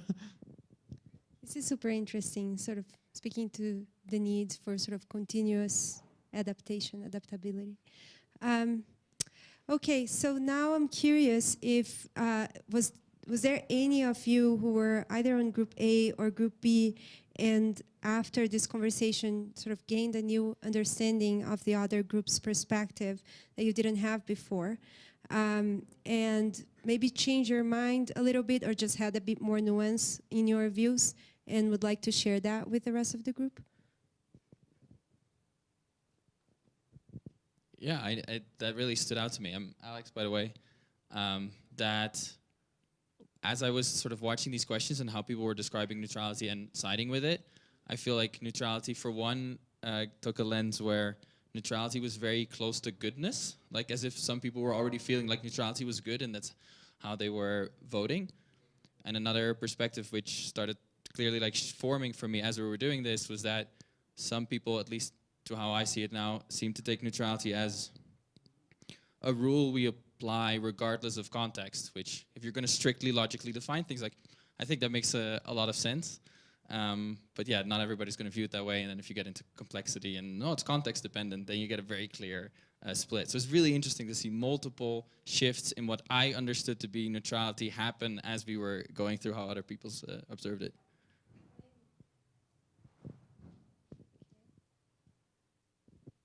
Yeah, so kind of referring to what I was saying before, I mean, like one observation, like hearing here and like hear discussion at the table was that yeah, very often like we want to tolerate someone else's opinion, we want to be like good in a society, but me being part of the group B, yes, kind of like, you know, opposing to say that, okay, we can't neutralize things, we can't tolerate everything, yes, like bad things should be called out, right? Like neutralizing the value, meaning like, you know, getting rid of our civilization kind of the thing, right? So yes, it's complex, but you know, the problem is that like at some extreme, yes, like a neutral thing can be, in my opinion, bullshit, right? If we like really, you know, like take the value out of it, right? Yeah, but I think like that's the problem. Does anyone else have some bridging reflections? Okay. Thanks.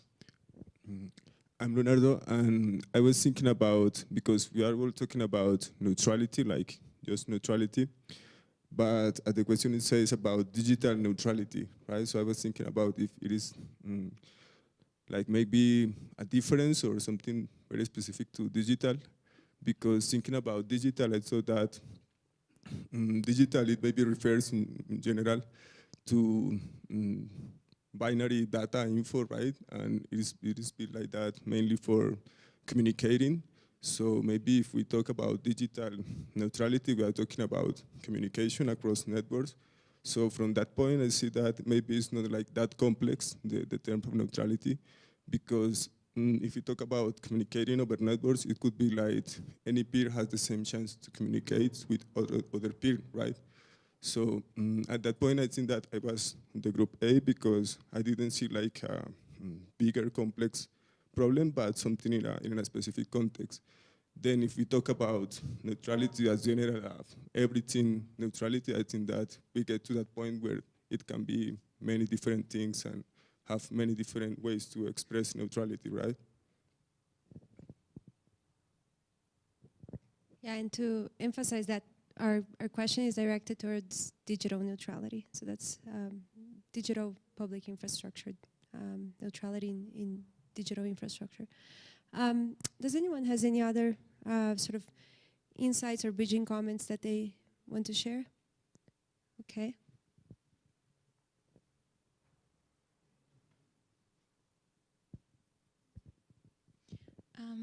I thought that was a very insightful exercise, and I think I was more associating myself with the group A at the start, and then they were discussing, and I was hearing other people giving feedback, and I think, I mean, as just a human being, it's very hard to make binary choices, like just 100% yes or 100% no. And for me, it was like I would agree with the most of the maybe questions that the group A was agreeing, but unless there's some exceptional circumstances, kind of the situation. So for me, it was I was more, it was closer to me to vote on A group because like maybe 80% I would agree that as a basic rule and basic understanding of neutrality, but then also leaving room for, I don't know, exception and special cases rather than just saying completely no and disagreeing. So yeah. So this is actually a wonderful point because we'll iterate on the platform one more time after all of these discussions. And in this iteration, this is the opportunity for you to add that extra nuance that you felt was missing in the former statement. So neutrality is ta ta ta ta ta ta unless ta ta ta. So you can add that nuance and that complexity in this second iteration. This is a little bit of a troll point, but it did change my views. So someone said the word neutralize earlier, and I made the connection between neutrality and neutralization. Like, wouldn't the most neutral thing in the world just be if none of us really existed? That would be super fair. It'd be super conformant with all of Group A's statements, vacuously satisfy any definition of neutrality. So just putting that out there as an idea. Okay.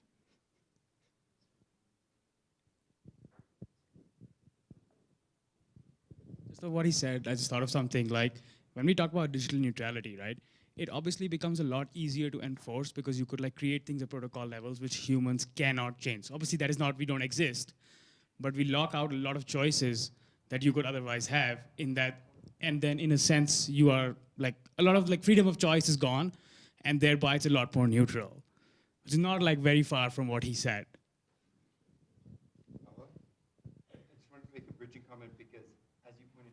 A little bit dismissive of Group A and identified with Group B, but just to, like, I thought that your comment was very insightful, which is, I think that many of people in Group A seem to have thought of each statement as having much more implied context than, like, I was thinking. Like, they might have been stated in a universal way, but a lot of people thought, well, of course, they must be talking about context X or context Y, and so I'm in agreement with the statement because I see that implied context.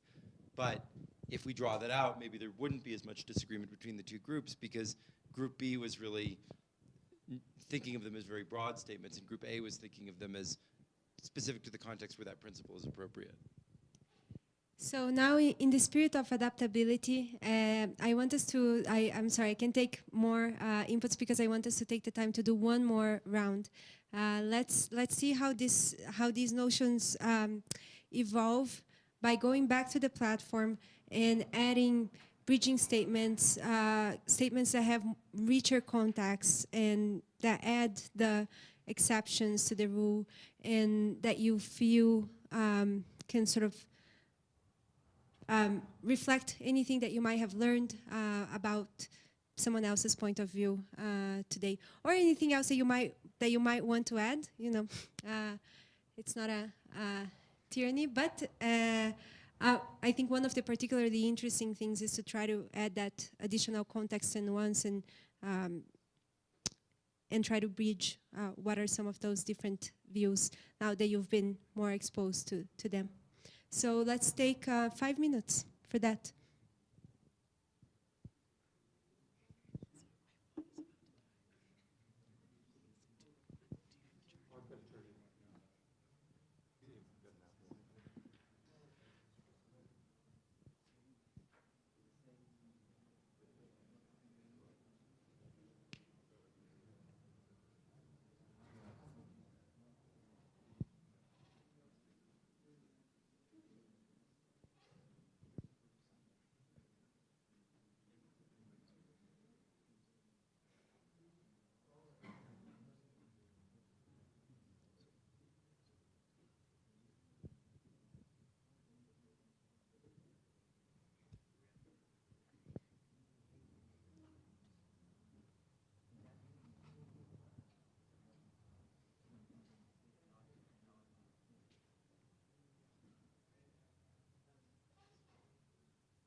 2 more minutes.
So if you're done adding new statements, you can start evaluating them, and we're going to take some good 7 minutes. So we try to get through as many as we can. I'm sure there's a lot of redundancy there, but I want to make sure we make a good use of this opportunity to see how is it that we have evolved as a group in the past hour and a half.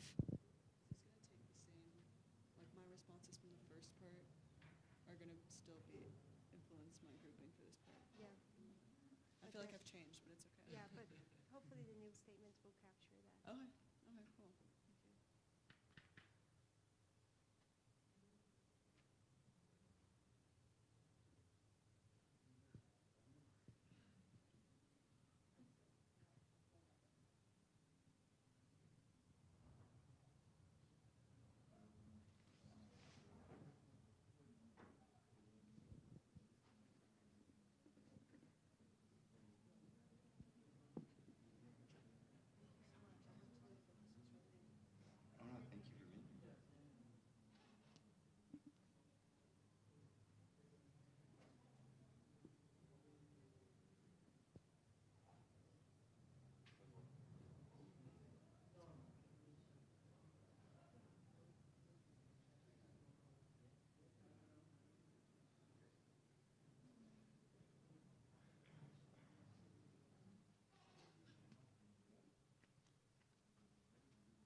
This I find even more interesting. So now neutrality means a system that does its best to not privilege any person, and this means it has to evolve and be dynamic. This for me is like very clearly what I expressed. Like, do you see it as a logical rule or not? Now I can't answer it anymore because I have both perspectives. And it's like, what is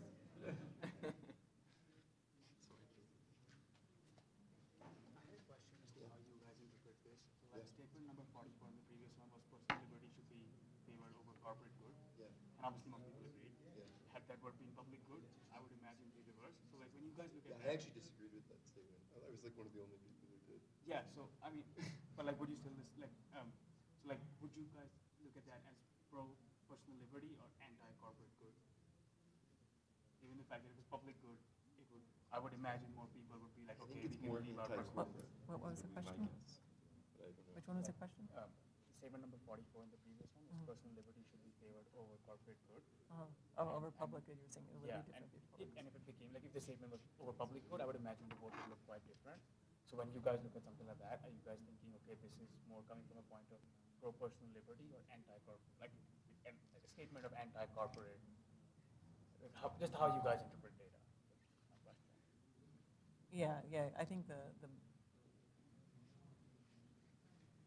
liberty interest is like, if versus corporate good versus public good is kind of like a differently tailored, I think a different, slightly different concept. Okay. But yeah, we should ask both questions.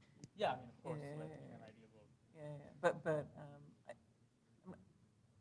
I guess what I'm saying is I think people, it's not what I think liberty is, but I think people interpret that probably different if it were framed in the context of public good, you know? Yeah, so which is why the question being like right now, just this statement. When you guys as scientists sort of look at it, like are you guys thinking, okay, I didn't push the statement out. Somebody. No. The interesting thing about this conversation is you could do the experiment yourself. Just put it in as a statement. Yeah. People will start talking and Yeah, we'll go stop ahead. Let's continue evaluating, folks. Let's try to get through. Sorry. Let's try to get through. Hello. Let's try to get through the statement so that we can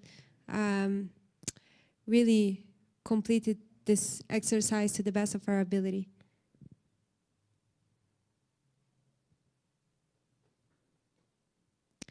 Police is used over days, sometimes weeks. So we're trying to do a compressed exercise here just to have it as a demonstration and also because we think this is an important question.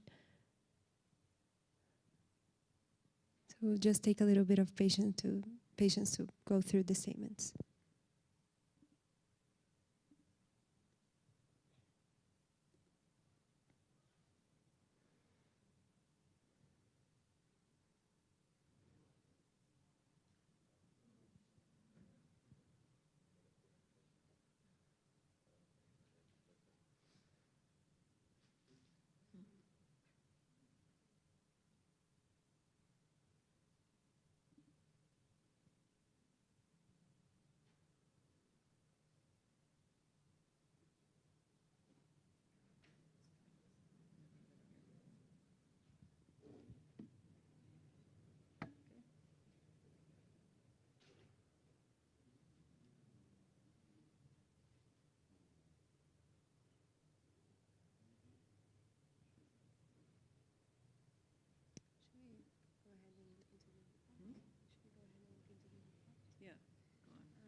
No, they're together.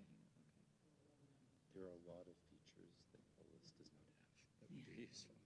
It's actually, it's a great thing, and it's very limited at the same time. You know? Let's look at the opinion groups to see if something changed.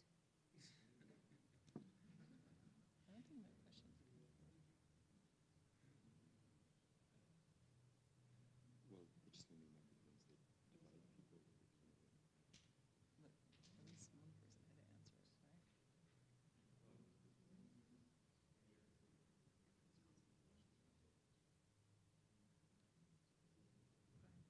Oh, and make sure to refresh your Polis page so that you get the new questions. The new statements.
Okay. Let's come back to the report and see how things have evolved. So, you know, this is interesting. I've done this workshop. I've used this tool a number of times, and I have to say that this was definitely the most binary conversation and the most binary group that I've ever worked with and have sort of seen represented in this tool, which to me, what that says is that this ecosystem needs a lot more of these kinds of tools and sort of conversations, because it feels like, yeah, it's just very binary. But we've evolved. We have a solid third group right now. So I think Group A remains with similar views. Group B sort of skeptical and saying it's complex, it's complicated, but not really articulating what that complex vision is. And then kudos to Group C, who is starting to create some of these articulations. So let's look into Group C together. This was really interesting. So Group C is saying neutrality must be put in a context, otherwise it doesn't make sense. Neutrality is not an optimal solution for the evolution of the human race. Incentives are inherently non-neutral, and they super disagree with treating every country the same, every unique person the same. So they're saying, you know, you need context, you need to take into account different incentives, and you need new. I think that I won't put my interpretation of the comment about ending the human race is that sort of affirming that that you want plurality, right? You want to have diversity. You don't want to collapse. So is there any conception of neutrality that can also make room for pluralism? Remains to be seen, but I think that this statement is expressed that this is a desirable thing. So yeah, let me do one more refresh here to see if anything different came on Group B. The guy that said we must all perish to achieve neutrality made a good point. And let's look at the spectrum here. So a lot more concentration here on consensus.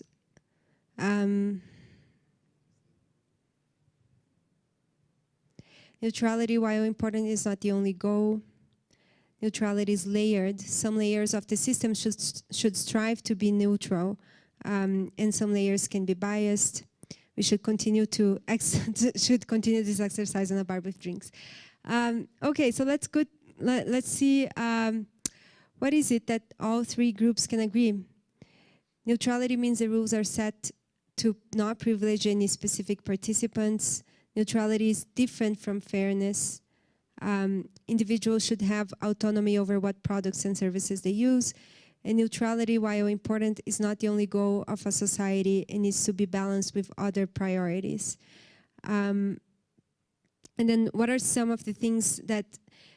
it's interesting because there's almost, usually in the plural majority section, there's more agreements than disagreements. This is pretty half and half. There's a lot of areas of common ground of disagreements. Neutrality is fascist. Neutrality means indifference, not caring. A lot of people disagree with that. Super interesting. The group is never right against the individual. As I mentioned, you know, this is super rich, and there, you know, it merits doing a proper analysis that we can't do right here. But hopefully this was an interesting exercise. Neutrality is a huge value in this ecosystem, and it's one that has very, very serious and important implications. So I'm curious to hear any thoughts, reflections, comments on this exercise or anything that you might have learned, and we'll be posting a more sort of thoughtful report of how this went online, so you can look for it on the Radical Exchange Twitter, or you can come up to the table and just give me your email. And yeah, hopefully this was a good exercise. So I'll take a few comments and then we'll wrap up. It's a question about the tool and the exercise. I wanted to know if in the second round, did we vote again on the same statements, or the votes we already had issued of the statements on the first round stayed the same? Because like from a deliberative, democratic perspective, it would be interesting to vote again on those issues, like after debating. Yeah, Polis is open source software, so it needs a lot. It needs a lot of work, but no, the votes remain the same. The votes remain the same.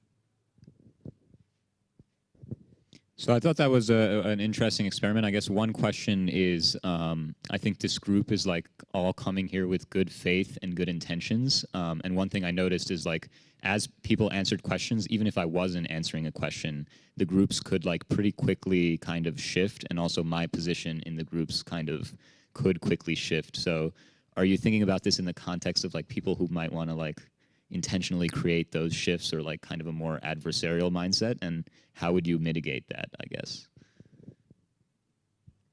No, yesterday we were giving this workshop to a group of organizations that are working on citizen participation in the southern hemisphere, and they were like, my God, this is like such a good tool for political manipulation, and you can use it for good or bad. I mean, it can go in any direction, but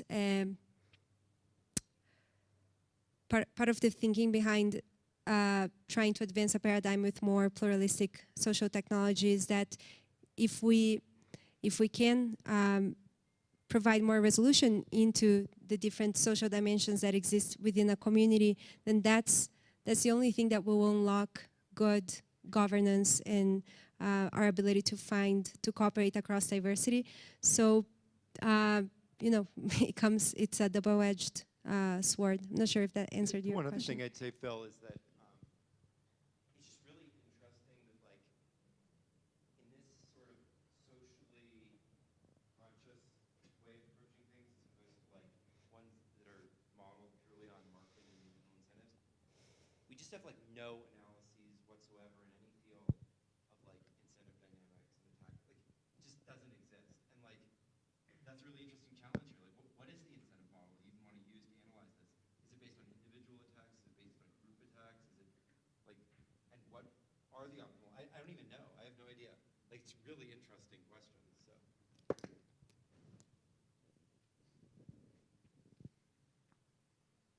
Just to share my perspective on the highlighted statement, I thought the other priorities are more like today versus the future. Like if you ask me, should the world today be neutral?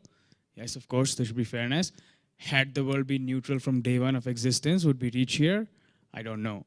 So I mean, I don't have an answer, obviously, but like I thought that's what like that statement is all about. Like today's neutrality versus neutrality as a tool to forward the human race.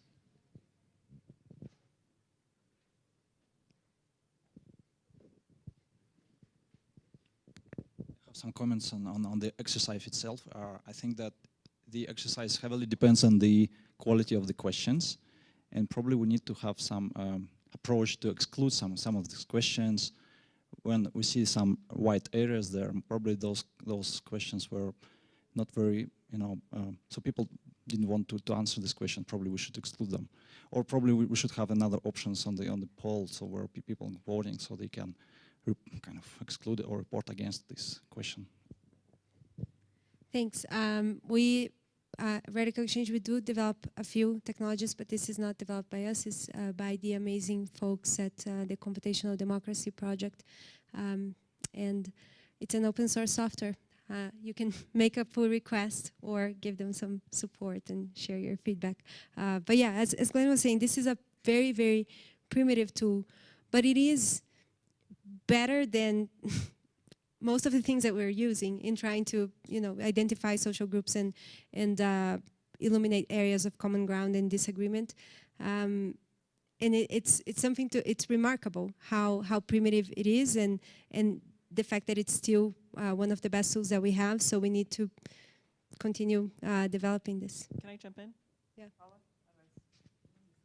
Hello? Hello?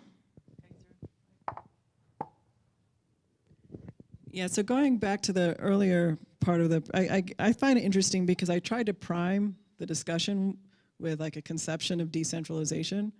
So we could actually use some of those. If somebody if anyone here is a hacktivist and wants to improve Polis, we could actually import some of those concepts there. Like, for example, having non-transferable NFTs to represent your groups and allowing quadratic voting. And then we could have a much richer perspective of clustering there.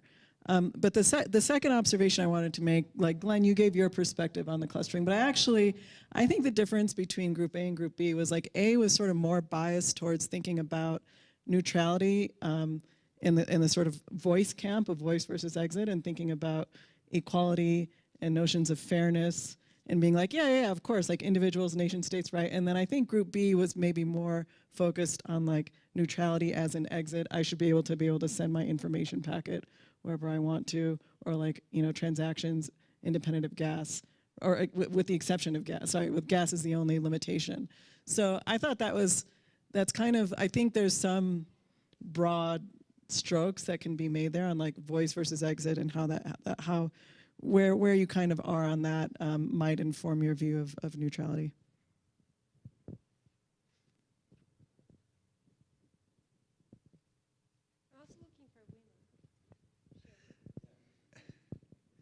Yeah, I just wanted to talk about using some learnings from this workshop into the DAO, like DAO tooling specifically, right? So like very often in DAO that the questions we ask in the DAO maybe not the right. It's not very often the right one.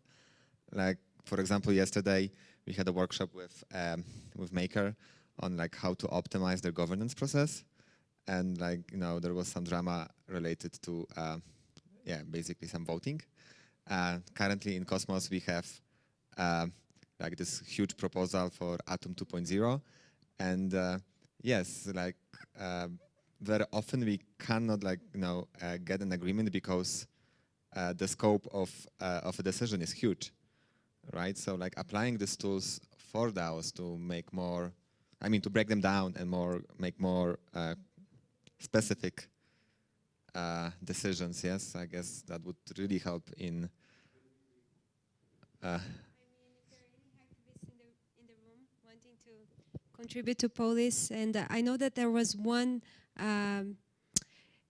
integration with Web3 wallets that was made last year, but we ended up not using it. But I'm happy to connect you with the folks who worked on it. And as Glenn was saying, if you could quadratically vote on the statements, this would be incredible. If you could also connect it with SPTs that are being used today, for example, at the Govern platform that creates SPTs for DAO contributions, and then you have internal clusters, you have external clusters. So, there are many ways in which this can develop.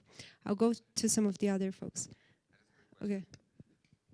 What do you mean with quadratic voting for like yes/no question? It's.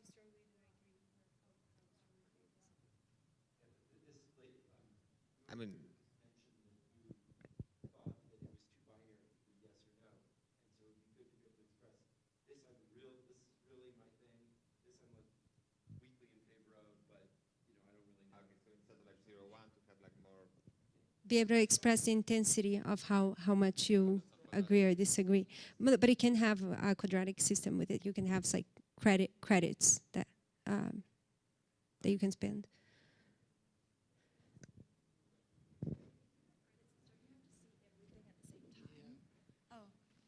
If you have a set budget to spend, don't you have to see everything at the same time to figure out how to allocate your budget? We have a software for quadratic voting that we developed at Radical Exchange, and the way that this happens is that you usually go through the different proposals a couple times, and you sort of distribute it once, and then you sort of continue readjusting it a few times, which means that you probably need some way of curating a smaller number of statements.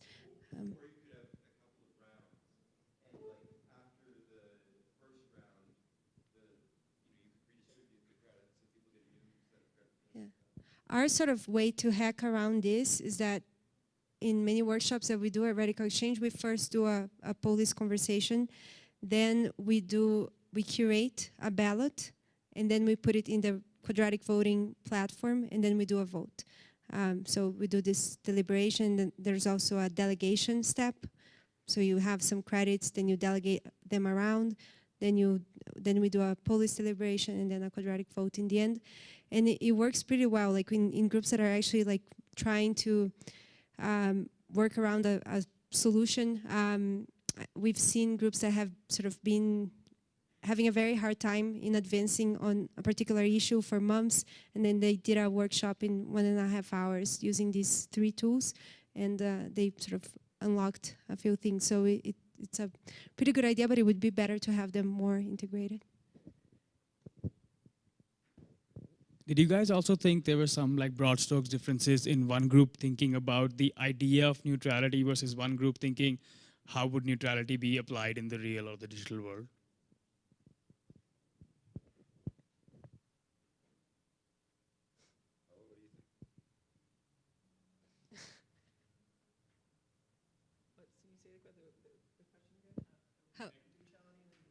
Like, did you guys think that one group, maybe especially the first one group was perhaps thinking about neutrality as an idea, and another group was thinking about neutrality like in practice, like how would this translate? Okay, like it sounds good, but like because this would not translate well, thereby we disagree with it or agree with it, whatever.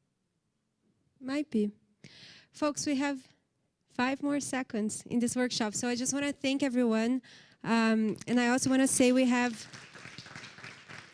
amazing infinite diversity in infinite combination stickers here, so you can come grab them. And if you'd like to get the report of this exercise, we'll post it on the Radical Exchange Twitter, but I can send it to your email as well. Just come over and send me and give me your email address. And thank you so much.